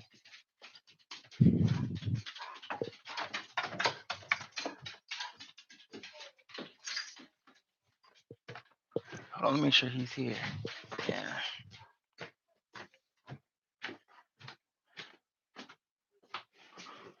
Are you in the bathroom? Your baby's downstairs outside my bedroom.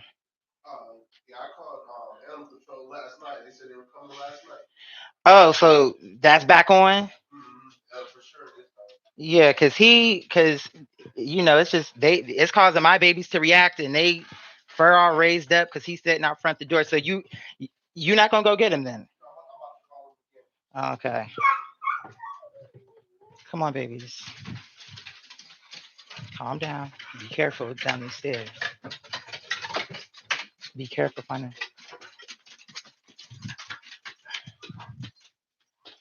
Yeah, cause be careful. You stepping all over my shoes. Yeah, because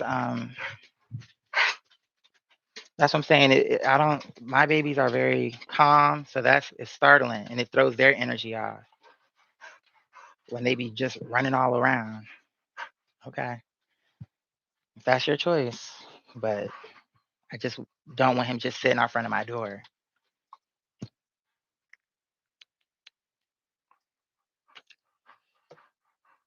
Because I was like, I knew that's what it was,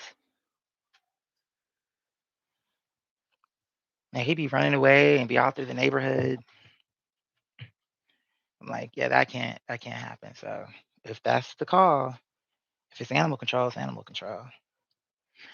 Um, So yeah, what was I even saying? I know I was talking. So anyway, I think, and I may even wrap this up because I don't want to stay um, too long with this. I pretty much said all I had to say. It's just the sun.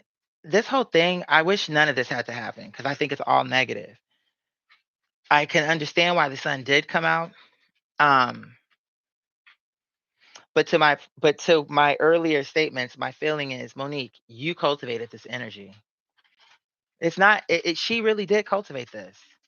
She did that.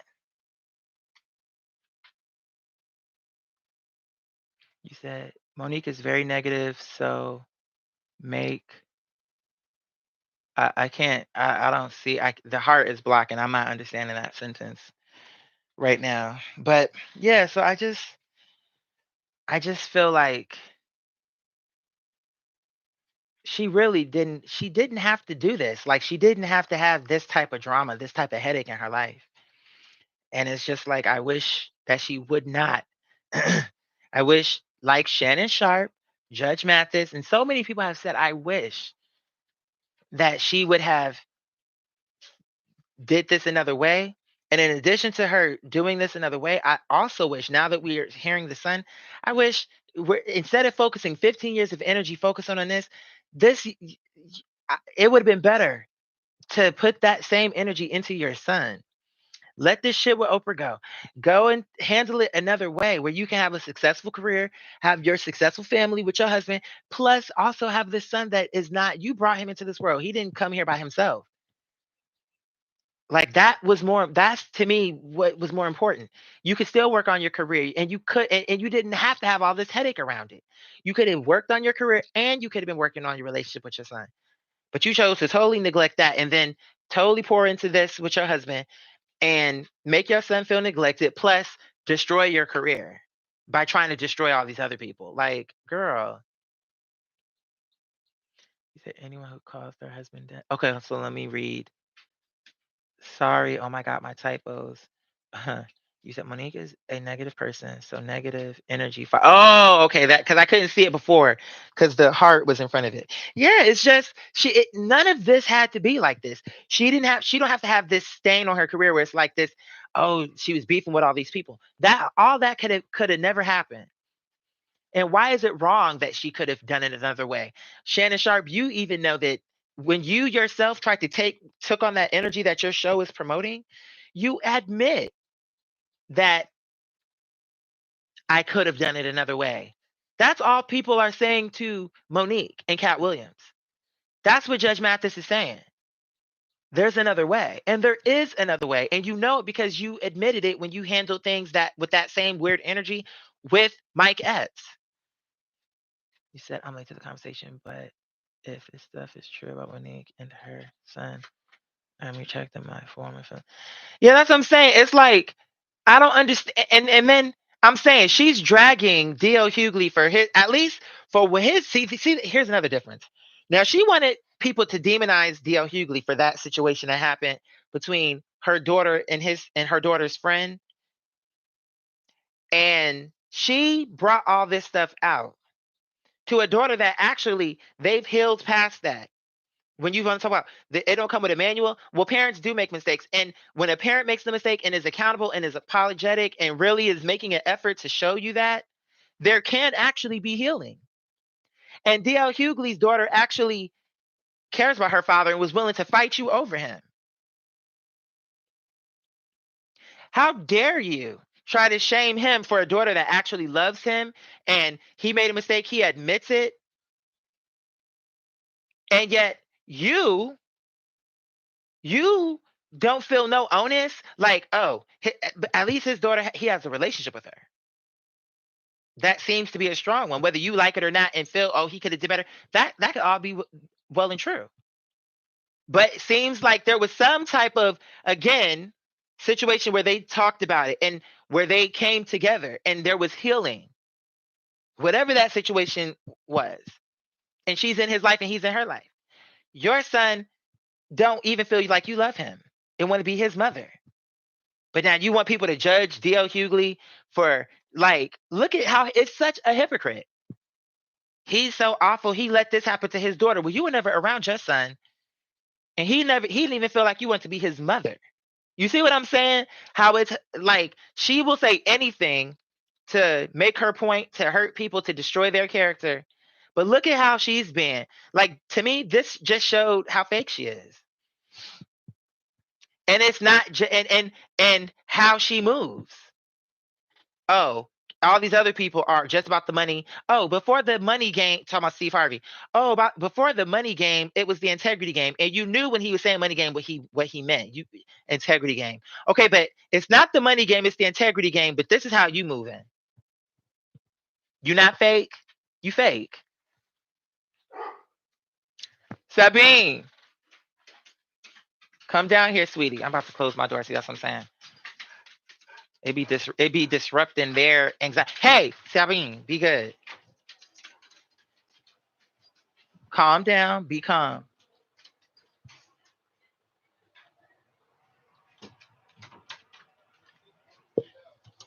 Say what? Did he run away again? Oh, see. Ah, okay. Well, it's like it's not like I'm advocating, oh, send him to the pound or whatever, but it can't be disrupting my babies. It's like I'm not gonna tell you how to do it, but it just can't be a disruption to what I got going on. Because when he be running around, then they be all anxious and like acting weird, barking, and then that disrupts my peace because now they're disrupted. I mean, if that's the choice, I'm not. They're his dogs. I'm not gonna tell him how to do it. I just know that they can't just be running through the neighborhood and sitting in the front and backyard and just be out. And he understands that. So I guess if this is what he's choosing, then it's his choice. It's his dogs. Okay, so let me read. You said there's definitely another way, but Monique is a bulldog and she galvanizes her That's a good word for what she does. That's a good word for what she does, because that's how it is. That is true. You said she galvanizes her fans by taking the aggressive approach to her problem. That's very true. I mean, and it's annoying because it didn't have to happen like that. She's choosing to be negative, like to handle this thing and like this weird energy. She's choosing that. And it's just like, but she's a victim. Everybody owe her an apology. Everybody needs to sit down with her and her husband and everybody needs to be held accountable. But now here she is, her own son. She'll spend this much time with this. That really, you could have let this shit die. And you would have been working and that would have been handled. And really, you would have more time to still spend with your kids here and also work on this relationship. It's coming across like what he said. So it's just hypocritical. How dare her get on someplace and try to like question someone's parenting when she herself has not been the best. And I talked about this, but now with the son coming out, it makes it worse. I've talked about this years ago when I talked about Monique because I've heard her say things where she was like, "Oh, I wasn't a good mother to like." That's what he means when he says, "Oh, she'll acknowledge it." Like she's saying the truth. Like I wasn't a good mother, but she's not doing anything about it. In fact, she's still doing the same things that made me feel like she didn't want me and I was not an important I wasn't a factor. She didn't factor me into the things she did. She was okay for to not be around me. That didn't affect her.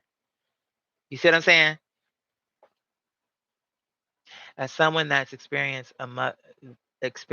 their mother showing favoritism to the younger child and your parent denies your experience, I get where her son is coming from.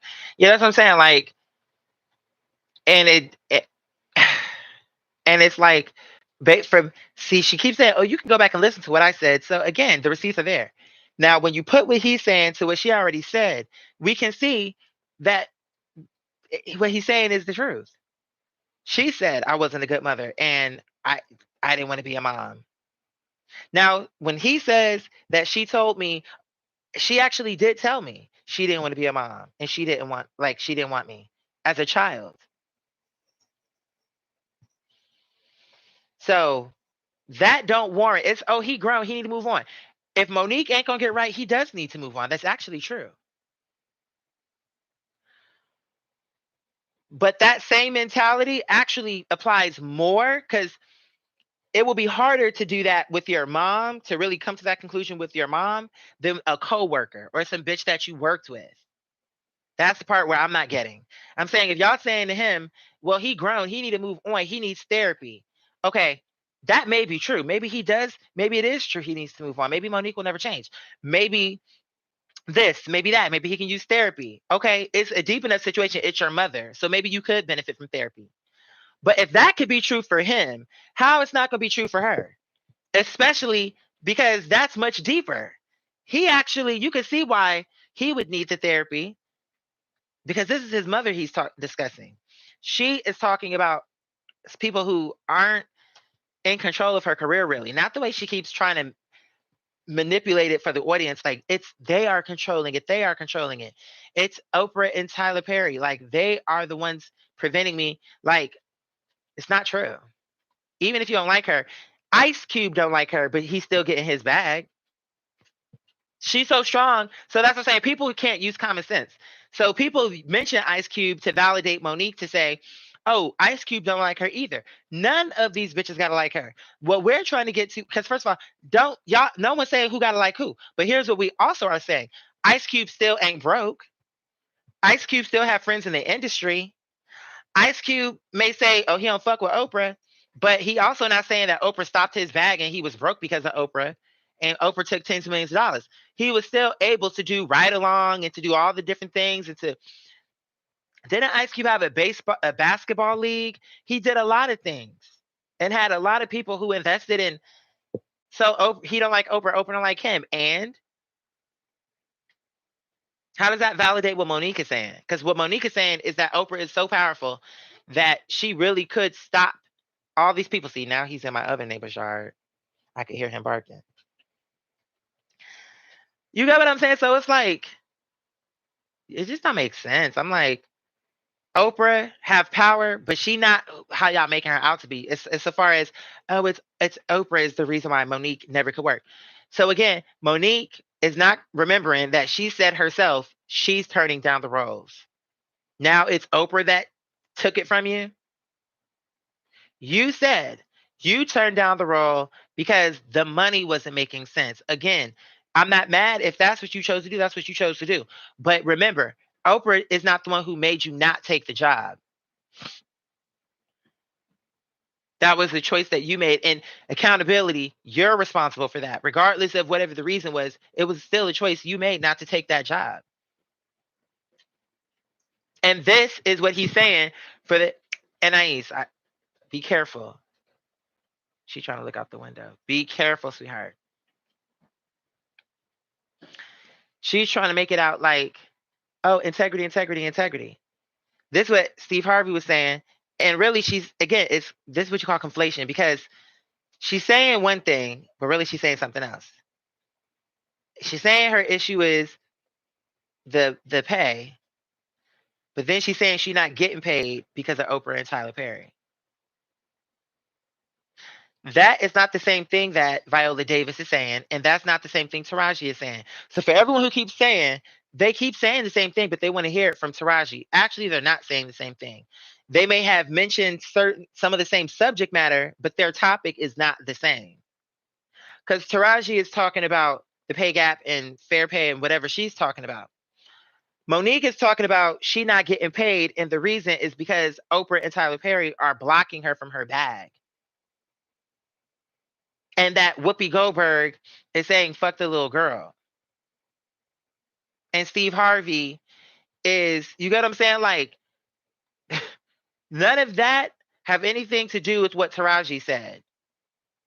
Taraji's talking about equal pay, getting fair pay. You're trying to demonize people and explain how you didn't actually get paid because of Oprah and Tyler Perry. That's not the same conversation, sweetie. You and the cat synchronized pause stared at the. Oh, did we really?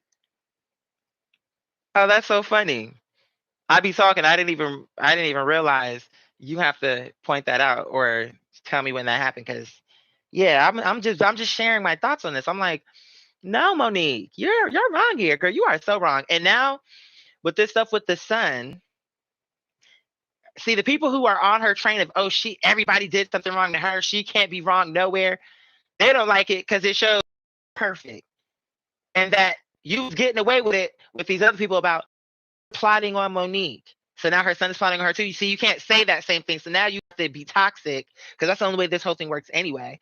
But now instead, you can't say the same argument you said about all this other stuff. You can't, like Kevin Hart being a gatekeeper. You don't have those same excuses. You don't have this stuff with Whoopi Goldberg.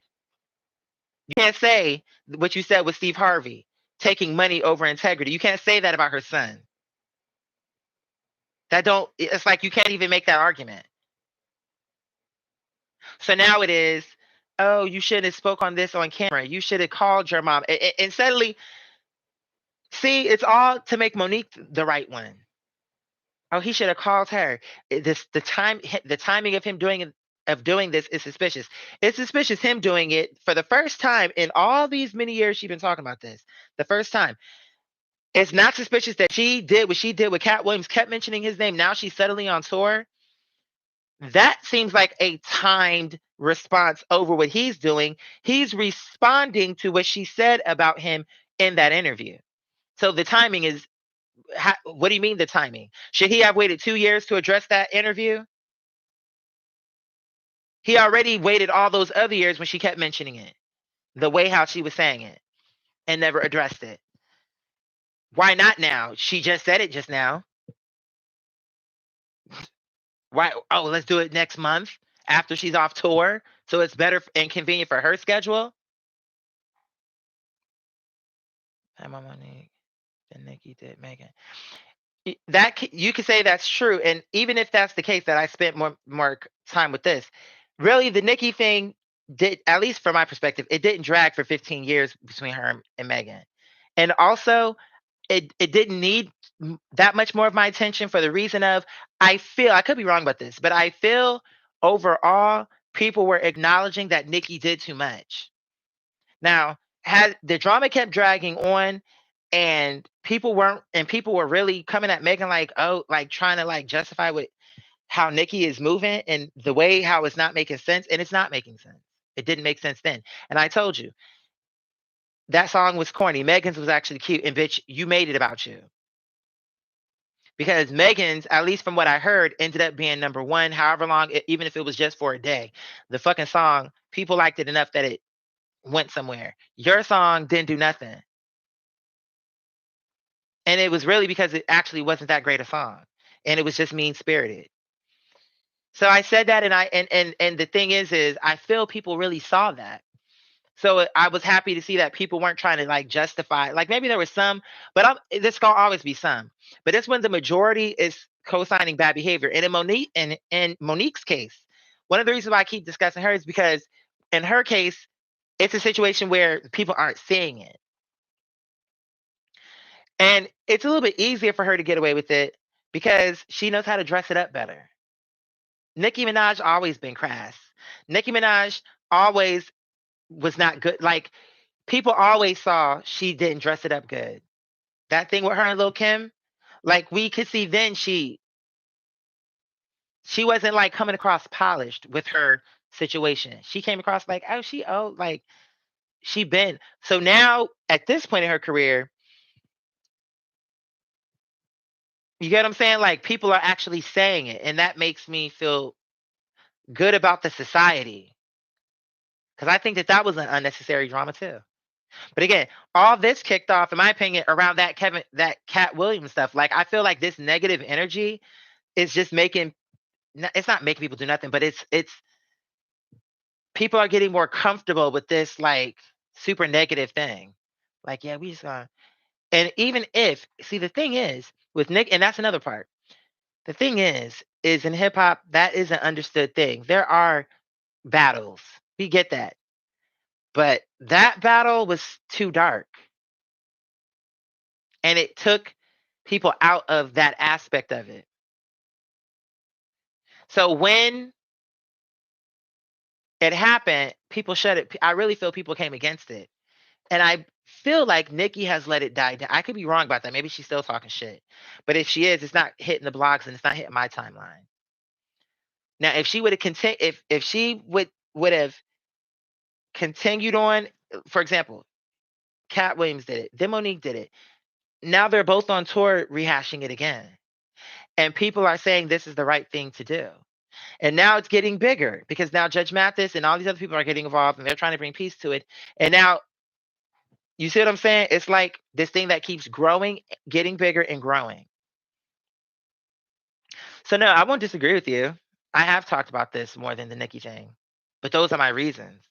Because the public, it would make me happy to know, like, okay, y'all can see this is toxic and this was not the right way for her to do this. You said you handled that nicely, Q. What are you talking? This exchange just then between was Vicky DM me? Yeah, that was no tea. Like, it's true. I have talked about Monique more for sure. Yeah, but these are my different reasons why. You get what I'm saying? Like, it's not like it's just like, oh, because it really is something I'm very passionate about and very sincere about. Like, anytime I feel like it's something that is negative, that is being now when it gets shut down, then I don't have to keep going on because now the problem is gone. It's when it keeps growing and being acceptable and people are accepting this as the way to handle it and to do things. Then it's like, really? Then I need to put more on that. And I feel for her, she's been getting away with it for a long time. A long time. But that's also because she's a good speaker and like she knows how to like do that thing where she can talk, say it a certain way. And she makes faces that people when they're trying to be like when they're being sincere, like and that's what's annoying about it too. Like for example, with my mom, how when she would say something and she was very expressive with her face, like absolutely. Monique would make some of those faces. But in my mind, I'm knowing this bitch is full of shit. But she knows the type of things that people look for. Like it's hard to explain it. Like she knows how to do it, but it don't come across where it's like sincere. It's just she's trying to endear herself to you, like all these expressions. But I'm like, but it's fake because I can see through that. When it's real, I'll know that's not real. And so, and I just because I feel like everyone keeps talking about mental health and Like we need to handle things, but like this, even without Monique, this is a conversation that we're having as a Black society, and just as a planet for sure. But just focusing on because I'm Black and this is a Black issue more or less. We keep talking like that, and I'm saying, but then to advocate for something like this is going against all that. This is trauma, drama, divisiveness. It's literally giving you everything. Crabs in a barrel. It's giving you all of the things we say we trying to get away from. Now, when you celebrate this, what's going to make you into a hypocrite is when it's like, okay, you saying you want like peace and you want like healthy mental health and for it to be a healthy mind and being centered spiritually, but then you are supporting things that are low vibrational that are very actually negative. And that if people were to employ this into their life and this energy, it's not going to end well for you because it's not a good energy. It's not a good thing. And I know it when I see it. And I'm just trying to get people to see. And even with this, here's another reason. Because for example, with the sun, look how many there are people in there that are there's responses I'm okay with, even for because like for example, some of those comments that I read where they're like, you know, I'm paraphrasing, but like, don't hold a grudge, God is who won't let you down. Like, I get that, and I'm not even tripping on that. I think that I can tell that those people are saying it because they feel, and I agree that there's some pain there, and that's fair. That's his mother. There's more reason for him to be hurt by her than for Monique to be hurt by Tyler Perry. The way she's saying lies and rumors and all of this. There's actually more of a reason for him to be hurt than her to be hurt by them. But okay, those comments are at least meaning well and are not bashing him. And even for the comments that are like, "Oh, I really pray that they can get it together." I'm even okay with that. Cuz honestly, that's what would be best.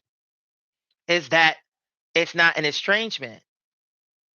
If that's a possibility. If it's really something where y'all can have that, that would be good.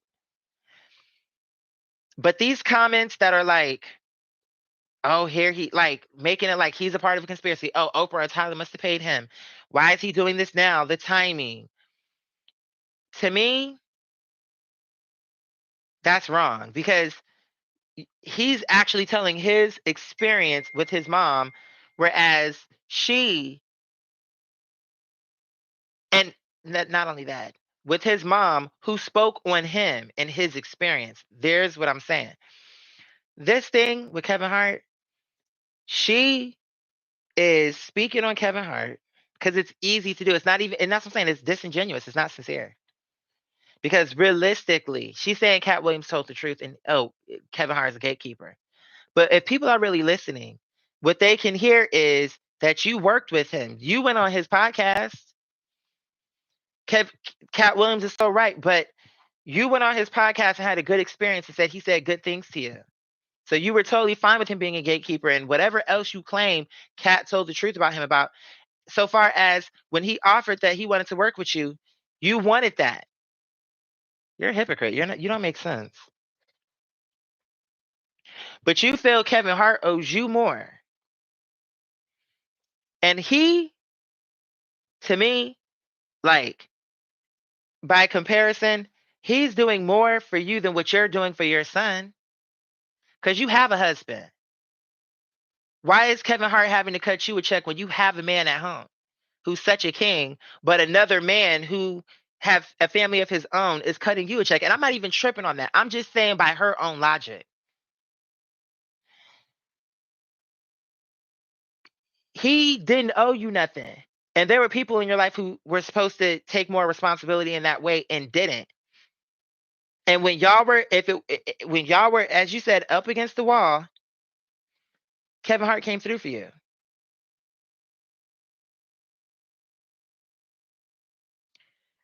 And he wanted to see you come back in. He placed phone calls to Tyler Perry. Tyler Perry didn't want to talk to you, but he still made the phone call. You admitted this. But you won't even take the steps necessary to repair this. You don't think that's more? I don't get that. I don't get how she somehow feels it's more important for her to air her grievances out on how everybody did her wrong and she needs apologies and this and that. That's more that she thinks it makes more sense for her and to fight for the little girl who she don't even know. And some of them, how she tell us, ain't even born yet. That's more important than for her to literally try to have an impactful relationship with her firstborn son. I don't understand it. So yeah, I pretty much think I said everything I had to say on that. Um. Oh, and thank you, Father Tay. Thank you. Yeah, because it wasn't. I mean, it wasn't nothing wrong with what the person said. It was just I don't. Even if it was low key shade. I didn't think it was that deep. It was more like, well, no, that is true. I have covered the Monique thing more, but that's because that's something that I think people are like saying that this toxic behavior is correct. Um, yeah, it didn't work out for you, Tori Hart. Your set wasn't funny. You tried to ride the Kevin Hart hate train and thought that you were going to get in there, and that negativity thing don't work. It's like in anything, like it's going to fall apart some kind of way because it's not being built on nothing firm, solid, and substantial. There's no substance here. It's like it's just a hate train that gets old. Maybe it was here and there, it'll pop up and oh this, but it gets old. Nobody wants to sit up here and hear her just keep talking about Oprah. You can keep talking about this lady, but you won't even talk to your son. You feel she owe you a conversation, but you won't even. Oh, he got to call you. Like you're his mother, and that's not to say because if it really is a situation where she was really trying and he said no, okay. But at least she could say truly like. But it seemed like this is more important to you than that. So I don't get that. That's just me. Why would Nikki spend this much time on Megan anyway? She's not a social media commentator. Yeah, so I think she just moved on.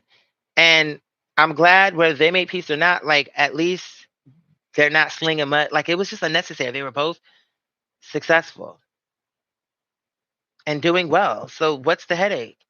Neither one of them is cutting each other's checks. It's nothing like that. So just it was an unnecessary headache for them both. And if we was gonna do a battle, then let's do a battle, but let's keep it to the battle and not.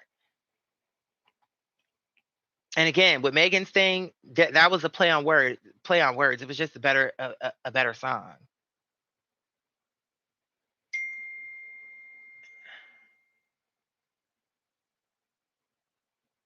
See, this is one of my neighbors texted me about my tenant's dog. That's what I'm saying. I don't want to have to. She's telling me, "Hey, blessings, you have a four-legged visitor at the front door."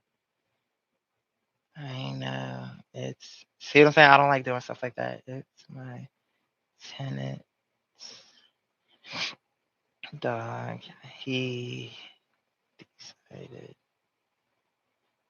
to let the pound get him. Because they're like, "Is that a stray dog?" No, it's he's here. He's hanging out around here. He keeps going around the neighborhood and then coming back here. But that's because he can understand this is his house. But then when you try to, he said he spent like 3 or 4 hours trying to catch the dog yesterday, and I'm like, yeah, I don't got time for all that. I tried to catch him once and I hurt myself because I had to jump down and landed on this piece of wood and scraped my knee. I'm like, that was a one-time thing. I don't have to do that for my own animals. I'm not doing it for this dog. As a matter of fact, I'm not even gonna tell her all that because really it's not her business. I'm gonna just say, I know. LOL.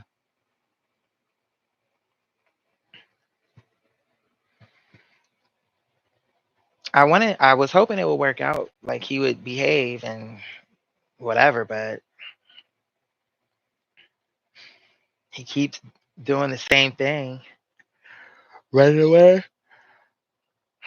All this other stuff. So It's his dog, his choice. As long as the dog is not running around and wreaking havoc through the neighborhood. That's all. She told me something, oh, so cute. Girl, he'll probably give you the dog. I'm not even going to, because, I mean, I know she had a dog. I don't know if it passed away. Maybe she can use a dog. Maybe she'll have like more time to like, I don't know, give him something different. Let me say this. It's to try to help the dog. It's my tenant. He's trying to find another home for it. If you're interested or know someone, because if he can really find a better home, that'll be better for the dog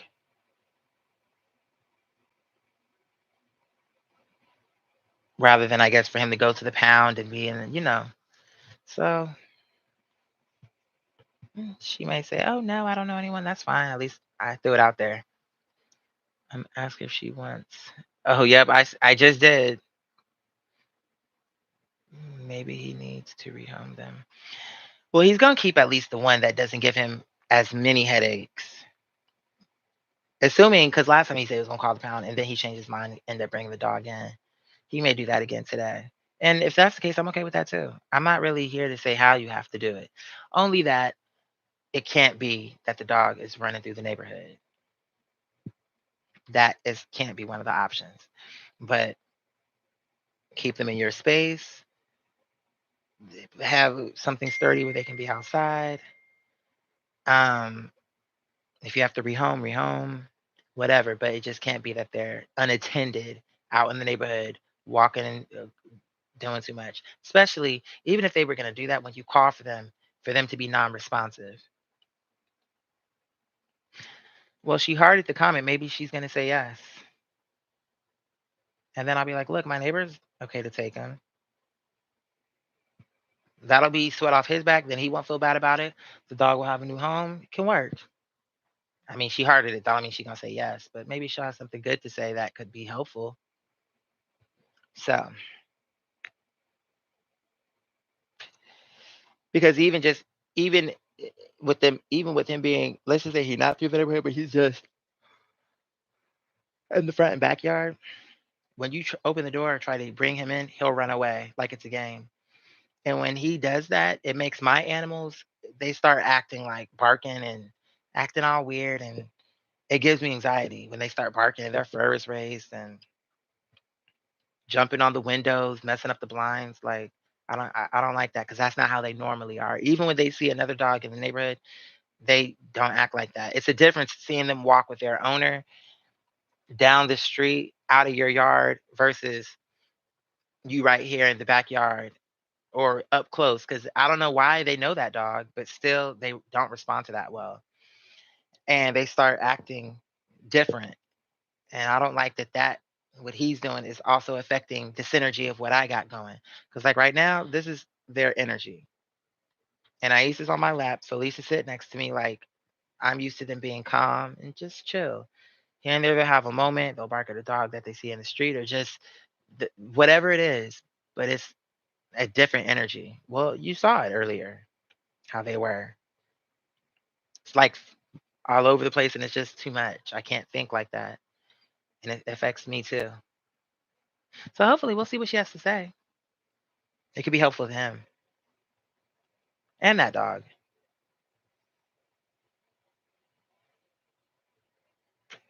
And I know she loves animals. I know the dog she had was really old and it was having issues. And I don't see the dog no more. Maybe it's still alive, but if it isn't, it might be perfect for her. So my dog just barks. So you know what I'm saying, Father Mitch? Right. Especially because typically when they're doing that, it's in their mind like defense. So now it's putting you on defense mode because when they typically, especially when they do it a certain way, it's like a defense thing. So it's like, what's going on? It's like it puts you on a certain level of like, why are they responding like that? So yeah. But anyway, I think I'm about done. I don't want to spend all day with this. I just really it was something that I wanted to address. Y'all probably figured I would address it. But yeah, something I want to address because I just want people to understand like this shit really is toxic. I promise you it is. And it's not a people coming down on Monique. It's just it's very toxic. It's not healthy for her. It's not healthy for her son. It's not healthy for her career. It's not healthy for her spiritually. It's not beneficial. So I want people to be careful trying to take this mentality on because it's not actually beneficial. It's not. I promise you it isn't. It is not good. And then you take in this energy on stage and people can say what they want, but really it's not funny. It's just more negativity and it's showing. Now you keep showing why people don't want to pay you. Because even as a comedian, now you're not even being that funny. I wrote a song. I don't know if I'm gonna release it though. It makes me laugh when I hear it. Because she kept saying, I kept hearing her say, Whoopi Goldberg said, fuck the little girl. So I low key, it's a song where it's just me explaining. Like you talk about Whoopi Goldberg, like I let her have it. I might release it just to like y'all, but it might not be nothing official where it's like, oh, it's on a record. Because I'm like, ugh. But it's really just to me, it's me putting again, it's me putting it into my art, but at the same time, really what I'm doing here, just putting it into music. And to me, making it like it's funny to me because it's just over and over again. Whoopi Goldberg said to me, "Fuck the little girl, fuck the little." That's funny to me. Just hearing that is a funny line. But when she said it, she wasn't saying it to be funny. She was trying to get you to not to like Whoopi Goldberg. Whoopi Goldberg don't care about you. She said, "Fuck you." She said, "Fuck the little girl." You said, okay, that's the same comment. Mother Lanasia, by the way, I didn't see you came in. Forgive me. You said I would love to hear it. Maybe I'll play it. Let me see what happened. Um, the bass was kicking in so much. I think I don't know if it just short circuited, but this speaker actually, I don't know if it's because it's older, but it don't sound. Be careful, sweetie. I don't know if it sounds. Hold on, let me get this set up the right way. I'm not gonna play the whole thing, but I'll play some of it because I'm still debating if I really want to. Like, I'm like, ugh. It's funny, but and I feel it's true, but I'm like, girl, okay, this is funny to me. Oh my god. Okay, let's put this.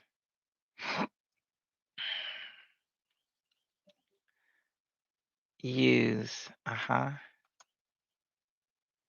Okay, tell me if y'all can hear this. This is so funny. Whoopi Goldberg said to me, fuck the little girl and get your paper. Dollars don't come easily.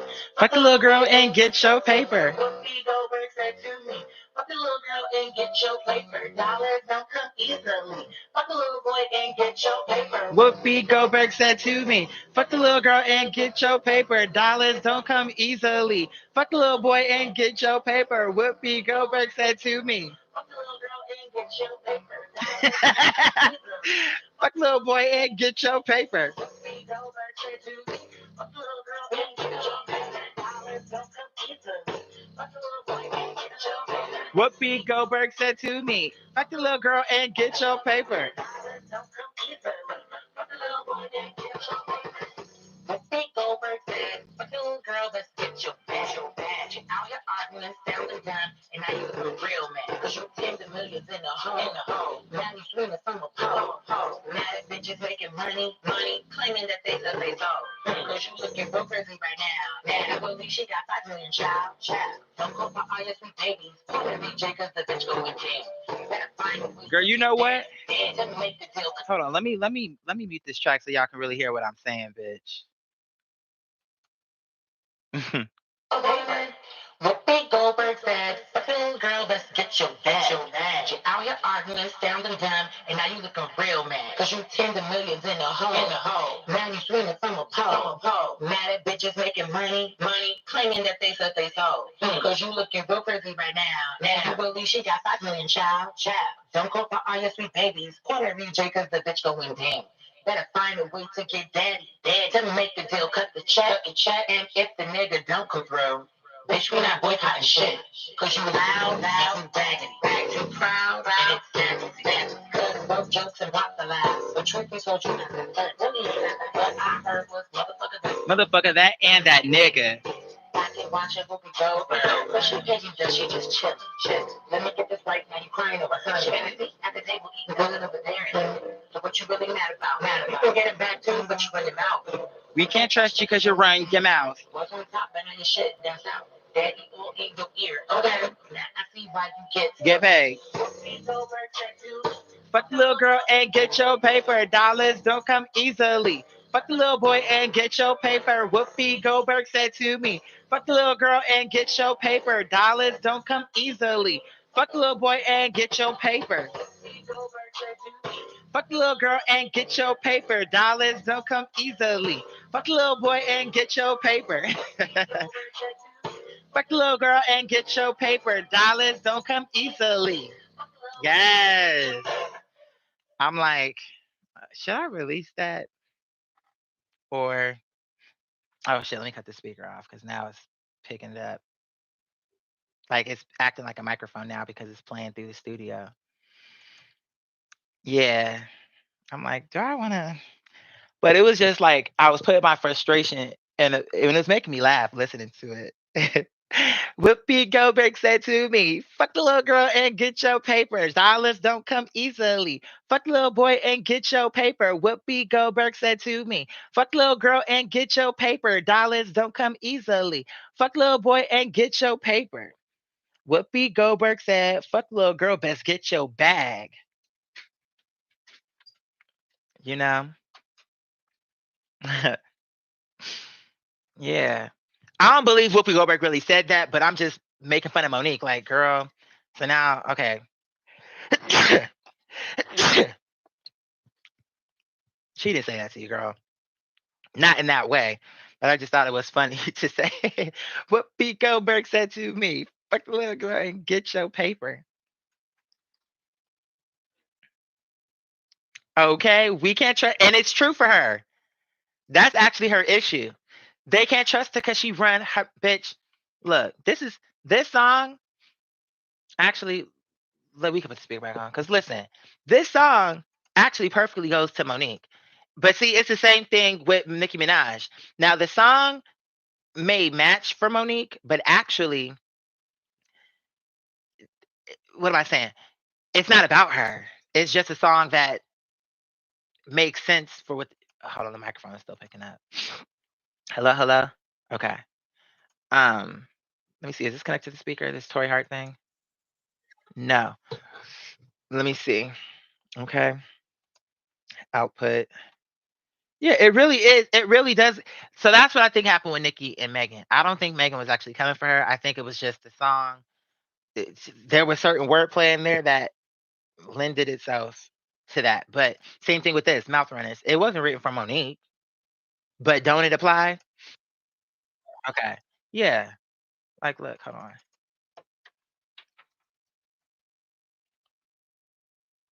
This applies to her. Let me see. Mouth. Uh-huh. Yeah.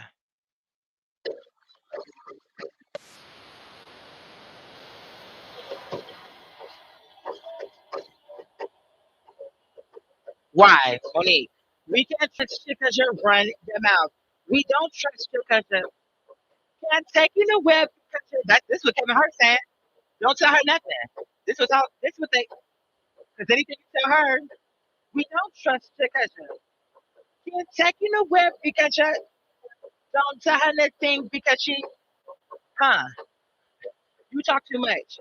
And all the girls around you know you do too much. That's not too much. It's what you do. And you don't have so you see what I'm saying? Like it really applies to her. Like It applies to her in the sense of this is what your issue is. You talk too much.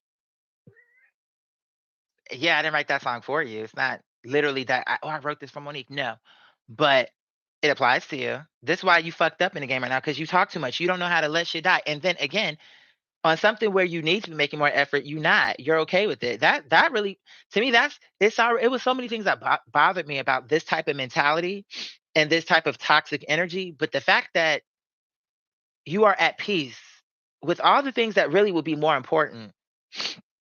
Like to me, even if she decided, okay, all this other family with that son, you know what you did to him. I can see why you cut these other people off, but what you did to him. So that should be more of an effort. That would be more justified. Like I love my son, and I'm always thinking about you, baby, and like something to help him and you formulate a relationship that's healthy. That's more important to me than this needing an apology from Oprah. And why you ain't ever gonna get one is because you already got one. And what did you do? Can't tell her nothing because she run her mouth. She went and we was at the Oscar party. I confronted her. You can't take her nowhere because she run her mouth. Now she telling you what happened at the Oscar party, what her private conversation with Oprah was.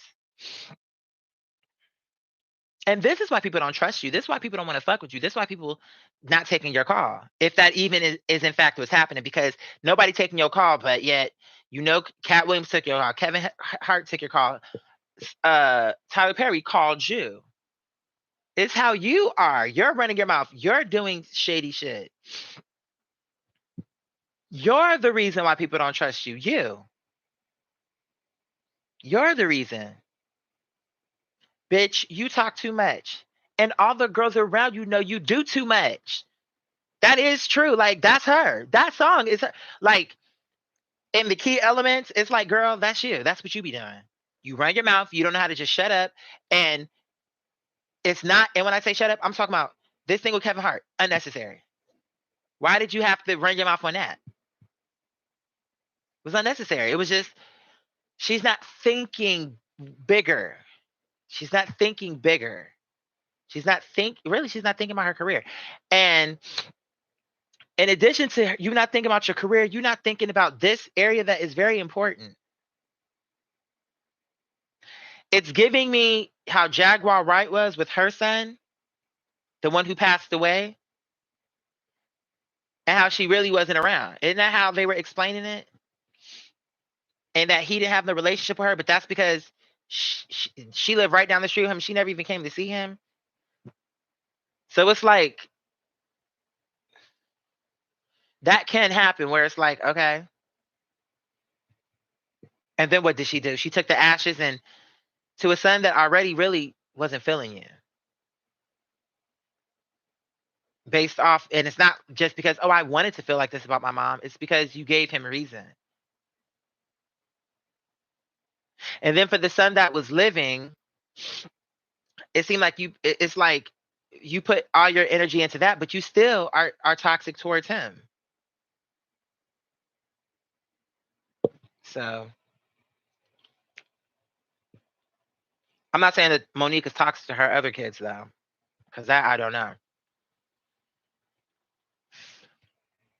But it's just to say, like, Monique, you are your problem right now. You're just not seeing that. And it's people gassing you up and they really trying to fuel you up on this, but truthfully speaking, this is not in your best interest.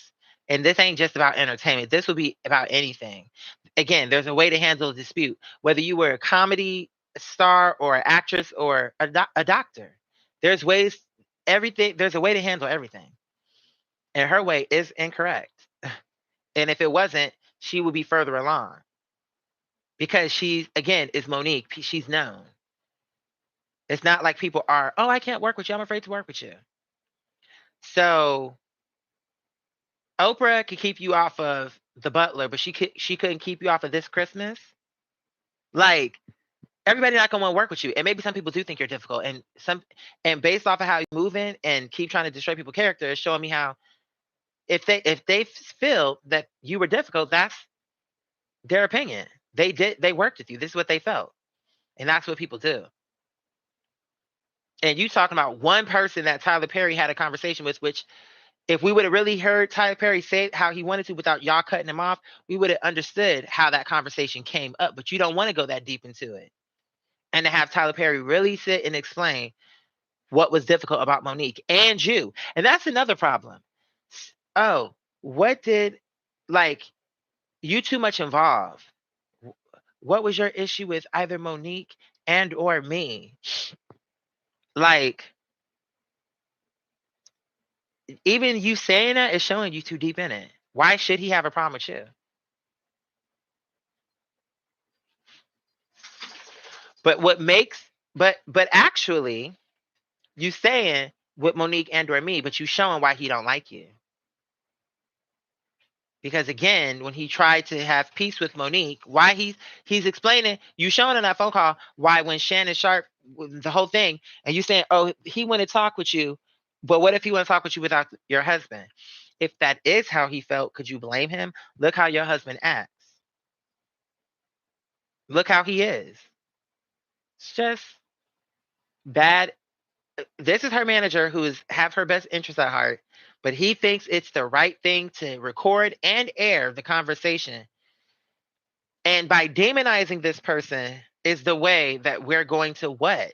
Win the court of public opinion? Like, it was not well thought out. And this is what Steve Harvey is talking about. It didn't have to, there's a way to get what you're looking for without going to those means. And actually, there was nothing wrong with what he said because it was actually true. And look how when he said on his show, Steve Harvey, I'm going to take this and then I'm going to tell you. If you really go back and listen to it, he was very complimentary of Monique. And in fact, he even gave her an apology and said, you know what? Looking back on it, I wish I would have came to you sooner. Like, he gave her all the things she wanted. And she, oh, we don't bite our tongue. He didn't bite his tongue, but he told you his genuine opinion. And it was obvious that he hated that you were in the position you were in. Like that came across sincere. Like he's talking like, Monique, I don't want this for you. You fighting, trying to figure out where the next one's coming from. And you were trying to figure out where the next one's coming from. And because Kevin Hart had to cut you a check. So that means the next one didn't come. And when Steve Harvey said, I do not want your talent lost to the world, she's talking about it won't be. It won't be. She's so ignorant, she's not even understanding. The reason why people aren't seeing, like you saying it won't be, but Kevin Hart had to cut you a check because your back was up against the wall, because you out here mudslinging and people don't want to work with you. Like, what aren't you getting? Like, and he's telling her, and this is the part that I'm saying. So he said to Monique, okay, here's what I'm going to try to do. So here's now yet another person who is saying to her, and this is on TV, what I'm going to try to do is see if I can sit these people down. And for you and your healing, see if they can give you a public apology. These people need to apologize to you. He was totally on her side. The only thing that he's saying is there's another way to do this without it being like this and toxic. He's saying these people owe you an apology. You owe these people an apology. So it's like at least more diplomatic, and where it's like we're not saying that these people are all to blame for why y'all not dealing with each other. He was even trying to work with her to say, okay, they owe you an apology. He was trying to, but his whole thing is because we need to bring peace to this so we can get Monique back. He was nothing but loving to her. You don't like what he said. Okay, but he actually didn't give her bad advice. And again, Steve Harvey, nor Judge Mathis, nor now Shannon Sharp saying he could have handled things better and it didn't require what he did, because that's what sparked it off. It went from him saying that based on this comedy sketch, which that was more comical and seemed more lighthearted, where it wasn't taken serious, than the things Monique is saying. But you didn't like it. Fine. That's fair. If you don't like it, you don't like it. You could have addressed it differently. You admit that. You acknowledge it. And because you changed your method, Now it's dead. It's a non-issue now. It came, it went. And I'm sure it'll come back a little bit when y'all discuss it and have an understanding. And then it's more like you can laugh about it now. So you talking about it, but in from a different position. That's what happens when you handle things with tact. And there's a way. There is a way. And why can't Monique accept that her way ain't the only way? And everybody not going to agree with her way of doing it. Now everyone's jumping on her son. Not everyone, but a lot of people are, he shouldn't have did that, he shouldn't have did that. Like, even if you felt he shouldn't have done it, really he didn't do nothing different from Monique. Y'all keep saying, "Oh, she y'all mad at Monique because she's naming people and places and all this other stuff." That's not why people were mad at Monique. Number one, but okay. It's all just here we go. Nobody was mad when people named Harvey Weinstein. That's not the issue. And Harvey Weinstein is white or a Jewish man. That's not the issue that you named him. The issue is you keep trying to blame them for something that's actually not their fault. That's the issue. Like Oprah, don't like her. That's fine. I'm not gonna argue that. But it's not Oprah's fault why Monique has not been working. That's the point.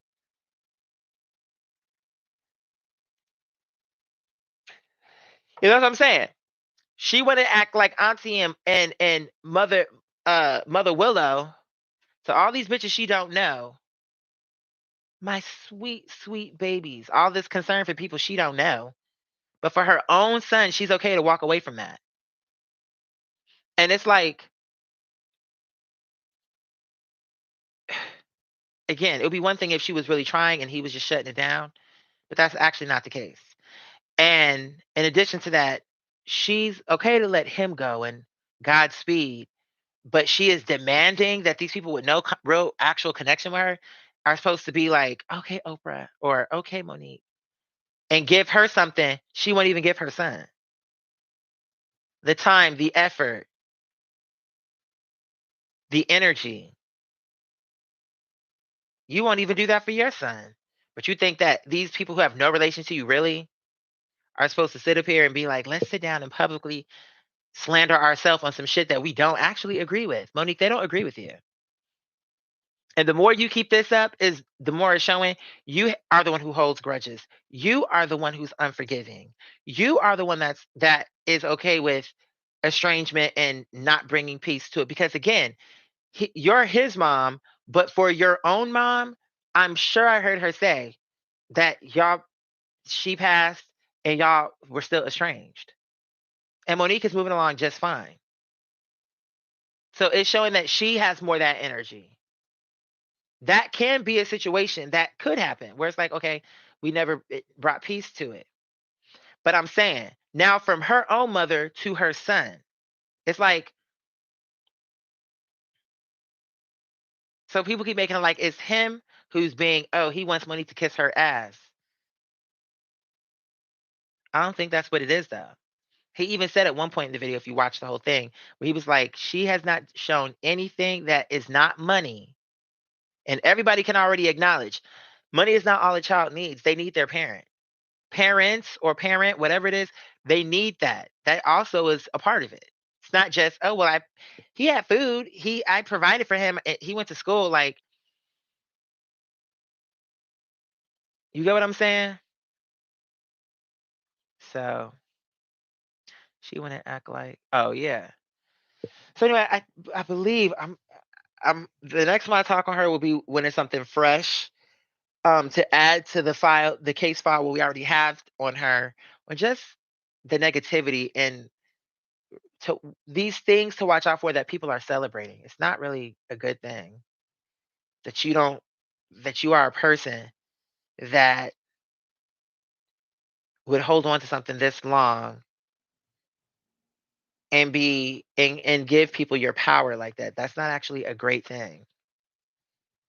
Because she can say however she wants to. I'm speaking truth to power. No, you're giving them your power. Because like Oprah or not, she ain't to blame. Tyler's not to blame. Because you still got this Christmas. You still got Bessie. You were still in Bessie, like you said, and you even said when you worked in Bessie, I'm pretty sure I heard her say that was her biggest paycheck.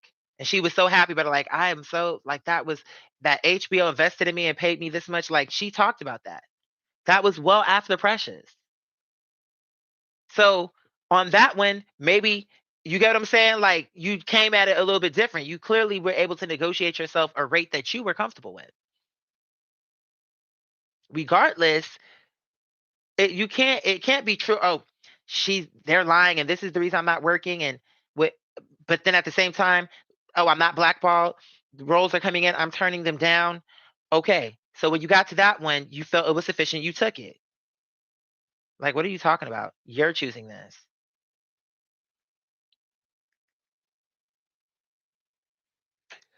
Okay. She shot her film. Wasn't it a film she did called Blackbird? Okay, well, how much did she pay herself in that? Number one. How much money did she make from that? What was the budget for that? How much did she pay the other actors? Did she pay them fairly? Like, it's a smaller film, Monique.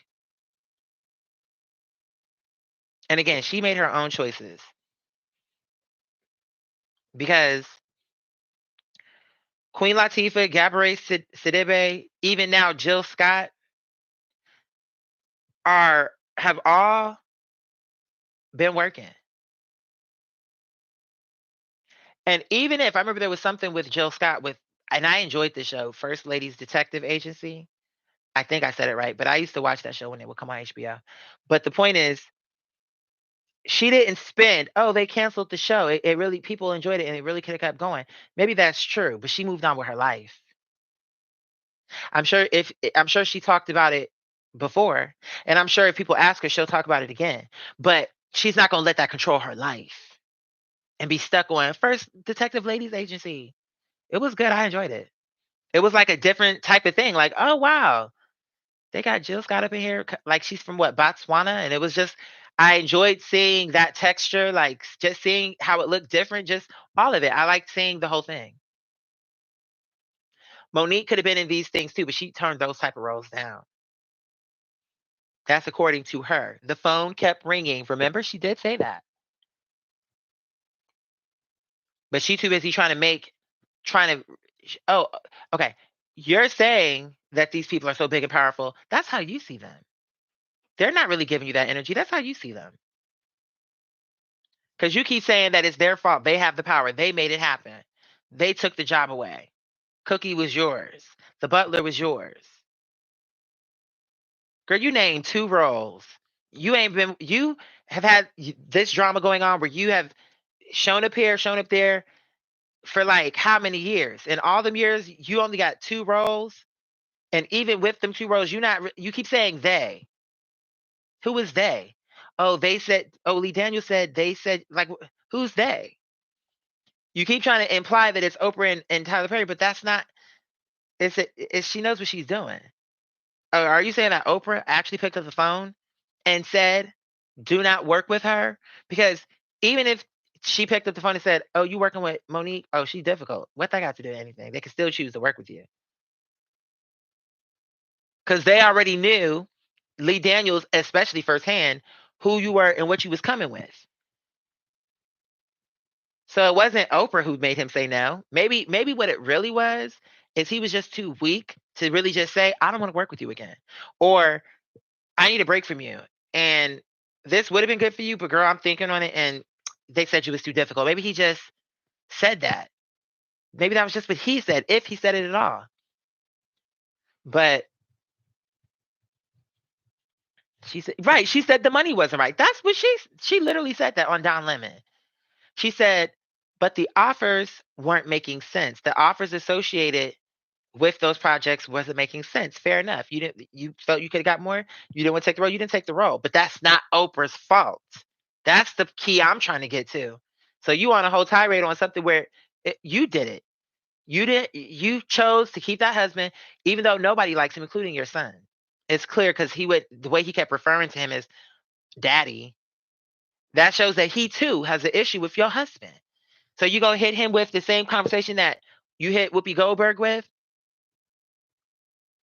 You can't do that. It don't work. So now what's her excuse gonna be? I'm curious. The only thing she can really do is the only proper response would be to really try to repair that relationship and be humble and be like, look, and be humble about it and not try to excuse her way out of it and make it like, girl, that's the only response. She can't be mad. She can't be none of that because you're the one that's saying, oh, yeah, everything should be publicly and trying to make Shannon sharp. Oh, you see, that's the problem with our society now. People don't want to say because it's your heroes. Okay, well, now her son is talking about your hero, Monique. And what you don't want to hear because that's your hero? Yeah, maybe it could have been handled behind closed doors, but she keeps making all this real public. And he clearly has unhealed pain with regards to his mother not being in his life. But yet he's watching her on screen love all these strangers and love these other kids and actively not participate or want to be involved with him. And he talked about her once. None of us even knew what this man looked like. So he's wrong for doing exactly what she said. Because what you saying, this was so funny. So people, they really do have a level of common sense. Because they're saying that, okay, he could have handled this, didn't have to be so public. And you're right, it didn't. But what started it is her mindset of thinking, no, it all should be public. And we should name names and we should say this and we should say that. So you telling him that he don't have to be public and it could have been handled different, but you feeling like what she's doing didn't need to be handled different. Like, come on. You keep talking about double standard. That's it right there. Yeah, I wish none of this had to be out here. And we could really learn how to really not be dysfunctional. But now that she have got this negativity thing going and she been had it going, but now that it has gotten to a new level, and everyone kept saying, oh yeah, Monique and Cat Williams, 2024 is the year of exposing people. So you thought that was a good thing. Like when people need to be quote unquote exposed, fine. When it's really something like what happened with our Harvey Epstein, fine. That's one thing. Y'all really gonna make it like this the same thing? It's not. Because with this, we talk about a person who is a predator who is violating people. You use the word violate. Those women were violated. And that was okay to quote unquote expose him. Harvey Weinstein and what's the other one? Something Epstein, Jeffrey Epstein. That was okay. But you're quote unquote trying to expose people based off of hearsay and things that you telling where it's like it's not really, you're just trying to demonize them. You're not actually exposing and really proving that these people are harmful and have caused you harm. You're just saying they're billionaires and they are working against me and it's like all this stuff and they owe me an apology. It's like, girl, enough. This is about you. You're not making this ain't about nobody else. Again, you took your settlement and we're okay with it. You wasn't like, oh no, we're not taking the money unless it can be unsealed because this ain't just about me. This is about the little girl behind me who, when she gets an offer, she'll know Monique went, fought, and won, and this is how much she made. This is how much she was actually owed. You were okay with the amount. You made your little settlement. You settled the issue and put out the project, and that was it. And that was the end of it. So it's like that's the difference. You're using these emotional things for your own benefit. It's not about okay. Well, Harvey Weinstein and with all these other people, it was like okay, these actresses started coming out, and it wasn't just about them. Like they were trying to get to another place in their career. They were doing it because it was something that really should have been called out a long time ago, and it's affecting a lot of women. He's done this to a lot of people.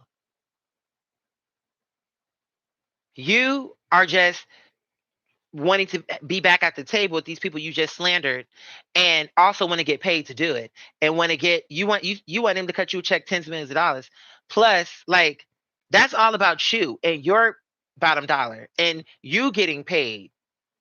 When Taraji and Viola said it, it was more like bringing awareness to the situation. What you're doing is you're trying to demonize these people, think that you can like you're supposed to be rewarded for bad behavior. Like, oh yeah, okay. She's already hard to work with. Let's girl, no. And it is bad behavior because she knows. Just like Cat Williams knew when he apologized. They know there's a better way to go about all of this. They both know it. It's not just Monique. Cat Williams knows it too. It's just the obvious thing. This is the best way to handle this type of thing. It's obvious.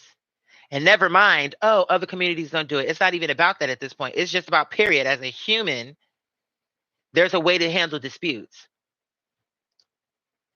And it's this on a larger scale is wrong just because it's toxic and dysfunctional. And it's not showing people how to really handle problems.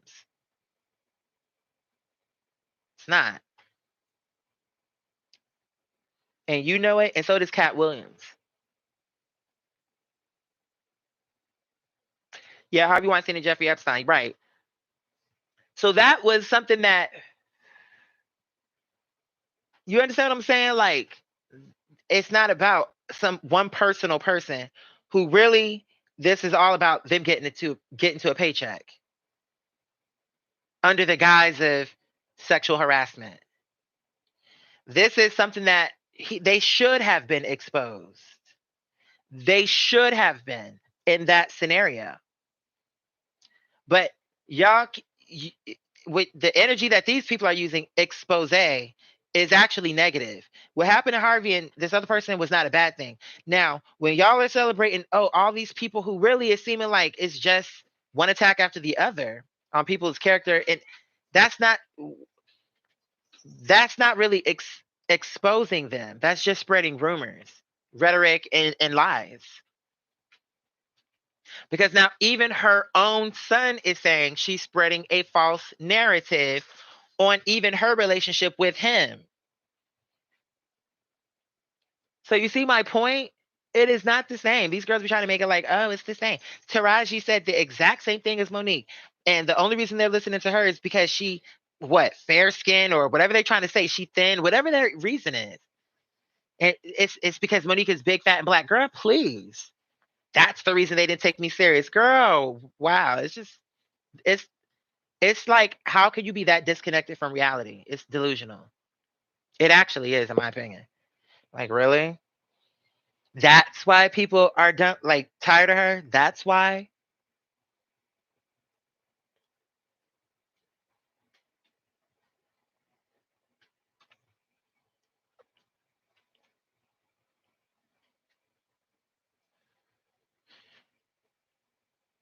She wants these. Another thing I thought about too, and then I'm really about to close that, like, wrap up shop for real. I heard, or another thing I was thinking is when she keeps saying, I want them to come out publicly and apologize and say all these specific things. If you really are trying to think of this bigger, you can really see what she's trying to do. Actually, now that I'm saying it out loud, I'm more convinced that I'm correct about this. Because look, think of it. For what it is that Monique wants, right? She wants these people to come out and admit that it's because of them that she have lost tens and millions of dollars because of lies. She wants them to admit that they slandered her and caused her to lose money and she suffered. Can you not see why she would need them to say that is so she could turn around and sue them? I started thinking like this. I'm like, the reason why she's so pressed is because she really is not looking for no real apology or whatever she's saying. This is also it's all about money. So she could say, see, this is what our lawsuit is based on. They have publicly admitted, it's on record, that they did make me suffer and lose millions of dollars. They admit to that. She want to run with that and take it into a lawsuit. Especially if she could really, but that's never gonna happen because they don't agree with that. And neither do I really. And these people aren't necessarily even my favorite. But I can, just looking at the case as a whole, I can see that that's not gonna happen. And I don't believe it happened the way you're saying. So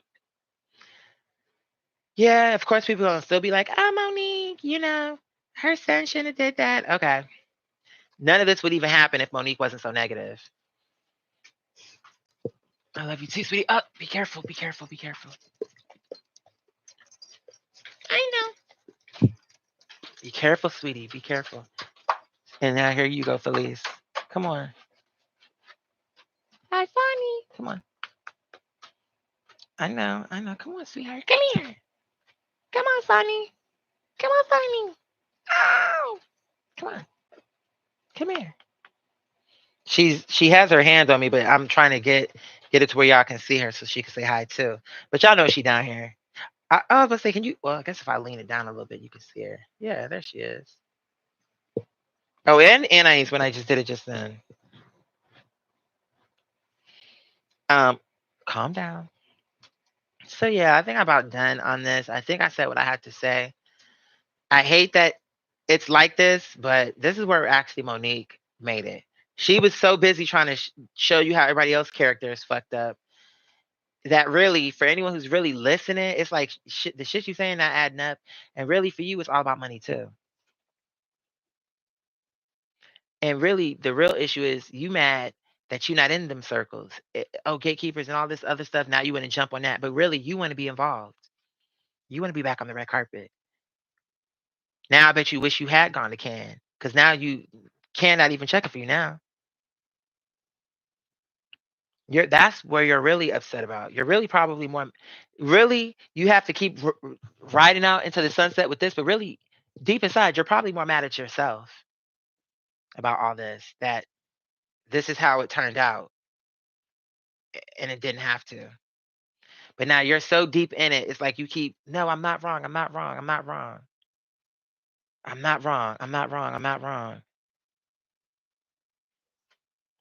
And now you're at a point in your life where it's like you can't be wrong about anything.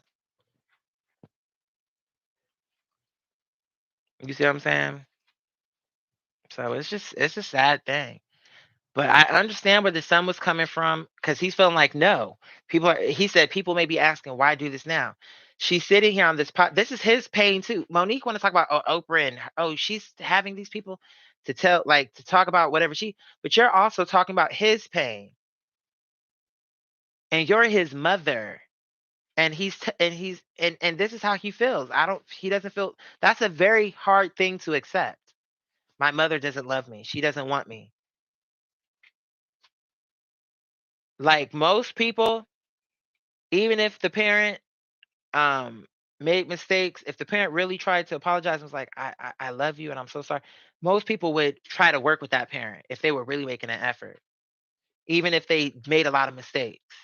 So that he feels like that shows me it's something with how she was and how she handles things that made him feel like I just gotta be okay with this.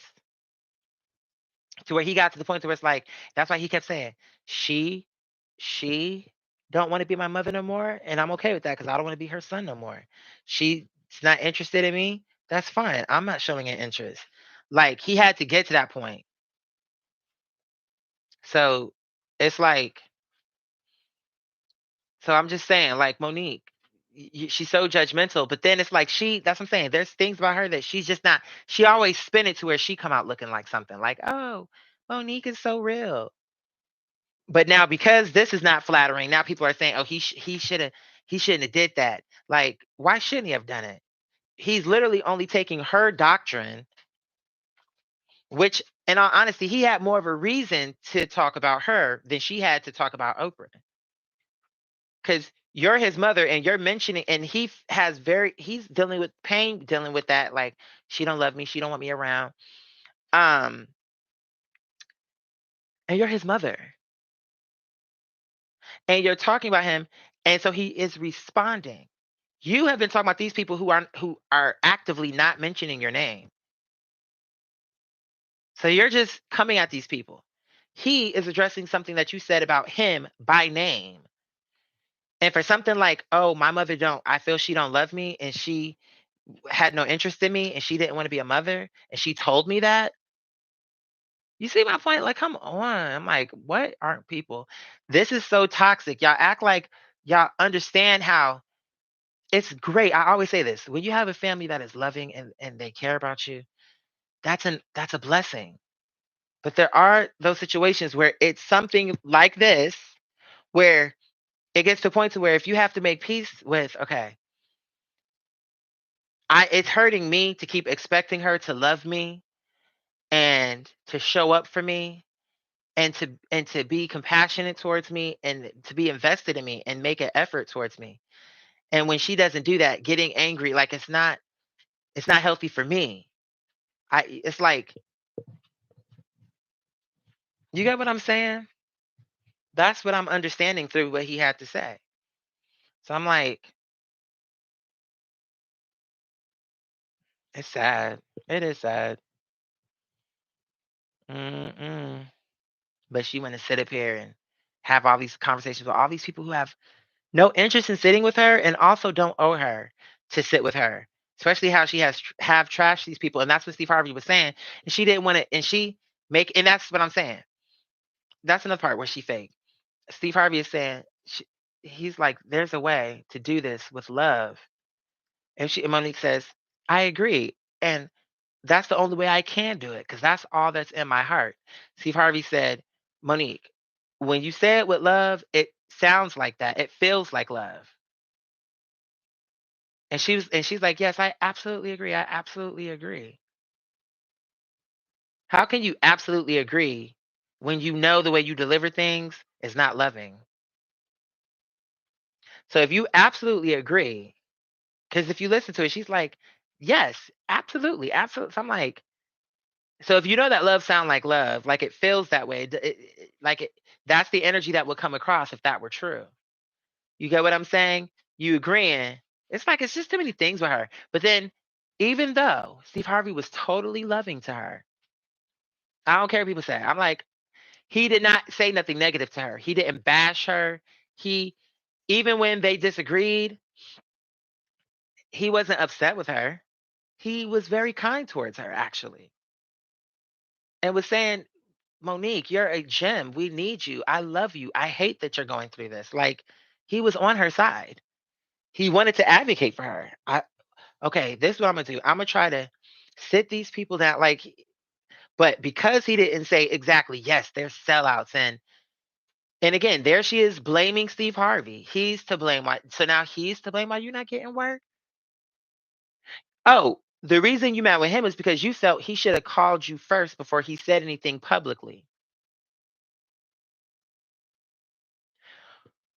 But you not trying to have these rational conversations before you have these conversations publicly. It's like she's awesome. And I gotta put my brother Steve in the conversation. Why? He don't owe you.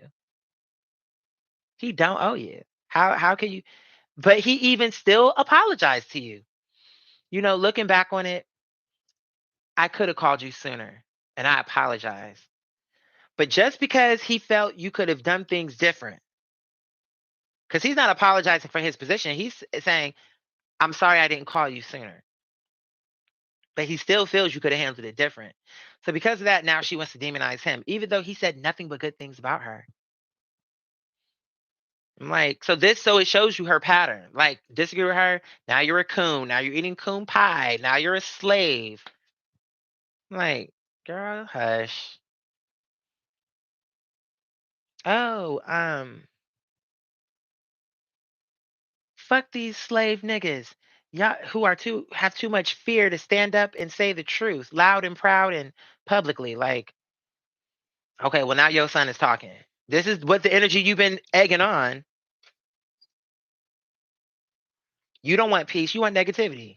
So now you don't think this is a natural evolution to the shit you've been egging on, and Shannon gave you a platform, and you are the one who the timing. You saw Cat Williams do it, you rode his wave onto that show, into that tour.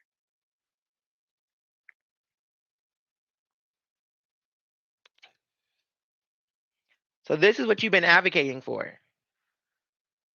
You thought that Greg Mathis was wrong, Judge Mathis was wrong for wanting things to be handled like we don't have to air out all of our grievances in this way. And you cussed him out and called him a slave. Said he was fearful. So he only took, really, how can people be mad at the son? Even if you felt okay, and I agree. If it don't have to be something where you're letting all these people in, especially where it's like in a situation like what she got. There's one thing, it's one thing there's so many ways to cut this. Because it's one thing when you sharing an experience about, like, for example, when she was sharing about what happened to her when she was a little girl, that felt more validated. But now when she has a child and she's sharing his experience, especially with him feeling like you really don't want no relationship with me, and that hurts. But you're using it to be a part of your story, even though you know you don't have no interest in me. Your interest is with your husband and with them other kids. It's like you brought this energy out because in all these years he never came out and said this. And I can, and I'm guessing, like, even though he's not admitting it, that the pain of it, especially like he's knowing this, she's doing all this, but she's, look at us, look how we are. And then she going around talking about, oh, like she really wants, like it's so hurtful to her that she don't have a relationship with me when she knows she couldn't care less. So it's like, yeah, it's ugly, but she cultivated that energy. She really actually did. I am done. I'm back, baby. I've been back for a little while. Although I am getting ready to wrap this show up, but I am back. Yeah. And, you know, we got some new things cooking. There's a lot of stuff going on behind the scenes. And inshallah, at some point, I'll be able to give y'all some good news soon. You get what I'm saying? Hmm. Let's advocate actual healing and not all this drama and mudslinging, because that's all this is. And however validated it would have been, which I don't think that's the case, but let's just say it was totally valid, it's just not healthy for her, even that she can't be made whole unless these people apologize to her. She's giving Oprah, someone who's not her family, that kind of power. Oh, I used to watch her as a little girl when she was on People Are Talking. So Oprah has more responsibility to you and fixing and having a relationship with you to your standard than you do to this man who is your son, who you acknowledge you weren't there for him. But again, that's what he's saying. She's acknowledging that she wasn't there, but it's not just that she wasn't there because he said, I can forgive that. I know no one's perfect, and but it's that you didn't show an interest in me. Yeah, I wasn't there for you, but even now you're not interested in me. You don't care about me. You're admitting that you weren't a great mother, but even now you're not being a good mother. So, okay, acknowledging it, but then not having being compassionate towards the damage that that caused and putting effort. I mean, so yeah, I wasn't there for you. It's like, I don't know. I could go on and on and on, but I really have said what I had to say. I'm just confused on all these people who think it makes all this sense on her end, but he's so wrong. Although, like I said, there are people who are more neutral and in general, and I would say the same thing. Even just for him, it would be better for him. Like it would be better for them both, but definitely for to have a mother, and for it to be healthy. So I'm not mad at those comments that are like, I pray that they get better. That's not a bad thing to say because that would be good. For him to not have to feel like his mother don't love him. Um, and for the people who are just like praying over it, like whatever, where it's coming across sincere, I'm actually okay with that. What I'm not okay with is people trying to slam him like, oh, what are his intentions? What are his intentions? What's Monique's intention by recording that phone call? Like I'm saying, it's like, why are y'all putting this off on him? Everybody wrong but Monique, huh? So she's sharing a story about him and something that was major in his life. Her not being there, that's his mother. But he can't talk about it. His intentions, what's his intentions? To uppercut him and check. Girl, shut up.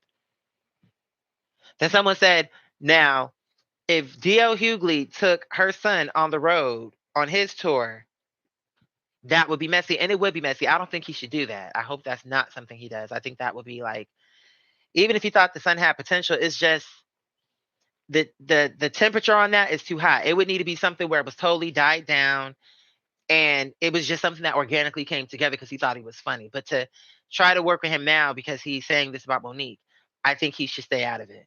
But that's with him. For DL Hughley to do that with her son would be the equivalent of what she was trying to do with his daughter, and her joining up on that tour. You get what I'm saying? Like, she's joining up with these alliances like the enemy of my enemy type of shit. So that would be the same energy that she's already a part of, just on a different angle. Because it'll be like, wow. So now Cat Williams is hiring people that are as closely associated to his quote unquote enemies. And now DL Hughley is hiring, like, you get what I'm saying? It'll be that same energy. But I would think that was wrong too. And I hope he have more class than to be like, oh, let me give him an opportunity now so he can shit on his mom. Like, he said what he had to say, and I think he did it in a way that was as nice as it can be for something like that. He didn't say, "Oh, I hate that bitch." And he probably could have went into graphic detail about the things that she did to him. But he's just saying, "I would like for you to stop." And this is his point. He's saying the only y'all mad at him for coming up on here, but the reason why he's making this video is because he's saying, "Would you please stop talking about me and spinning this narrative about what happened with us and why we're not in each other's lives? Can you stop talking about?" So that's actually what he's saying to her. And I would have to believe that he probably had this conversation with her before.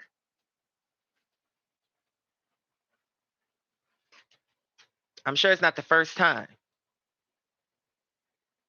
So now let's see what these bitches they go. Watch. Let's see how they spin their way out of this. No, no, no, Monique. Like, how she right about it, girl? Please cut me a break. Look, y'all. I'm about to go. I'm working. Y'all heard my Whoopi Goldberg said to me, "Fuck the little girl." Like, I'm working on a bunch of new stuff, and that was just something that came into my mind and it was making me laugh, even though I was saying what I had to say. Now that was more direct, but to me, it's also funny because I'm like, girl, Whoopi Goldberg didn't tell you fuck the little girl. And you're totally taking her words out of context. So anyway, I'm working on a lot of stuff. I have a lot of things going on behind the scenes. Thank you all for tuning into this, what was the morning show. Now we're in the afternoon. So listen, if y'all took me into work with you, alhamdulillah, hopefully I got you through some of the time. And again, this is not about a bashing. It's about an examination to really examine what we're really looking at. And honestly, like, what's healthy and what's not. Like, it's not healthy what she's doing. It's very toxic and it's dysfunctional. Same with Cat Williams.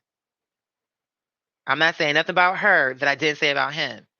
Because there are those people out there that are like, they're against Monique, but somehow they think with nothing. They think, okay, they're against Monique, but they think Cat Williams was right. Like, nothing what he did was wrong. I'm like, see, the reason why you lose me is because you're not seeing that it's both of them. Both of them are toxic in the way that they're doing all this and how they do it in general, talking shit about people, like, both of them. So it's with both of them. So just thank you for allowing me to explain my position on these type of antics and how really it's unhealthy. It is. It's nothing healthy about it. So anyway, I love y'all down. Thank you for tuning in. Please do enjoy the rest of your day. I'm gonna probably get something because I haven't eaten yet. I've had this cup of water that I've been sipping on. Still haven't finished this little bit. Let me finish it.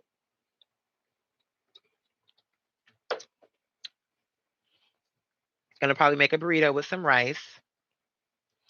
I still have some rice left over from that time when I ordered Chinese. Calm down, Finny. I'm about to wrap up. Calm down. Move. You're not in trouble. Move. Thank you, sweetheart. Um,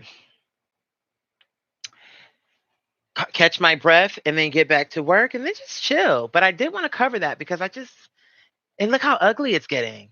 It's not, he not talking as ugly on her as she talking on other people, but it's still ugly just that now there's something that should be in therapy for him and for her. And like, that's more important. I can't understand it. That is more important than all this stuff she's talking about with Oprah. So that should just show you more where her priority. She keeps talking about, oh, the gatekeepers, it's the integrity game and the money game.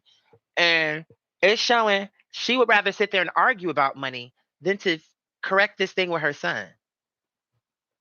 So I'm like, I knew even if her son never said that, Just off what I see, I knew you was full of shit. But now him coming out here to say that is showing me she's it's just confirmation. It's just another thing to put on this paperwork that we've been putting together to show you how she be moving and how she said her life be changed. Oh, she been saying it for years and her story never changes. It changes all the time to her benefit when it needs to. When she needs to come across like I'm not a difficult. I signed up for 50,000 because I did it with my friend and that was the contract. I'm not complaining. But you can hear her clearly putting a different energy down on that phone call. So she say whatever she needs to say to make herself seem like I did everything right, everybody else was wrong. I'm not complaining about the money. I'm complaining that I should have got more. Because you that's what you was complaining about with Tyler Perry.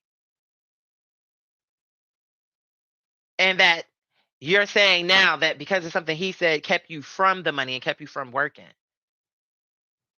But on that phone call about Precious, it was giving, why are you even referencing this $50,000 if you're so okay with it?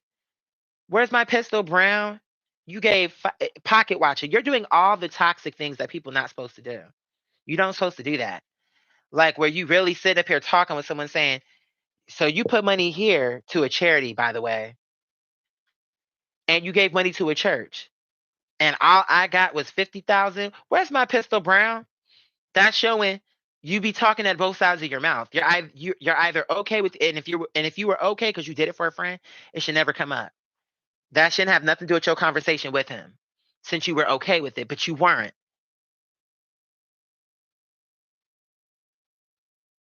But you said that because you actually did sign the contract for that amount. No, Monique ain't complaining about the money. She's not mad about that. That is what she's mad about. So I just, like I said, this right here was just another thing to put on the case file to really show is disingenuous.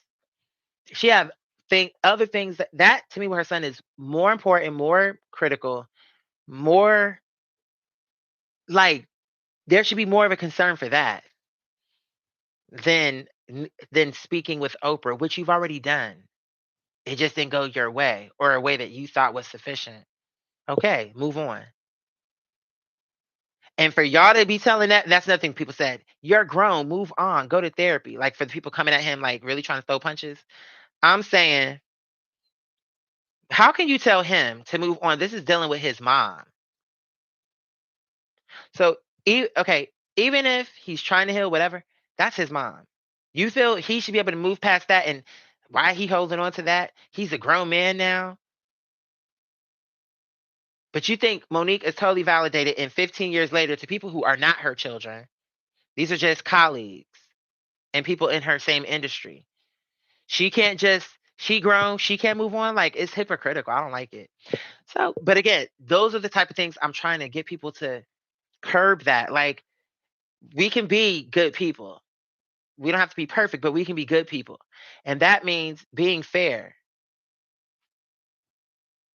in our mentality. We know that's more of a sensitive thing than when she talking about with Oprah. She spread a lie about me, if she even did. Maybe she's just sharing her experience. But this, him not feeling loved by his mother, but she out here loving up on everybody else, that's a deeper thing. That's deeper. You don't want to have to hear that, but that is deeper. And she's choosing to be okay with that being fucked up. But once all these, like, you got to, that's how you know her priorities are fucked up. But she want you to believe everybody else is about the money. Everybody else is about have no ethics. She wanted you to believe Steve Harvey was the one chasing after the bag and didn't care about nothing else. It wasn't about integrity for him. He just was about money. But that's really your core issue, money. And not being accountable for decisions you make. Steve Harvey addressed your husband. Now he's the problem. Now, what you gonna say about your son? Because once you start talking like that, it's gonna be plenty. Since you keep on trying to appeal to the black babies and sons and daughters, enough people have had these type of parents where Whether it was a man chose a woman over his kids or a woman chose a man over her kids. That's not something where people are going to be on your side about when you're trying to explain how you were like, I was starting over. I chose Sydney. Like, that's not going to be okay with people. Since you keep trying to put all your business in the court of public opinion, that is also now in the court of public opinion. So now when you address it, you better think twice. Because anybody trying to hear, oh, because it's clear he don't like him. In addition to you already being estranged, on top of that, he don't like this man. And I'm sure he got a reason. He didn't go into it, but I'm sure he got a reason. It's no reason why he's just coming at him, oh, daddy, daddy, that's clear. It's clear that, especially when you have Sydney talking, oh, our three sons. So when he speaks, he don't even acknowledge that she have additional kids. Even if they were estranged. You talking like she only got the one she got with you. So it's all everything he's saying is corroborated if you really paying attention. All right, y'all. I'm gone for real. I love you. Be safe out in the world. Thank you for tuning in. I love you guys. See you next time, inshallah.